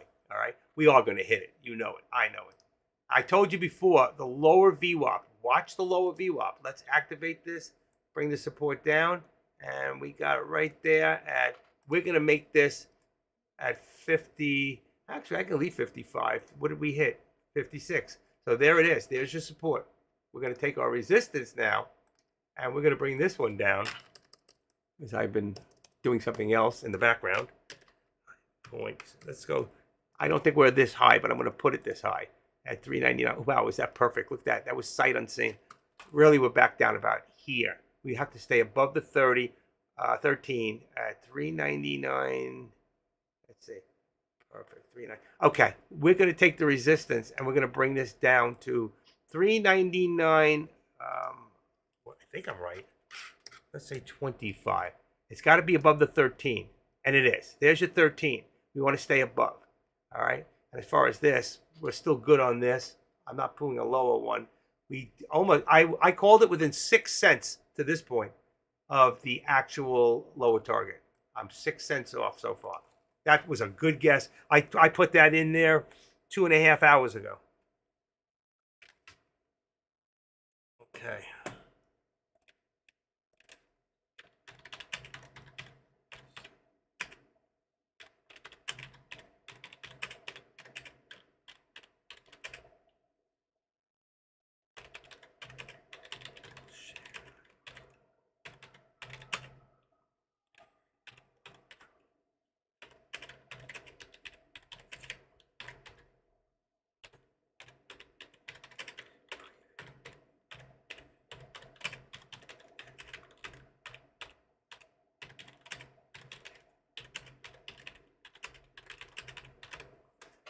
Okay, there we go.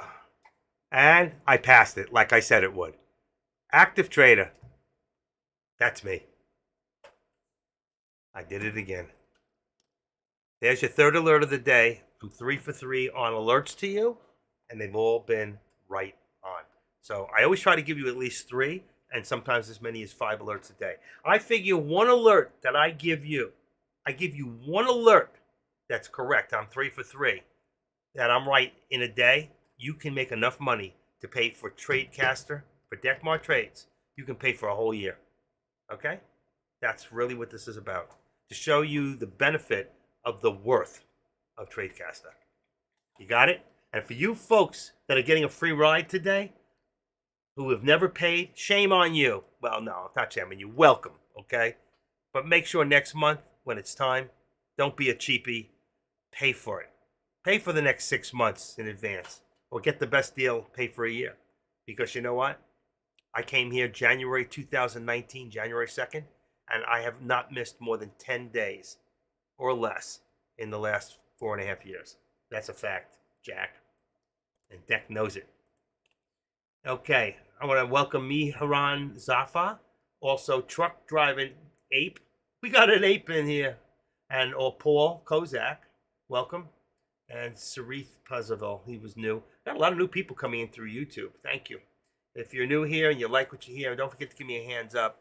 Got 58 people in there right now. But right here, we got 224 people. Wow, in TradeCaster. I love it. Okay. Let's see, TradeCaster. Let's see, I'm interested in trying out.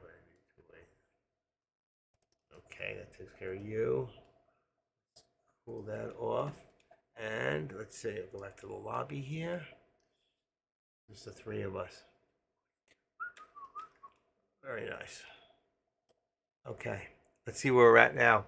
So, oh my gosh, 398.20. What did I tell you? I just hit the next lower target. We're in trouble, folks. We're in trouble. Okay.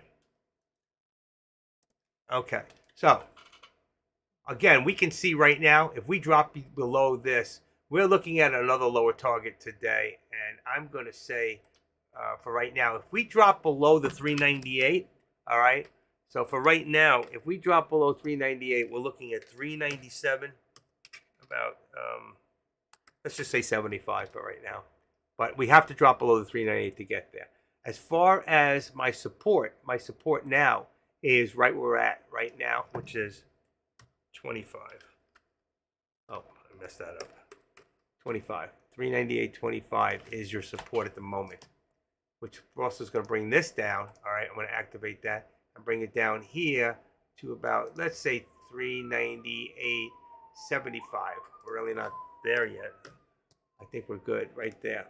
Yeah, as long as we're above the 13, because if this comes back up, it will go right here's your lower VWAP plot. That's why I love this lower VWAP plot. Some people use the Bollinger Bands. They will be a little bit lower. They'll come in a little bit lower where you're at right now. So they're probably touching the low of the Bollinger Bands or the Keltner channels, okay? But this is a combination using this. Look at the double arrows here. I love this program. You can see more on that 1 minute than you could see on anything else. All right, but we are good. We are good, folks. But you can see what's happening here. If I take this now, and let's say I activate this, I bring this back to right over to here. Right there. Come on. This mouse is so sticky. Okay.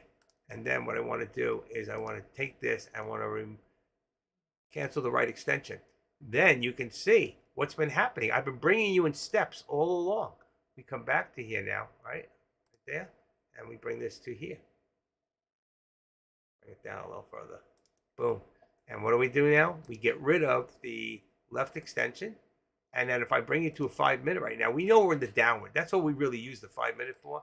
And not to be so scared to get knocked out as quick. All right. Let's go back and put this here. And let's move this up. You can see now the whole day, I have put steps for you. So we started up here, right?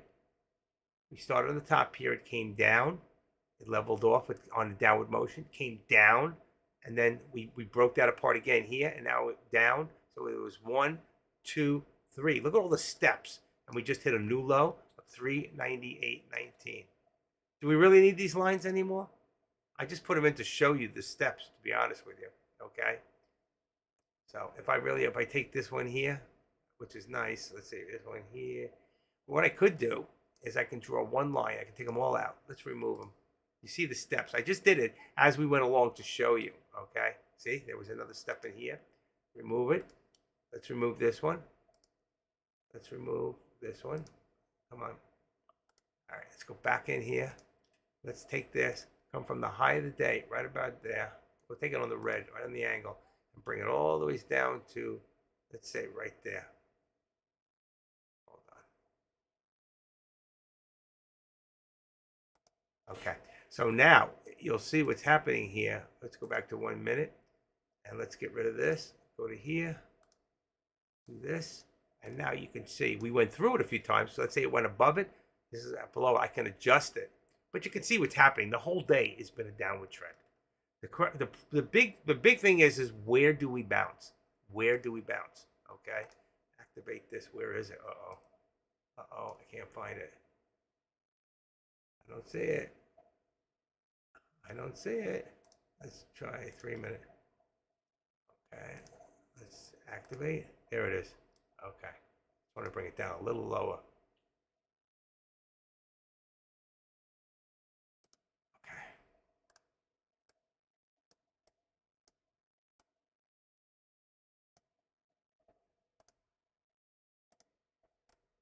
It's come a long way down. Long way. You can see. But the channel, okay, we're in a whole different channel right now. We're so low. I don't even need the line anymore. I just wanted to show you. If you look at the whole downward trend, all right? Let's see, this one here, 398. We're going up a little bit. I don't think we're going to get up that high, but let's just bring it up to 399 so we can say we have $1 in our channel, all right? Because it could run up, and that puts us right above the 13. That's where I like it.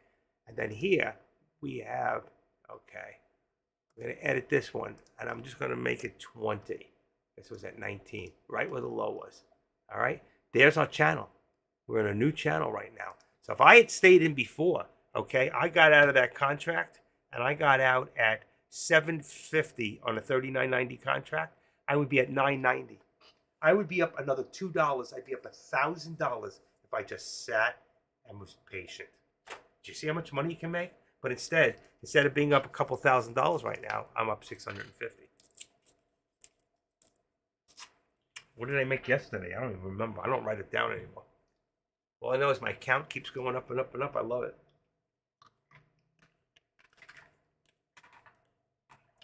How many trades is that now? I'm not even going to count the cost averaging. 1, 2, 3, 4. 6 with cost averaging. $600. 600.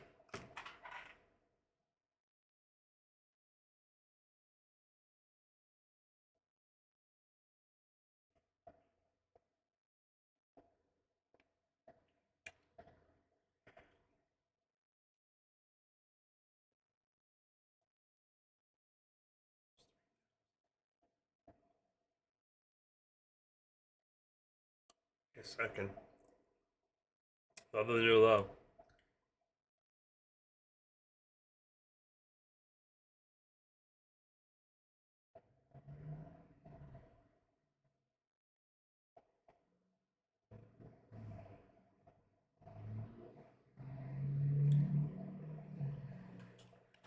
Okay. Here we go.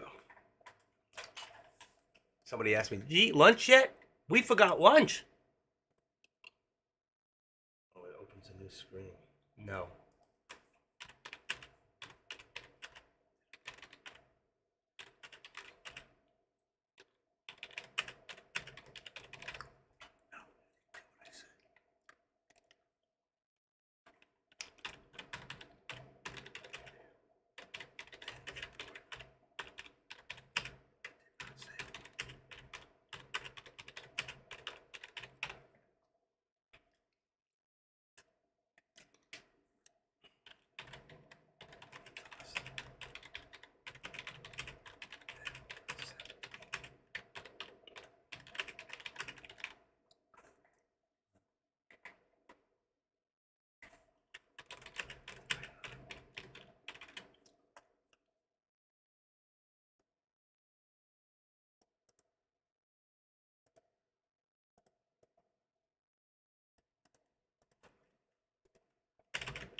Okay, folks, I can't set people up with other applications while I'm doing this. That's why they have to wait. It's all included. If you get the pro from me, I will show you how to set it up. But I can show you one step at a time until you got it, and then you're good. You gotta wait, don't be impatient, or you'll do things wrong, and you'll make changes you don't want. And then I'll show you how to save those changes, okay? Just wait, I'll get with you. We only got 2 hours left. It's no big deal. This is something you'll have forever. A great program for a lot less money. $697 for this program. I give away for $100, people. All right. I helped 4 people install it yesterday. So if you want this pro, you see this down here, the Squeeze Pro. This Squeeze Pro is like the MACD on steroids. And when you watch the films, the videos online that teach you how to use this thing and how to read it, if you do it, if you learn how to read these arrows, even the delays, if you know, every time you jump in, you see this arrow. Even if you got in with a delay, would you win? If you brought it here, would you win? Would you win? Would you win? They're delayed about 2 candlesticks sometimes, or they start flickering. Once they start flickering, just go for it. But the point is, you'll win 75 to 95% of the time. All right? Just keep your losses low and make your wins more. When I'm working alone, I can use the program. When I'm with you and doing what I'm doing, I'm just jumping in and jumping out and scalping, okay? I'm just using the tools that I have, but I'm not exactly doing it proficiently because I just want to get in and out. My time right now is different than when I trade by myself. When I trade by myself, I very rarely lose. If I quit doing what I'm doing with this, a lot of people would probably be sad to the point that I wasn't here helping them, but I would make a ton of money more. And I'm not getting any younger. You know, I'm not like some of you guys are really young. The point is, there is a point to this. You know, I don't get as many chances as you get to do this in life, you know? So I have to really make them count. And sometimes I just say to myself, boy, I know how to do this. I know how to make 10,000 a trade instead of this, and I'm not doing it. Okay, because it takes a set of cahoots to go in instead of 5 contracts, go in with 20 contracts. and stay a little longer when you know it's working. The orange and black arrow. So that's a good question, Person. And if I can, hold on one second. Options trading. No, that's not it. That's not it. I have it in here somewhere. Let's see. I have a whole thing on the Squeeze Pro. Let's see. Hold on. Options, how to draw Fibonacci, teaching sites, trading, stock trading, free.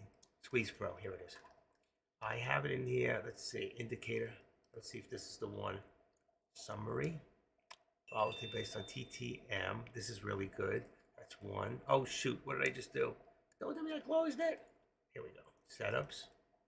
TT Pros. Alerts. Let's see. Maybe you see alerts. That's one. That's a mid-compression squeeze.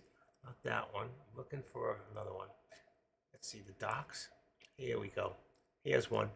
This is really good for people who see mine on the Squeeze Pro and want to know what some of these things mean. Here it is. Okay.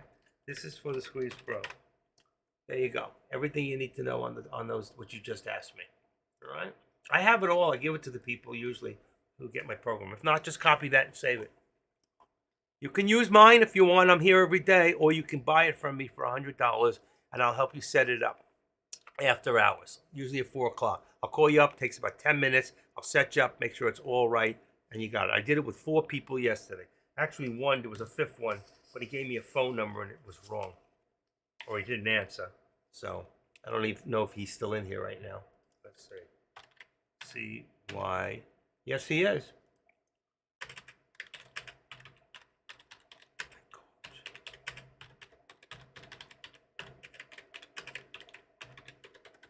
I just left you a note. I called you yesterday, no answer. I sent you a couple of texts, no answer.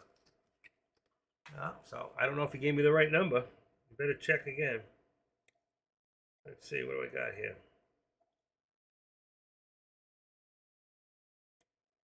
Cordell.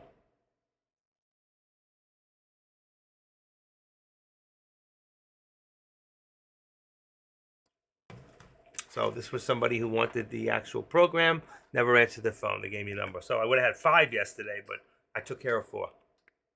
So I got a break. I got finished by 7:30 last night. All right, here we go. Here's what did I tell you. It's going to jump up to the, exactly what I tell you. See why I put my line here on the resistance at 399? And we got what did I do? 399, which was a little high, but I wanted it over this. And you see what we just did? We jumped up. We jumped up right below the 13. So we finally went above. Now, is this the reversal here at 399? It could be. And it may not be. You have to look at the news. 1358 is 158. Right now it's 203. So Republican lawmakers in Florida, that's where I live, filed a bill on Tuesday to outlaw most abortions. I don't want to hear about this stuff right now. Okay, so that has nothing to do with the, what do you call it? And then the rest was federal power. So there's no news right now to make this go up. So this is more of a manipulation. We could come right back down.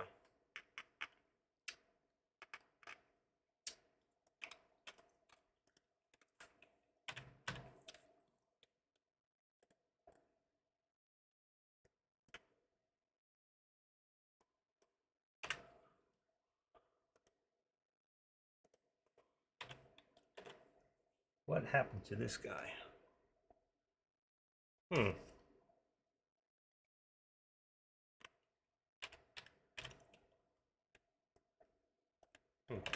That's really strange. Oh, there it is. See? He left. See? I wrote him and he left. Because he's not real. He's not real. Why people do that, I don't know. I just don't know. I just waste my time. Nope, he left. See? I wrote him and he left. Delete my message. Let's see.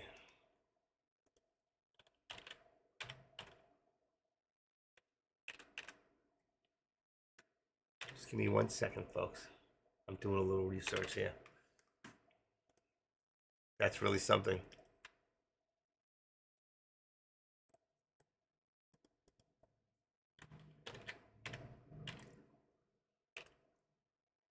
He took off, totally left. Ha ha ha, I checked all 3 rooms, he's gone.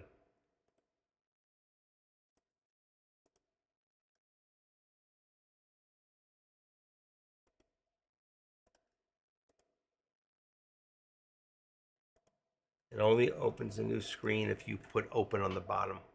You shouldn't have done that. Okay, let's see. Angie!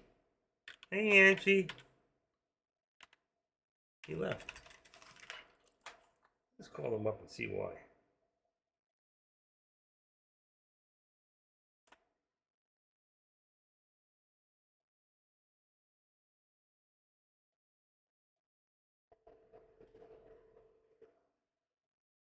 So right now you should have done that put when it hit that 13, that pullback. You could have got in for almost how much? 398.78. You could have made 30-40 cents right there. Came right back down to 42 from 80, about 40 cents.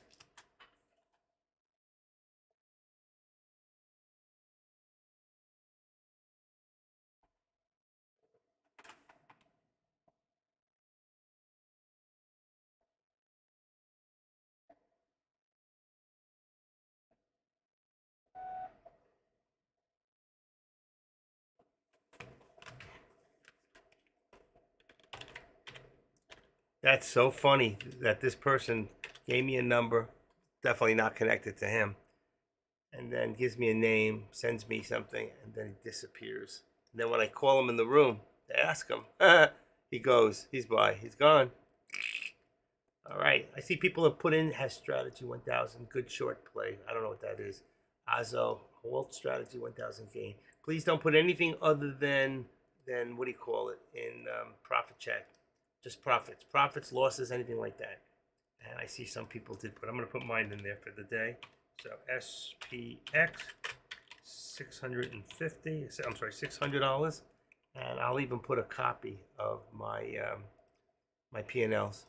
I've always got to be transparent when I do something here, even when I lose. It hurts when you lose, but you know. I see some people have been doing the alerts. Thank you, I appreciate that. Oh, Dekmar. Dekmar's been in my alert section.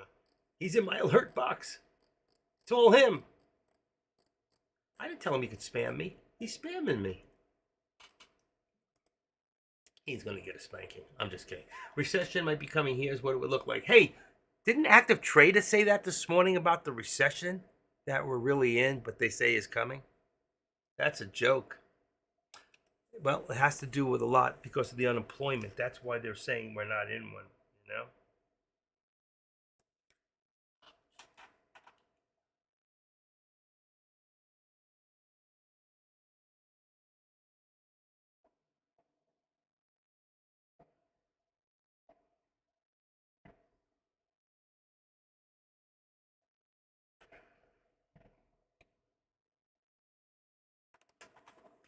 Okay.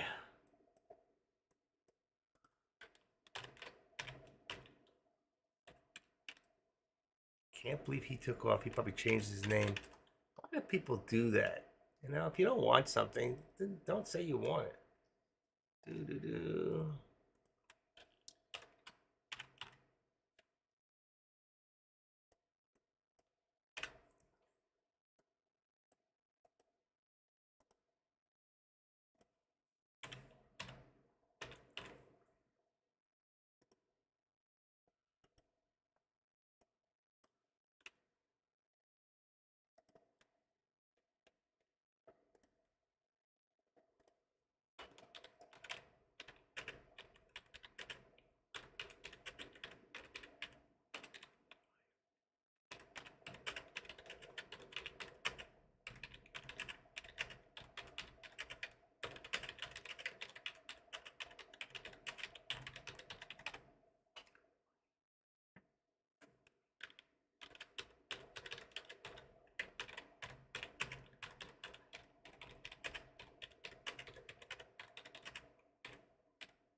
Let's see why.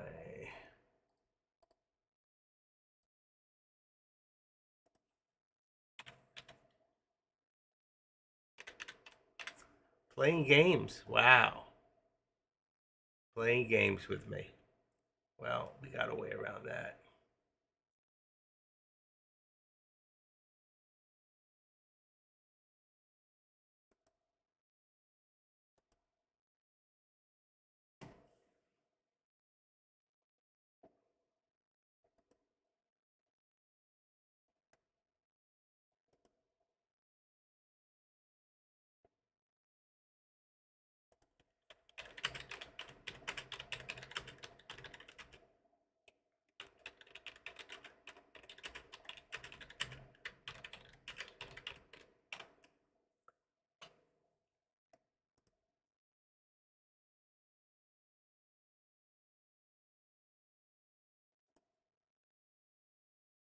All right, folks, how are we doing? We're back in that actual, it's down a little bit lower, 399.04. What do we got, 399? I'm going to take the arrow out, got to put the hand back. Sorry, I got a little quiet there for a second. See, now I'm looking at hallucinations. 399. Next step is probably, let's see, 85. I'm going to bring it down a little bit. Oh no, maybe I better not. There it goes. There it goes. And what's our 398? Come on, open up. Come on. What's going on here? Gotta edit it. 398.20. Let's make it 25.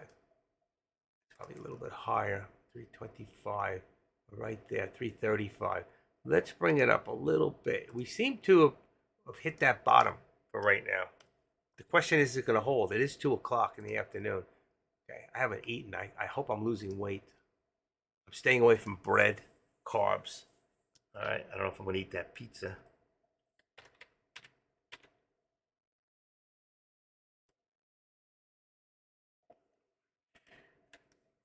If your name is Cordell, CY, please look at the bottom. There's a private DM for you. Please answer it.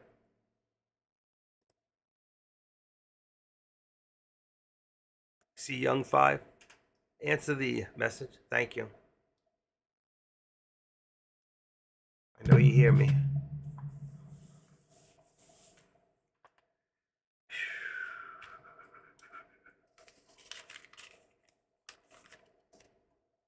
Boom, boom, boom, boom, boom. Still got coffee left from this morning. Wow. So we're in that channel right now. It's gotten tight. We're still in a downward trend. All right. The only difference is this is actually lower. I don't want to bring it too close. Let's see. I want to leave it over the, what do you call it? Let's leave it 75, puts it right on. That's good actually. 75 puts it right above the 13. It's right there. So really right now we have a 40 cents. 40 cents. All right, I'm going to open this up a little bit so you can see it. We got 40 cents. We're definitely in a downward trend. I think all of a sudden, if we don't break through, we don't get up there to the 21-day, which is 398.96, then it's going to break down. But it is trying. It is trying. Indicate which setup you are waiting for now on the SPY. Well, like I'm showing you, I'm waiting to see if it's going to. There's the 13. You see this here? That's your 13 exponential. All right. This here is a cloud. On the top of the cloud is a 21 exponential.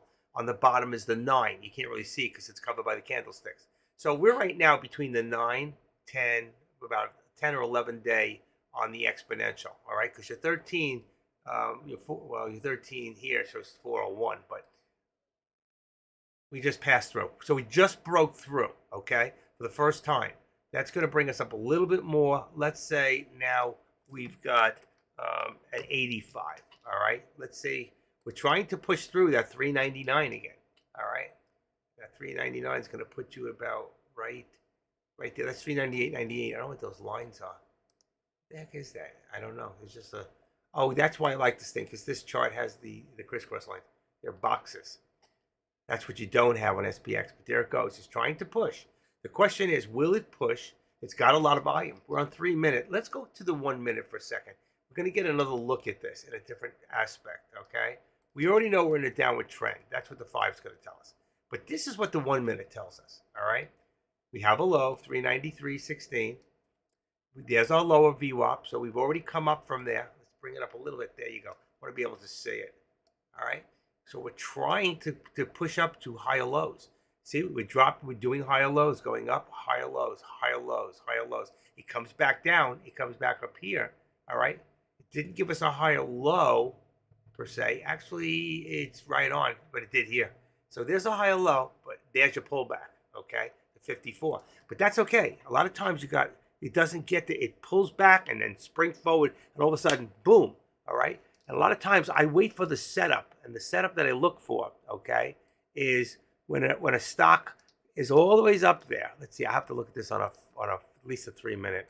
When a stock is up there and it was all the ways up here, boom, I'm waiting for it to come down to the lower VWAP. Then it goes up, comes back. it stayed on the 13. It finally hit that lower VWAP. So one of two things is going to happen at this point. We're still between the 13 and lower VWAP. So we're either going to come back to the VWAP. If we break through that 13, there's a chance we go back up to the VWAP. Okay? There's no news to really support this at this point. It's just a matter of the mob. And the mob is nothing more than a market of buyers deciding whether or not that they want to push it up or push it down. And there's only a few people in there. You see right now that's 258. Divide that by 3 is 918.27. That's 90,000. We're above average right now. But that's why I like the 1 minute. So I can see how much, let me push this up. I can see how much restriction we have, how much resistance we've got at the point. Like once, twice, it came back down. We came up once, twice, came back down. Once, over, see it? Next leg, which would be 90, all right? So we're walking this up slowly like a staircase. Doing the same thing we did when we came down, but now we're walking it up. We want to see if we can get up to that point, which is about where my mouse is. You see it says 399? Can we get to that point? I think we are. I think it's going to go. And if we are going to go, then it's going to push us back up to about, let's say, all right, let's do this. Let's say,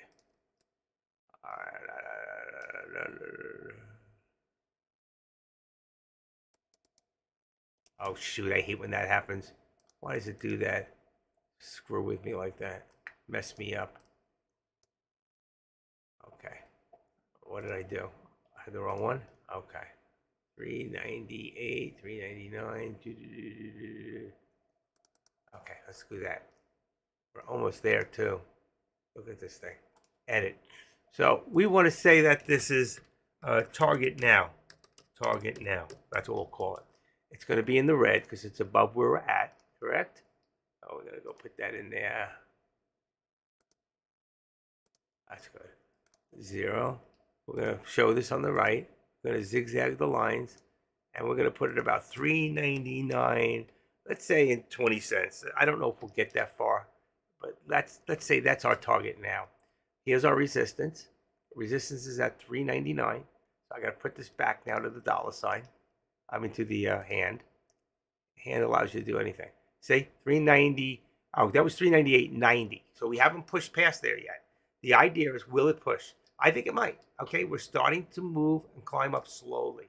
And as far as the, if you look here, we've got 130,000. 208,000. That's on 1 minute candlestick. So there's a lot of this right now. We're getting a lot more, but there's a big fight. There's a tug of war right now between the bulls and the bears. And I have to tell you, right now, the bulls are still winning because look, there's our VWAP. Anytime we're below the VWAP, we're in a bear country. Okay, the bulls live above and the bears live below. And right now we're in the bears. And there's a bunch of bulls that got lost here, and they're trying to push their way to get home. All right? I got to talk to you like your children. This is a bedtime story. How to trade while you sleep. How many people here? It's amazing. 4.5 years I'm trading, and I sleep, and I dream the trades I'm going to do the next day. How many people here are now dreaming about trades from time to time? Anybody? It's amazing. This guy came in, he came out again. He's playing with my head. I got a surprise for somebody. I hate to do this to them, but they're playing with me because they're not in the other rooms. And when people do that to me, well, I'm the only one live. He's not in Deck's room either. It's somebody I know.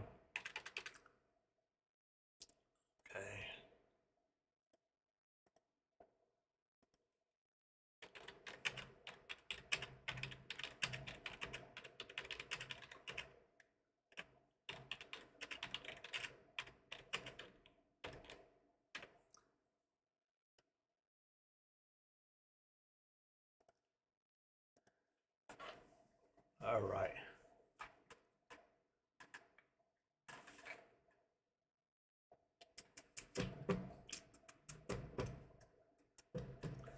What did I do? Oh, thank him. Beeble has TTM squeeze as well. I didn't know that. So for those of you that want the Pro, The Pro is paid for subscription. Correct. So if you want to buy the Pro, you can get it through me. All right. That's all I'm going to tell you guys. You can put it. The good thing is you can use it in your program with Webull. Okay. And that's a good thing. Webull has TTM Squeeze as well, but the Pro is a paid-for subscription. Right. The Pro is an outside subscription that you buy through Carter for $697 on sale. I am making it available to Tradecaster people for $100. All right. Don't put it on the board. If you're interested, just go to the side. There's 3 dots on the side of your name to the right of the smile and hit that, and it'll say send a message. Do it at my name. All right. So where I am, do it by my name. And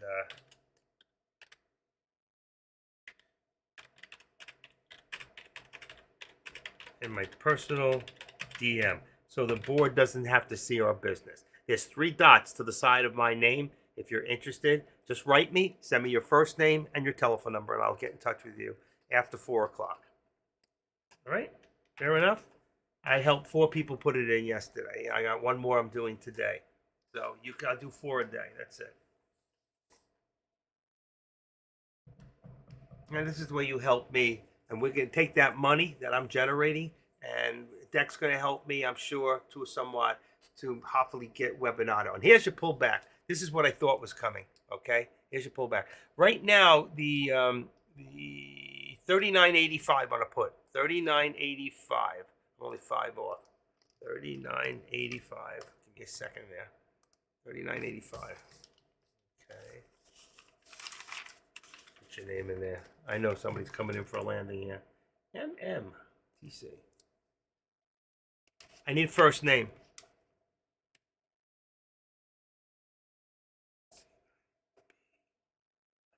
Okay. Okay. Thank you. I will call you in a bit. You'll have to wait a little bit, okay?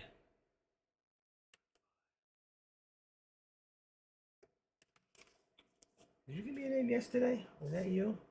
I missed somebody. I was supposed to call somebody for one-on-one. I also do one-on-one. People who need extra help. I will get back to you. Very good. There are people in here who need one-on-one help. I do that for $35 an hour, mostly on the weekends, like Sunday or Saturday. We make an appointment for a time that's good for both of us, and we go into the charts, and I'll show you everything that you need and answer all your questions one-on-one.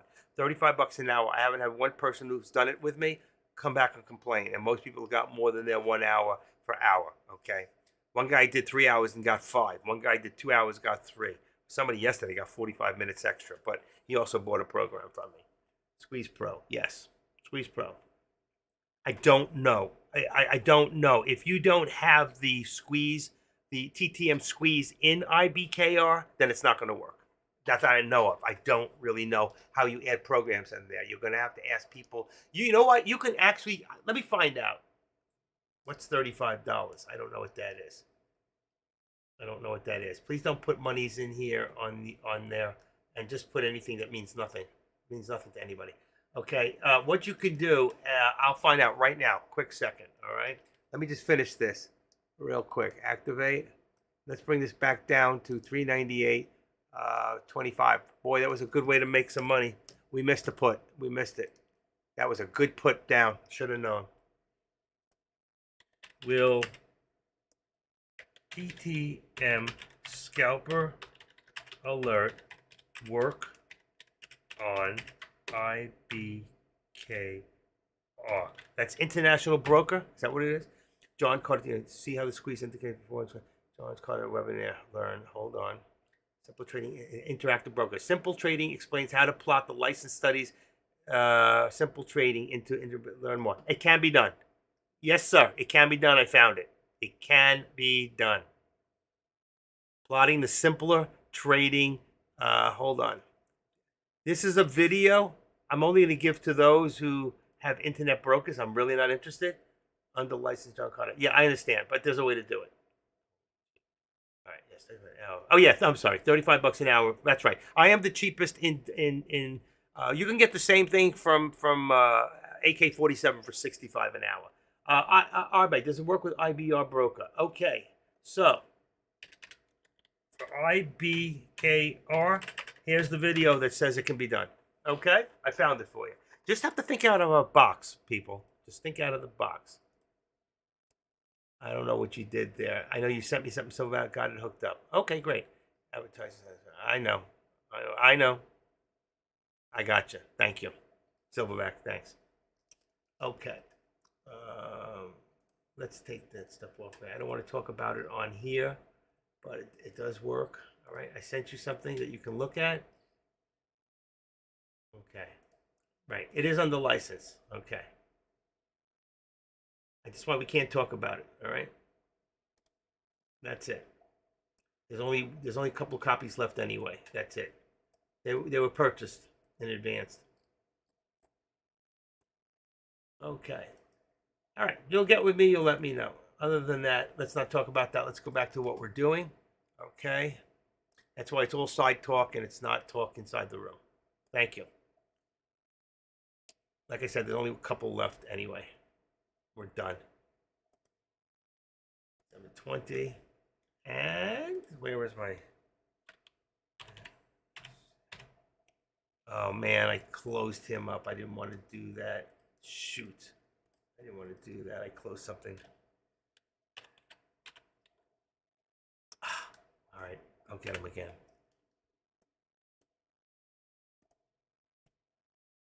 Damn. Silverback.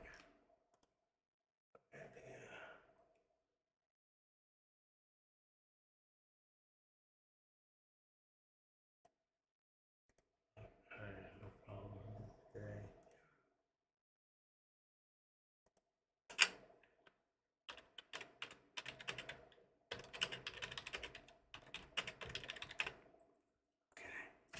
I need phone number and first name in a message to me.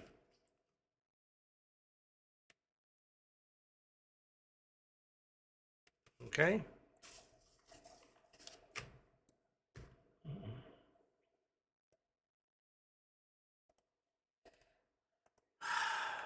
Got it. Okay. Just give me a second, folks. How are we doing here? Settled out. 206. End of the day.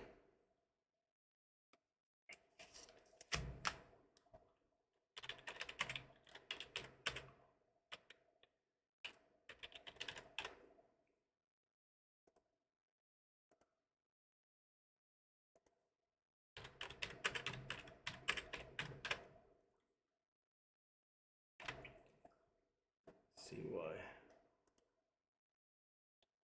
Monster Trader. Wow. Good to see you, brother.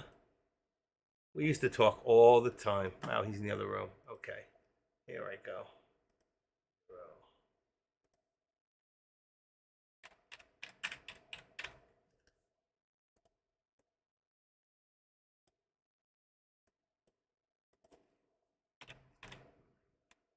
I lost it. Shit. I had it open and I lost something I wanted.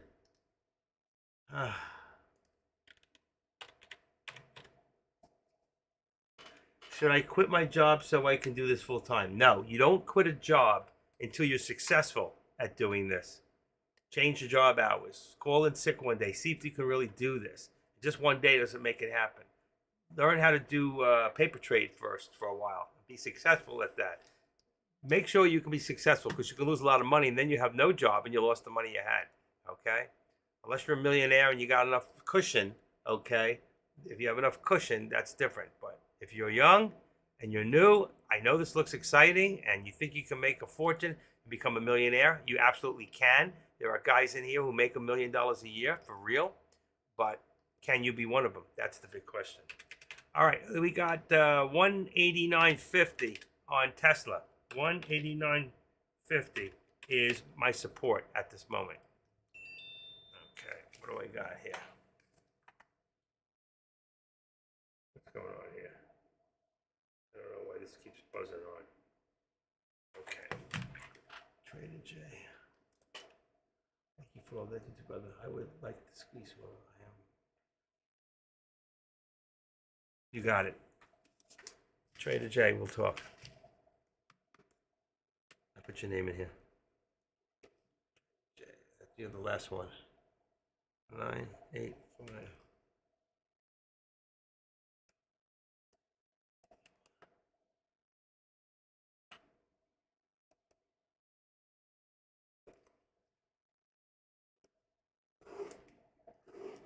Okay, I got all three of you.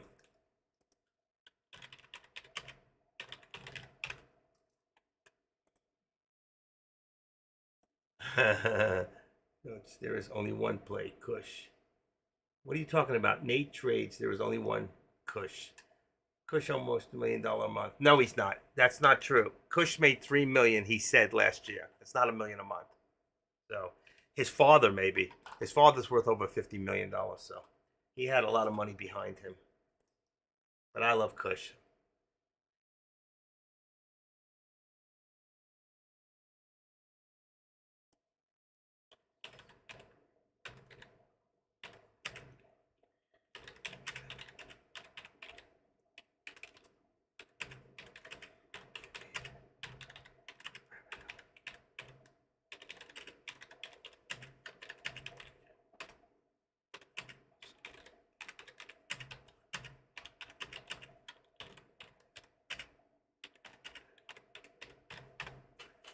Okay, Mikey D, just let me know what you want to do. All right. I don't know. This year, he said that? Well, I don't know. It's very possible. I don't hang in his room in the morning because I'm doing my own thing. SPY looking to drop. Yes, I think it is. I told you before, I expected a lower target. I put if it drops below 398, we're looking at 397.75 to 397.50. All right. I just put it a little lower for now. I hit my goals from before. We're obviously not going to hit that target up there.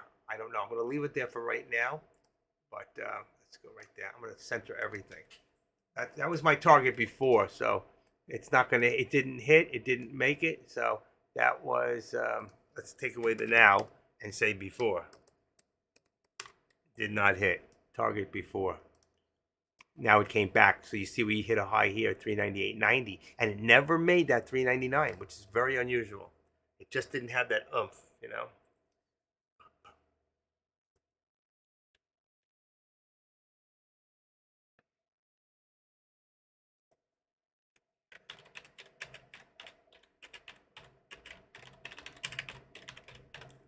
And welcome to all the new people here. There's a lot of people in this room that are new and new to TradeCaster. I hope you're really enjoying yourself. This is really exciting stuff. It really is.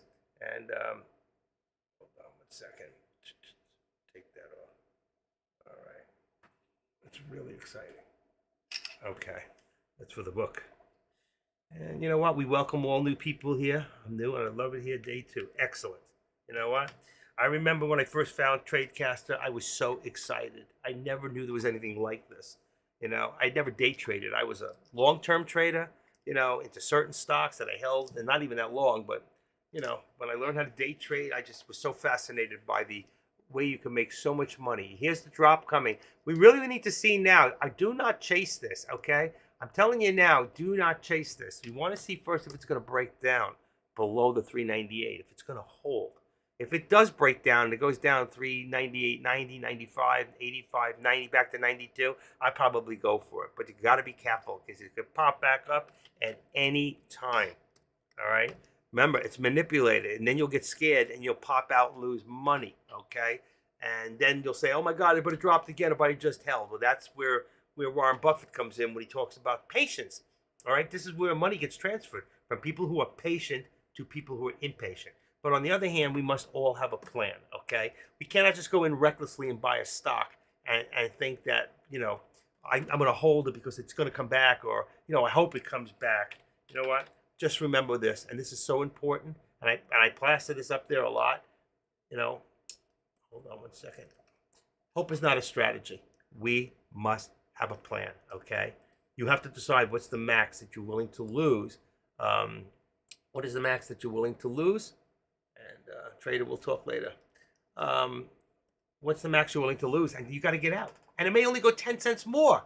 And then if it starts to come back, you can jump in again. But if you have a small account and you have only a certain amount of trades to make it work, then you got to make them count.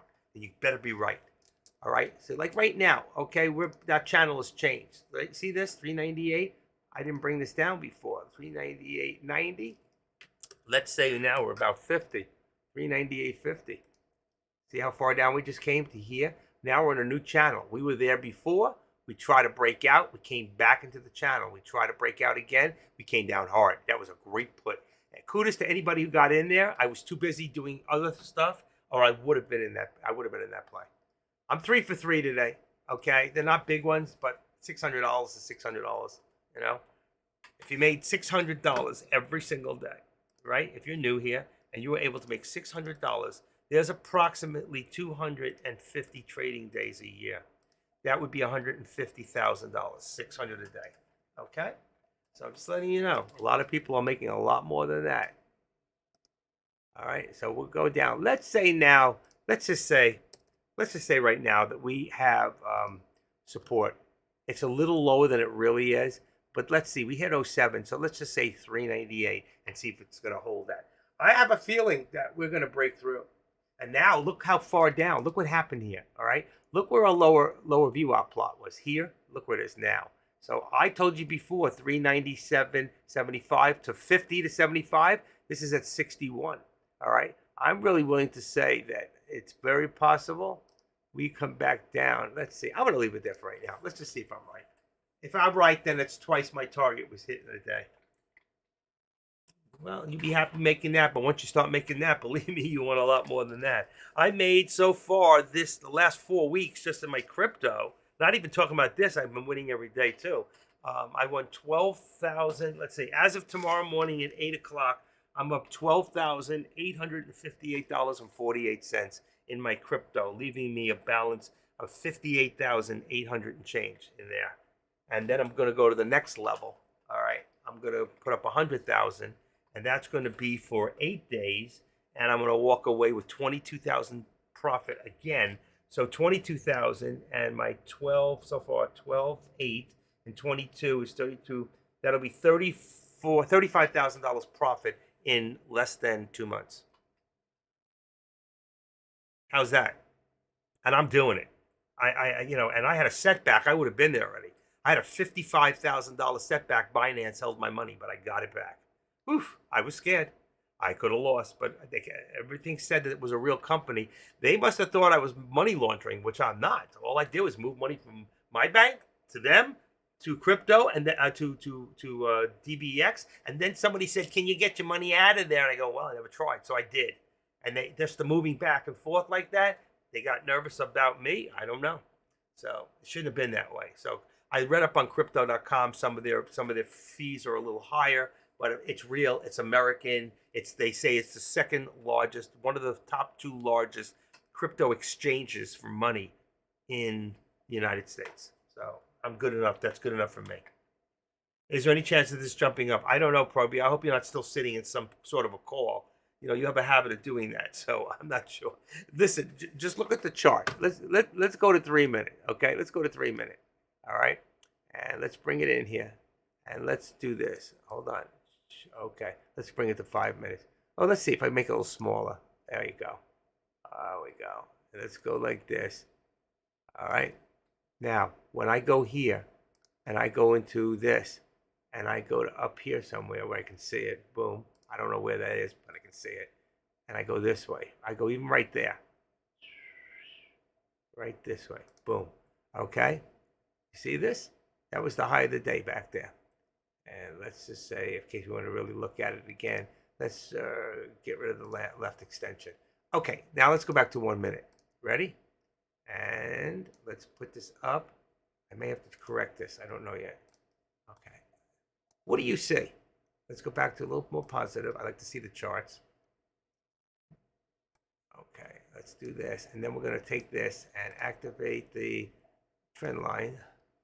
Where is it? Uh-oh, it's going to move the whole line. I don't know where it is. Activate. I can't see it. Wow, I cannot see it. Let's go to 5 minutes.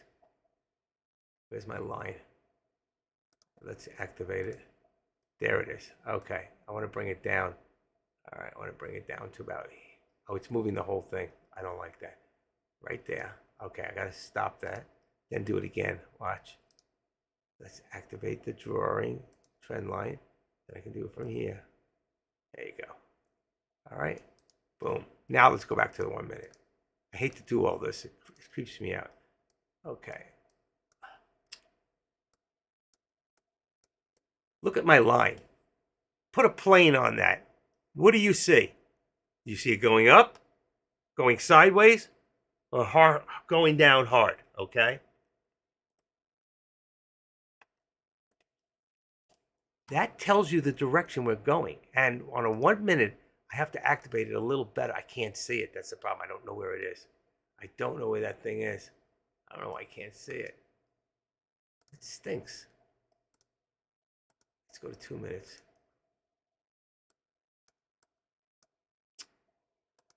I can't move it. Try it one more time. Activate the drawing. There should be a box in there, and it's not there. Let's go to 3 minutes. Try it again. That's so weird. There it is. I better move it up around here. I want to bring it down a little lower. It cuts through everything, but okay, there we go. Now, if I bring it back to that 1 minute again, we should be able to see it. If I go through this one more time, I know it's going to freak a lot of you out. All right, there we go again. I don't know why I can't get it each time. There it is. All right, I wanted to bring it. It's moving the whole bar. It's not working. I bring it to there.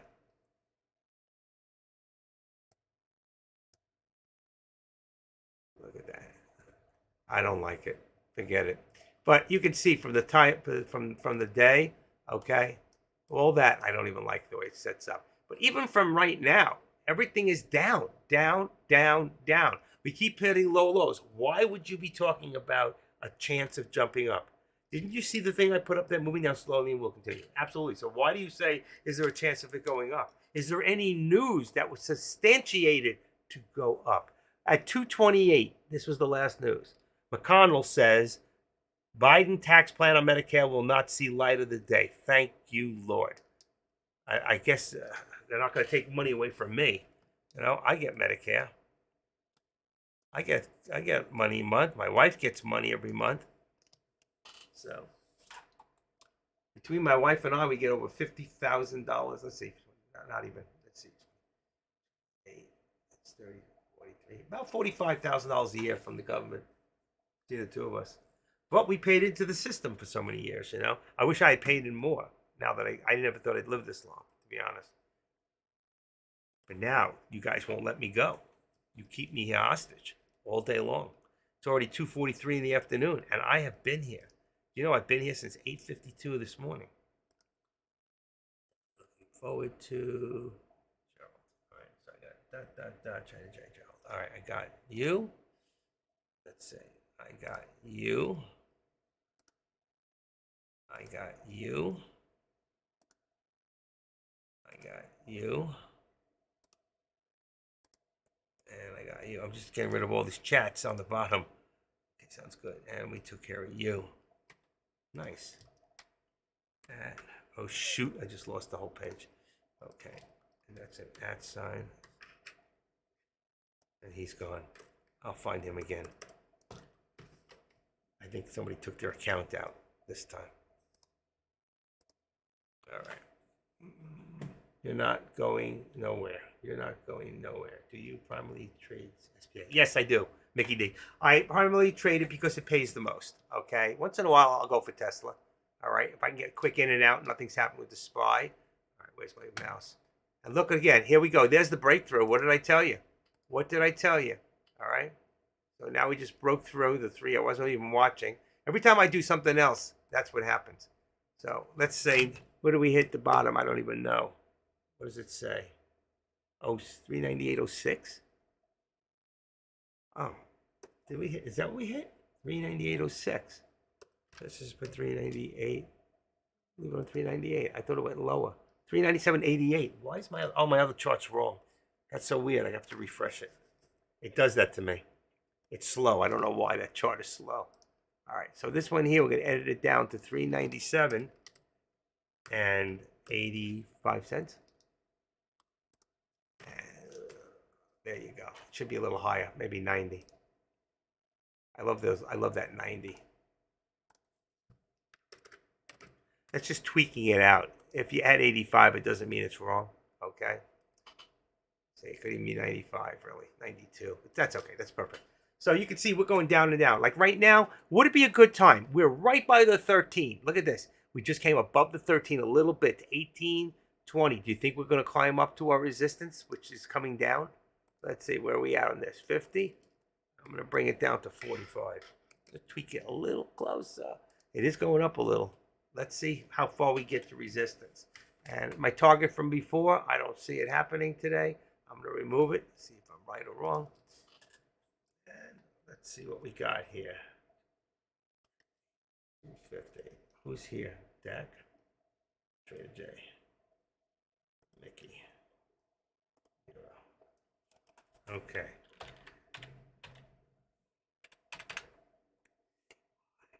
Give me a second here. Okay. I can't believe I closed that other one out. Didn't want to do that.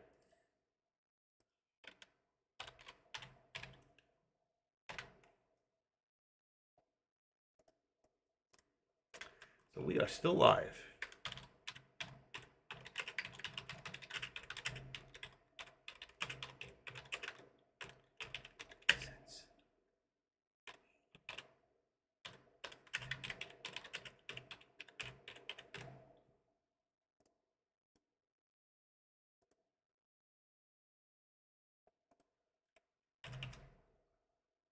Give me a second. Oh, come on. Come on. Okay, here's one. Here's two. Here's three. This is what I'm putting out there. Active Trader still live since 8:50 this morning. Wow. He said I'd burn out. Yeah, I burn out my ass. I've got stamina. It's these cough drops. I got boxes and boxes of them. There's only 1 calorie in each one. They're sugarless, they say. Do you go live every day? Sometimes. Definitely Tuesday, Wednesday, and Thursday. Fridays if I don't have a doctor's appointment. And sometimes on Mondays if I get bored.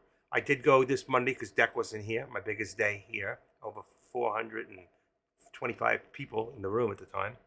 I was here yesterday, today, tomorrow, Thursday. Let's just take it one day at a time. You ever take anything one day at a time? That's how I take my life, one day at a time. One grandkid at a time, one wife at a time. Everything is one at a time, you know. Even one trade at a time. I have done 2 trades at a time. I have seen people who have a lot of money and a lot of screens do 6, 7, 8 trades at a time. They're in all these different things. Whew, it takes a good mind to do that. Real good mind. But these people, when they perfect it and they do that, they make a fortune. But I say, you put it into SPX. SPX can pay anywhere from 2 to 2.5 times to 6, 7 times what the other one pays. All right. So if you look here, you see this here right here. This is at $398.90 to $397.90. So let's say that's $1 from what time? Let's see. That was at 14.18. All right. So if we take a look at SPX 14.18, watch this.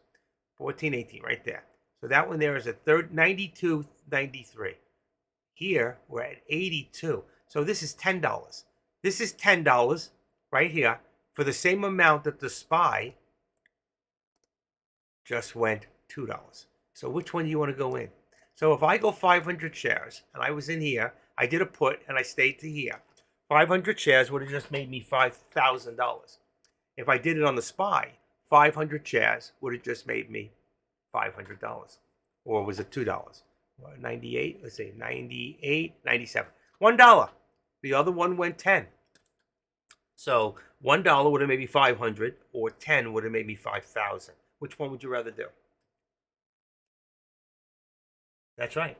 In my head, I feel like one SPX is just like 10 SPYs. Think of it as 5, okay? Because sometimes it's less. 10 is unusual. That's very unusual. This time of day, it's more. But during earlier, it's less. But that's why the SPX. But just remember, if the trend doesn't go the way you want it to, and you're in SPX, and you don't get out soon enough, you can lose your ass too. All right? So learn how to crawl before you can walk. And before you run or you start trotting, make sure you're walking well. Don't be like Biden going up the elevator and he tripped 3 times on the way up. Don't trip on your way up because that trip might take you out of trading. Trick or trading. I like that. Trick or trading. So make sure you can crawl before you can run because this is not a get rich quick scheme. All right? Remember something. If you're gambling, then go with the house because the house always wins. That's the way it is. All right? We're going for a new low of day, guys. All right? So you could have got back in. This thing's going to keep dropping and keep dropping. And I'm leaving money on the table all day because I'm doing what I'm doing with you. I could be, let's see. I'm going to make this 25. 189.25. 189 for Tesla now. 189 is the support. You love this channel? You like the active trader? You like it in here? Listen, I try to keep it real. I do go off track once in a while, but it's not for 20 minutes. It could be for a minute or two. Somebody called me on my spot yesterday. I won't mention any names, Sharo. And she said, do you talk about anything? Are you going to talk about trading? And guess what? That person's not even here today. See, they didn't love me that much. They didn't understand my humor. I can't help that. I got to be me. I'm not going to be anything else than who I am. But when I give you the information and I give you alerts, they're going to be spot on. All right? That's the important part. They're going to be spot on because I don't want you to lose money. But if you lose money, don't come back and blame it on me. All right? I'm doing the best that I can. What I do is just a suggestion to you. But the problem is, the thing is that most of my suggestions have been good. They make you money. And that's what you want. And that's why you keep coming back for more. And if you want to just do stocks, you can go listen to AK-47. He's a great guy. He taught me a lot. All right, 39.80 and 39.85. So right now I'm gonna drop my thing down to 39.80 on the put. Okay, let's put that in there. Oh, that got real cheap. And 39.85. All right. Oops. 85. There we go. And let me just check on the contracts to see what the delta is on those. In fact, let me show you guys what it is. Because right now is where you start worrying about the theta. Okay? So let's go in all products for a second. There's my XPX. There's my 39.85. And my data is 45. My theta is more than my delta. It's a lot higher than I want it to be. I want it to be 2 or 3 times. That's fine. It's showing me it's going to come down fast. If it does, unless it goes in the trend direction. Now I look at 39.80 and I've got 42. I told you, we're trying to stay between 40 and 50. If this said 39, I'd go to the next one. I'd be in the money at 85. It would cost me more money depending on the size of my account. You can go to 30 if you want. It's just not going to print as fast, that's all. But it will print if it goes in the right direction. So I'll give you the right contracts. We have a new low of 83. We're about to break it right now. We just did 82. We're breaking down 80. See, we are dropping. All right. So, folks, you should be in a put. If you're in a put, you'll be making money right now. The contract's cheap. I don't even know how it's moving yet. Let me just see something. It's at $4 and change for the puts. That's really good. Okay. They're not printing that fast right now, but they are printing. 79. Now you want to wait for it to come back a little, okay? So what we're going to do now is we're going to take our support, all right? What are we going to move it down to, folks? What are we going to move? In your mind, say it out loud. We're going to move down to 75, right? 397.75. There's our new support. Uh-oh, where did it go? I may be in between 2 lines here. What? Oh, you know what? Let's see. I'm going to remove my lower target because we're about to pass it. You remember I told you 397.75? We just hit that lower target. That's the second time today that I've hit my target. I've given you 3 good alerts or more that have paid off, and I've given you 2 target prices, both that got hit. There you go, target hit. That's twice my target's been hit. So I've been correct. So why aren't you in a put, active trader? What is wrong with you? I don't know. I'm scared. I'm a pussycat. Meow. Speaking of pussycats, where's my cat? It's 3 o'clock. She should become walking in. Okay, I'm going to bring this down now to 398.50. That's what I have. Wow. Okay. Let's bring it down to 25 since we're still dropping. Let's go 25. And there we go. We're still dropping, folks. Still dropping. What's the next leg down? Let's put it down to 75 is a very, very high resistance point, going down or up. All right, well, let's make it 65. Because if I do that, it'll hit it. Always. Look at this thing. Keeps going. I called, if you remember, I said 397.50 today. I said 398.50 and it hit that. Then I said 397.75 and it hit that. So right now, if we go across, right now, like, hold on. Where the heck did it go? Hold on, I wanted to bring this down a little. Okay, let's go across now and see. I don't know, it's not even in there because we've been so high. I'd have to go back a lot of days. All right, and I'm not back there long enough. So I would have to, where am I? Here we go. All right, 397.69. I hate to do this. Let's go back 20 days. Here we go. We're looking for a new low. 393.60. I said 395, 391.85. That's a couple of days ago. Then it went all the ways up. Then that's where we are now. 397.88. So 391. 391. And then we had support here, 394. And then right there. 397.88. That's where we are right now. So where's your next steps down? Right about there. 395. We're going to see 395 by tomorrow. And that's what I said. In fact, if you remember what I said, if you go back on the tape and you listen, I turned around and said 4 hours ago, I said if we break below 400, all right, and we get it down below 399.50, there's a good chance by tomorrow we could see 395. That was my premonition. Had a bad start this morning, but ended up with a $50 profit. That's good. But how many contracts was that, and what did it cost you for the contract? So where did you really break even at? All right, but that's good. But you need to stop jumping. You're jumping in the middle too many times. You've got to make sure that your support and your resistance is correct. Otherwise, you're going to lose money. Now, I got in one trade this morning, and it went the other way on me. All right, but I held it, and I had a cost average. I got lucky, and I made on those trades. So I won on all my trades today. 3 or 4, 3 for 3 or something like that. Come on, what's going on here? Edit. Let's go back down to 190, 189 and 50 cents for resistance on Tesla. Tesla's dropping too. And it's got support night right now at about 188.50. All right, so there's your Tesla. My computers are starting to slow down on me. But knock on wood, we haven't been knocked off the internet once today. I shouldn't have said that. I jinxed it. Oh, you know why? Remember I told you all week I kept saying I'm going to reboot? I had a problem with my TV last night. So I had to reboot my TV. So I said, while I did that, might as well reboot my internet. I wasn't on it. So I did reboot it last night. And guess what? We're good. I think when you do that, you pull the plug, it drops all the cache out of there. You can start all over and there's no memory problems. So it worked.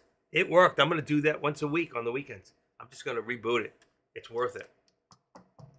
Wow, we're still dropping, folks. What do you want to do? What do you want to do? Anybody in a put? If you're in a put right now on SPX, you should be in at 3980 on the put. If you're doing the SPY, you should be in at 397 on the put. So it's 397 or 3980.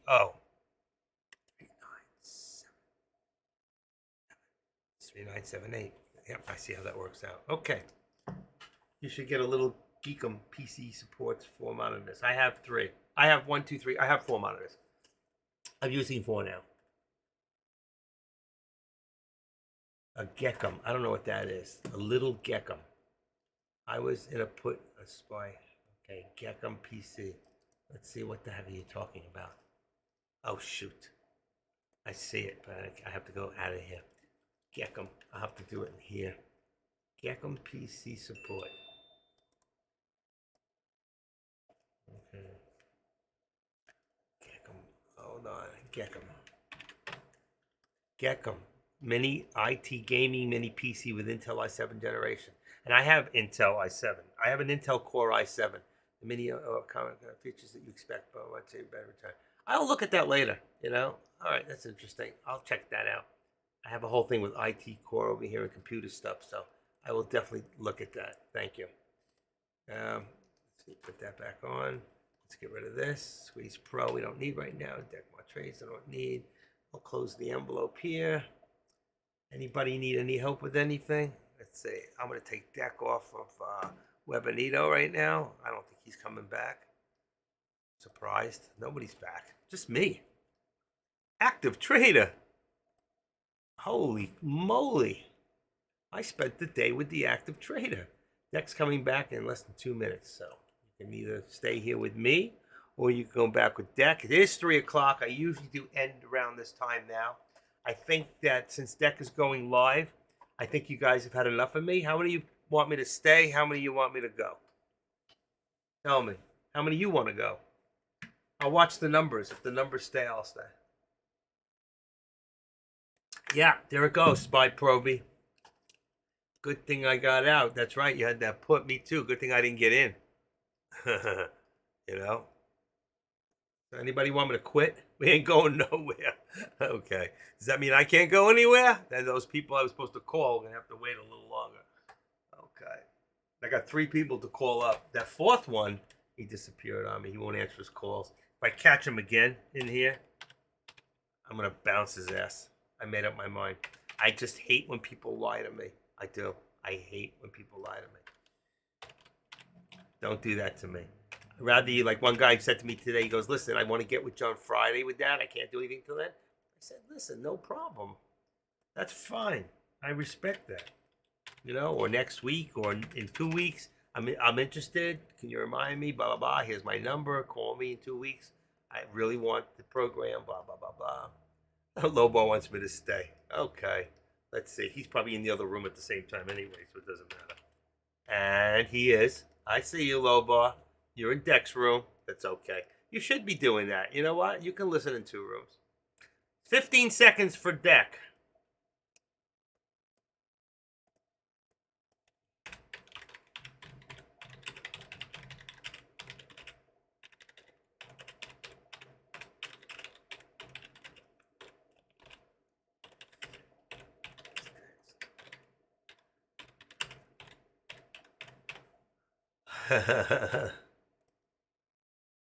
I wrote in Deck's room. Active Trader's been live since 8:52. It's Deck's turn.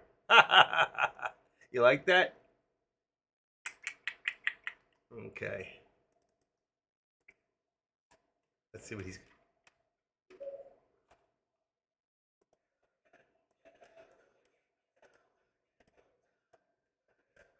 I can't have music in here. It'll ruin my tape. And I already turned down his Webanito. I just erased it, so. Okay.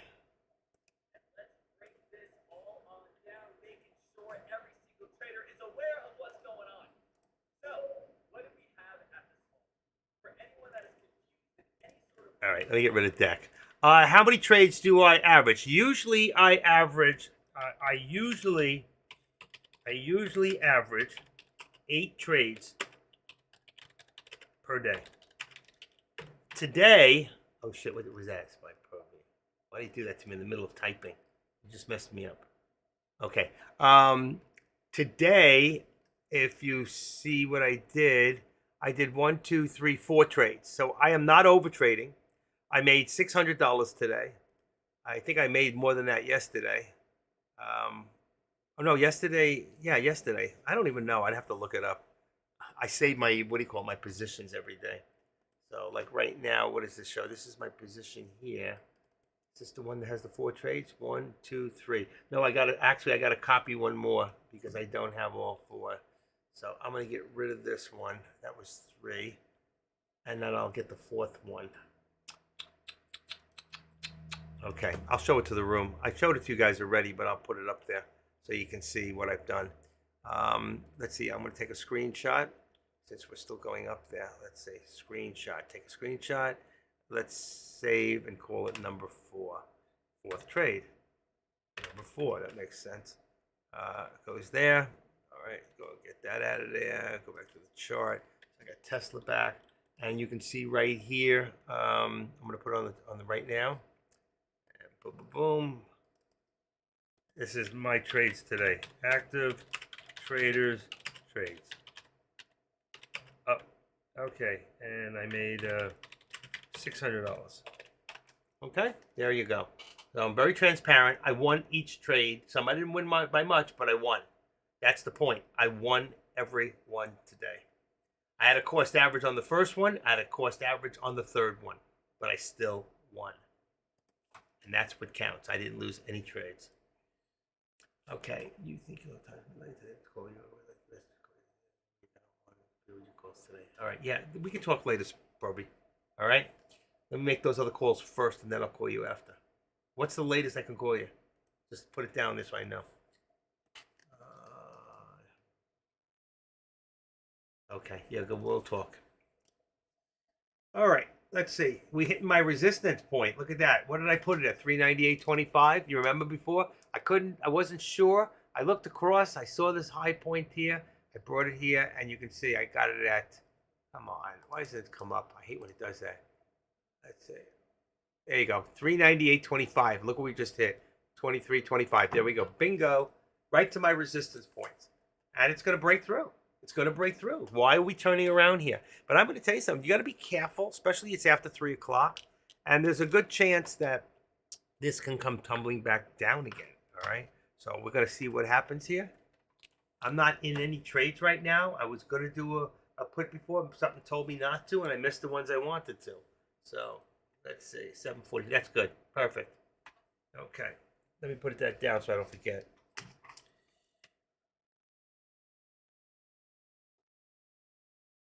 My day never ends. Send me your number real quick in the private, so let me see if it's in here. You have your number in here, so I have to look it up. I'll have to look it up anyway, not that it matters. Okay.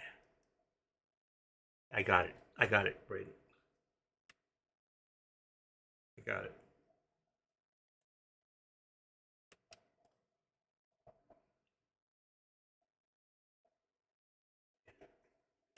Okay.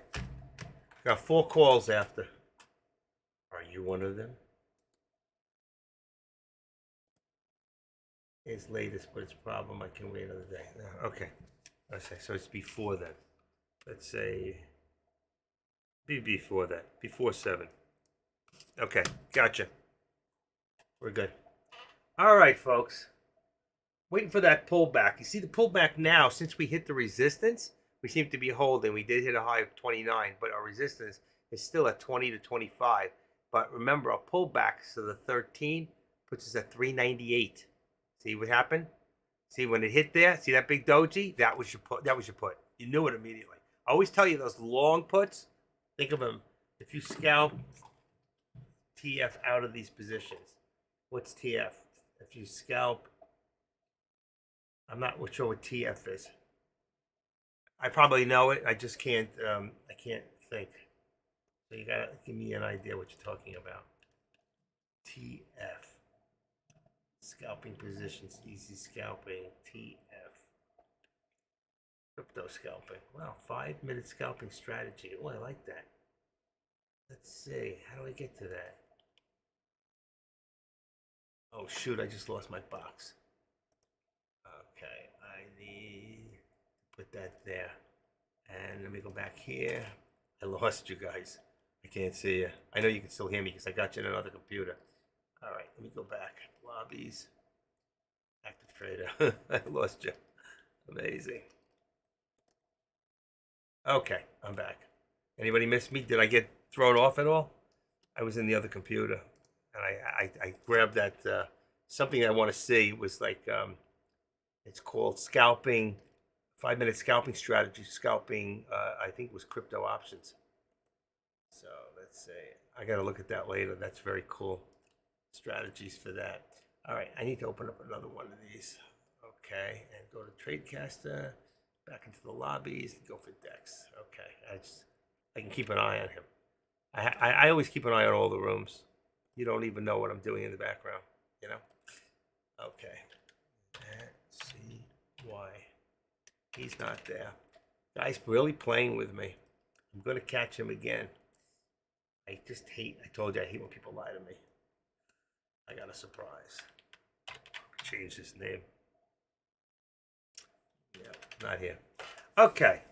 So we hit that resistance. If you can look on the 1 minute, what you're going to see is, let's say 1, 2, 3, 4, 5, 6, 7, 8, 9, 10 times. Here's the 11th. If this doesn't break through to about 35, it's going to get tired. And what's going to happen is it's going to pull back. And then it's going to come back down again. 398, 10, 7, something like that. It'll come back to the 13. But right now, it is pushing. This is the problem is, got to see, if you look at you got 115, 130. This is good.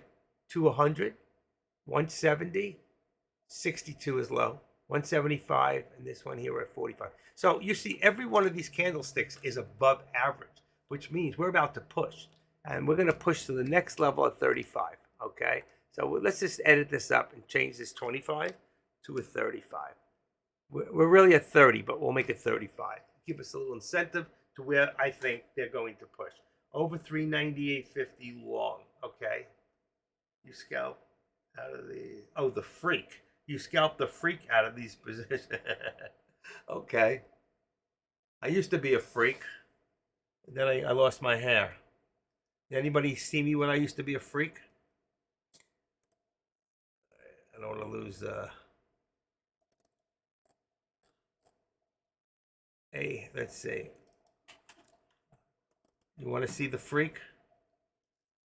Yeah. This is the freak at 19. You're now listening to him how to learn how to trade stocks. That's the active trader. What do you think? I used to have hair halfway down my back in curls, like Roger Daltrey from The Who. Who? Exactly. But Tommy doesn't know what day it is. Wow, isn't that amazing? Deck went live and 50 people ran out of here. They ran to Deck's room. All right, traders. I knew that would happen. They think they're going to get. They love Deck. It's all right. He's got muscles. I don't. All right, so back now to 50. So you see we got 398.50. The resistance is going up, which means this. If it's 398.50, let's say, wow, 390.65. Let's just go to 75 for now. That'll give us a 75-cent range in the channel. But really, is that where we're at, or are we back to 398? I'm going to say we're back up to 398. All right, I think we're a lot closer. So let's put the 9.8 back in there and say, okay, that's back under the 13, because this is where we pull back. This is where we usually pull back to, and it would be right to 398 to where we are. All right, that's 75 cents. But what's going to happen?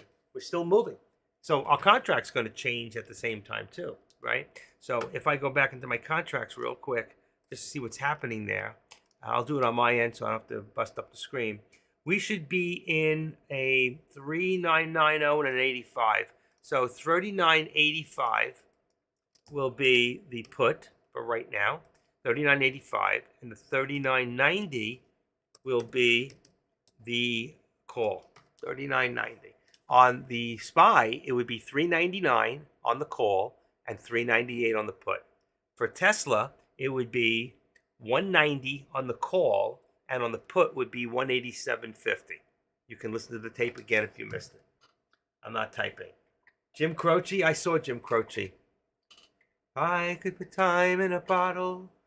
I love Jim Croce. I saw Jim Croce. I saw Cat Stevens. I have a box with about 300 concert tickets. And I always wanted to take all my concert tickets and just make a whole collage of them on a big frame. And I used to be a picture framer, and I could do that, okay? And I didn't do it. But I was 19 in that picture, probably on THC at the time. You know, we used to have these little pills, THC pills.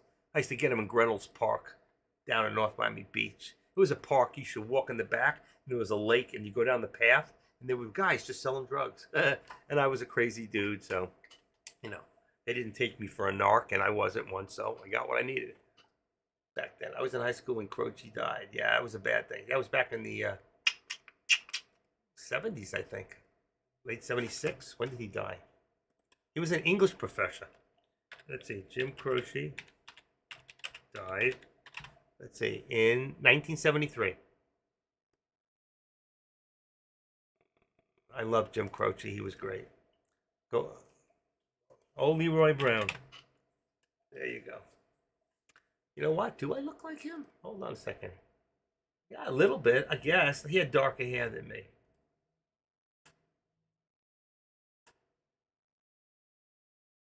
He died, and 5 others died in a plane crash. Actually, I think there was a guy who gave up a seat on the plane, and Jim Croce took it, and the other guy lived. I forget who it was.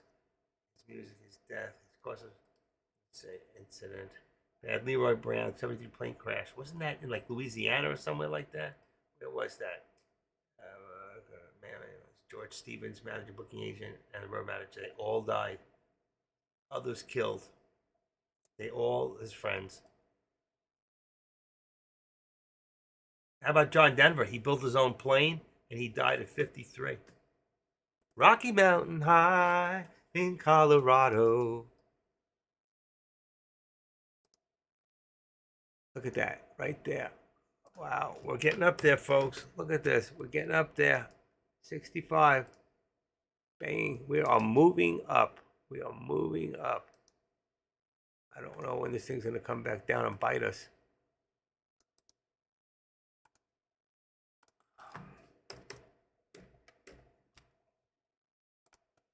There we go. It's getting tighter. It's getting tighter.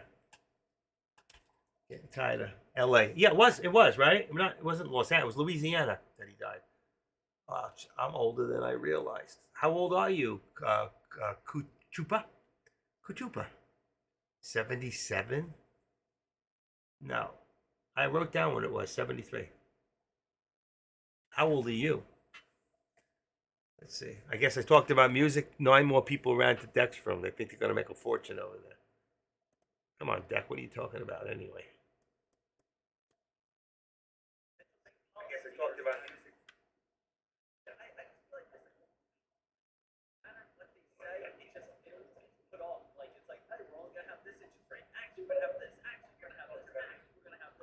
Talking about interest rates. I'm not interested. There's nothing really happening right now. I mean, we got we're still going up, but we hit a roadblock there. All right. Okay. Let's see why.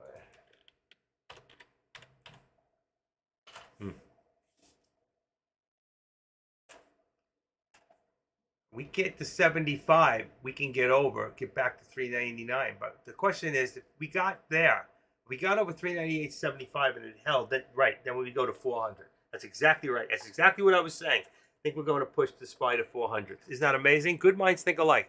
That's exactly what I'm saying, and he's typing it at the same time. That if we get over the 398.75, 85, it'll go to 399. It will push for 400.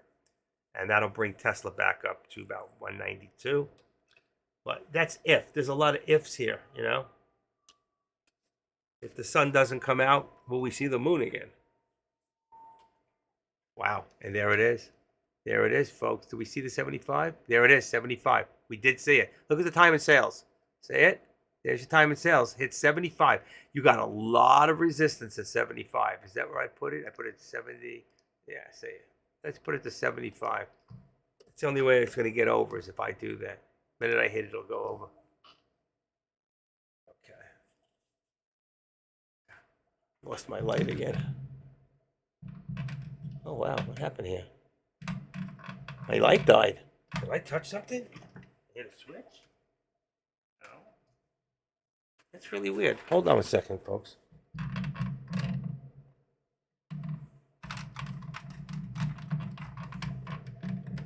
My light died. Holy... Oh, there it goes. That is so weird. Huh. I thought it died. I got up and it went on. SPX calls. AJ, I told you yesterday, always use proper format here, please. Okay? Proper format.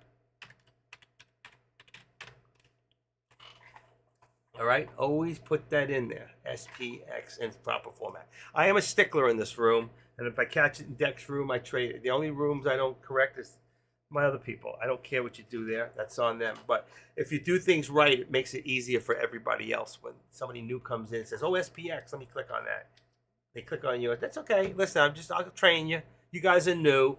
All right, we're gonna figure this out together, right? I'm not trying to be mean. I don't think they will swing it. You know what? I don't know. That's all right. We're all learning.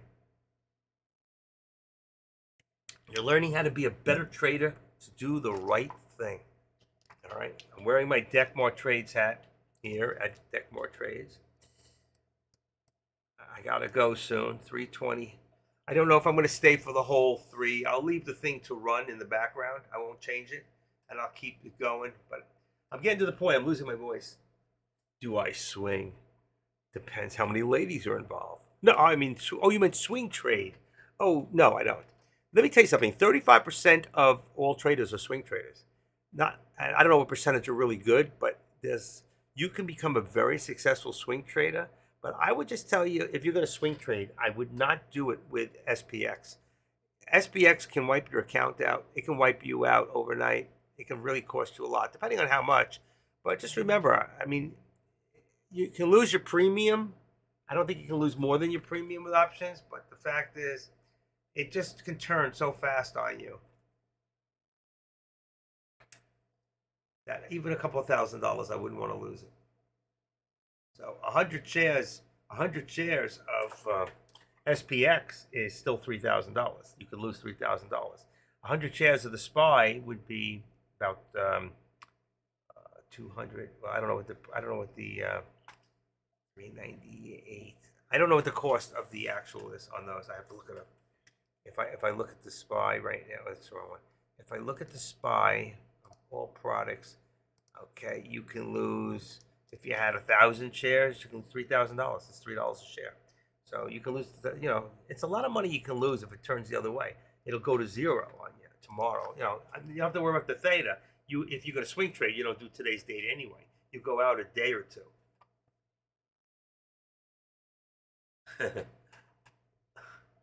Back in the 70s, they used to have swing clubs in South Florida, and a lot of married couples went to these swinging clubs, and you would exchange partners. I never went to one. I just know about them. I did go to a swinging party once with my wife, and there were about 25 couples there. I'll never forget that night. It changed my life. But I wasn't a Christian back then. My life was different. I've changed my ways. You know that song, Change Your Evil Ways? You got to change your evil ways, baby. Santana. I love that song. All right, what do we got? Resistance on, came back down, but a resistance on Tesla.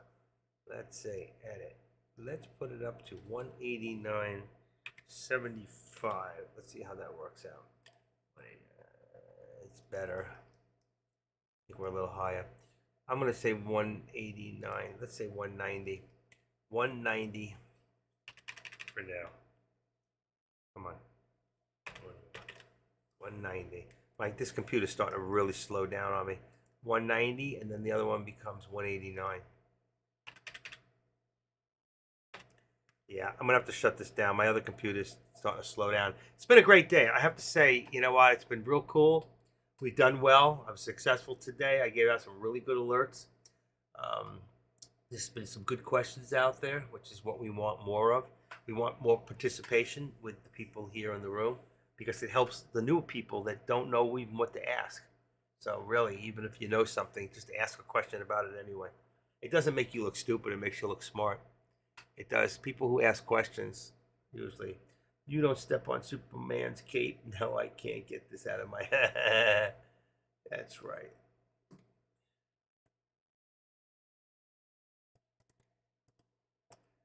Wow.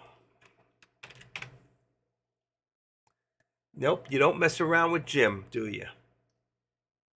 You don't spit in the wind, and you don't pull the mask off that the old Lone Ranger, and you don't mess around with Jim. But he's stronger than a country horse. And when the bad folks all get together at night, you know they all call Big Jim boss. And they say, you don't tug on Superman's cape. Great stuff, huh? He was a genius. He was definitely a genius. And I saw him in concert. I got the concert ticket to prove it. It was a midnight special. Started at 12 o'clock, ended at 6 in the morning. It was in Madison Square Garden. It was one of those midnight specials. I was there.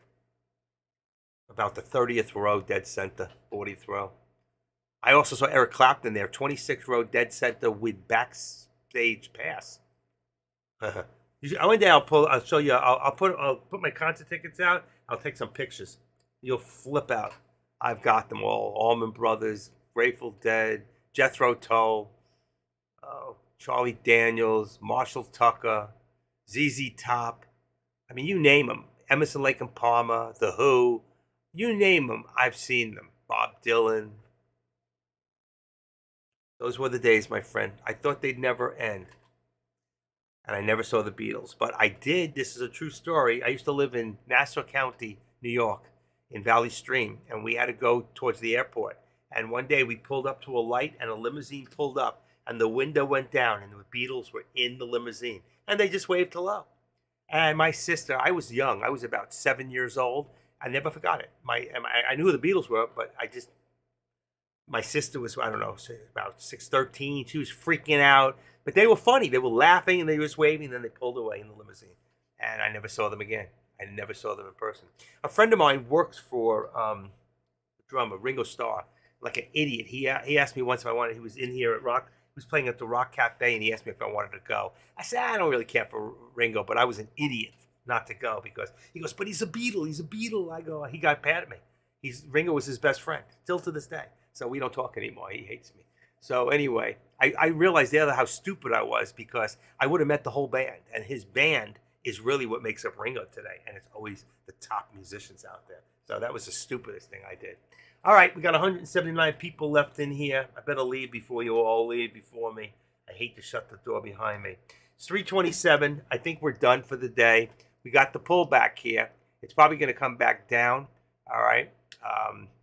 We've got a little bit more down towards 320. It's going to drop down. I'm going to just leave it down to 398. It's a little low, but I'm going to leave it there. And with that, 330. I've been here going since, for real. It says I've been going since 8:52 this morning. So that is 3.5, 8, 9, 10, 11, 12, 1, 2, 3, 6.5 hours straight. And I got 4 calls to make. All right, folks. So I'm going to call it a night. I want to thank you all again for your support. We will do this again tomorrow around the same time, around 9 o'clock. I don't really need to listen to Deck. He doesn't say anything that I really need or you need because what we're doing is a little different. I like to listen to him once in a while just to see what his thinking is on which way. So, but I will set up 9 o'clock and I'll come in maybe between 9 and 9:30 tomorrow. And I'm tired. I didn't have lunch either.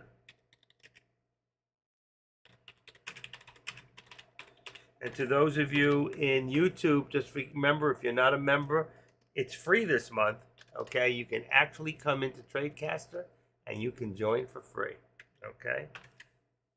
How I can get in contact with you, Matthew Justice. That's a good question, Matthew. Let's see, Matthew, I'll tell you what. Send me an email with your name. Tell me who you are. Send me an email. Anybody else who needs to get in contact with me or needs one-on-one, $35 an hour, send me an email at it's a2zmarketing@gmail.com. And do not send me any links to click on. I will not click on anything. Just tell me that you're from YouTube. Tell me, or you're from Tradecaster, and just tell me what you need. All right. And I'll see you guys in YouTube tomorrow. Thank you for your support. And same thing to you guys in Tradecaster. Again, I just want to thank you all again for your support. I'll see you all tomorrow. And have a blessed evening. All right? 3:30, I'm signing off. Take care. See you tomorrow. Be safe. Don't trade anymore. You got enough going today. You know what? Do some studying. Watch some videos. And learn. Last question. What are those arrows on the chart? Aha. That's part of the TTM squeeze. I will go over that tomorrow with you, but you can look up TTM Squeeze. That's the Pro I have you can get the Scalper Alert and the TTM Squeeze free through, and I make available the other program to you right now. There's only a couple left, and they're gone. So there's a couple of pros left, and we're done. All right. So thank you again, all. I'll talk to you tomorrow. Mikey D. I'll try to give a few more lessons tomorrow on the Squeeze Pro and the bottom part. That's the Squeeze Pro there, and this part in here, which is the Scalper Alert. With that, thank you again. Take care. See you all tomorrow. Bye-bye.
just letting you know, I want you all to have a blessed evening.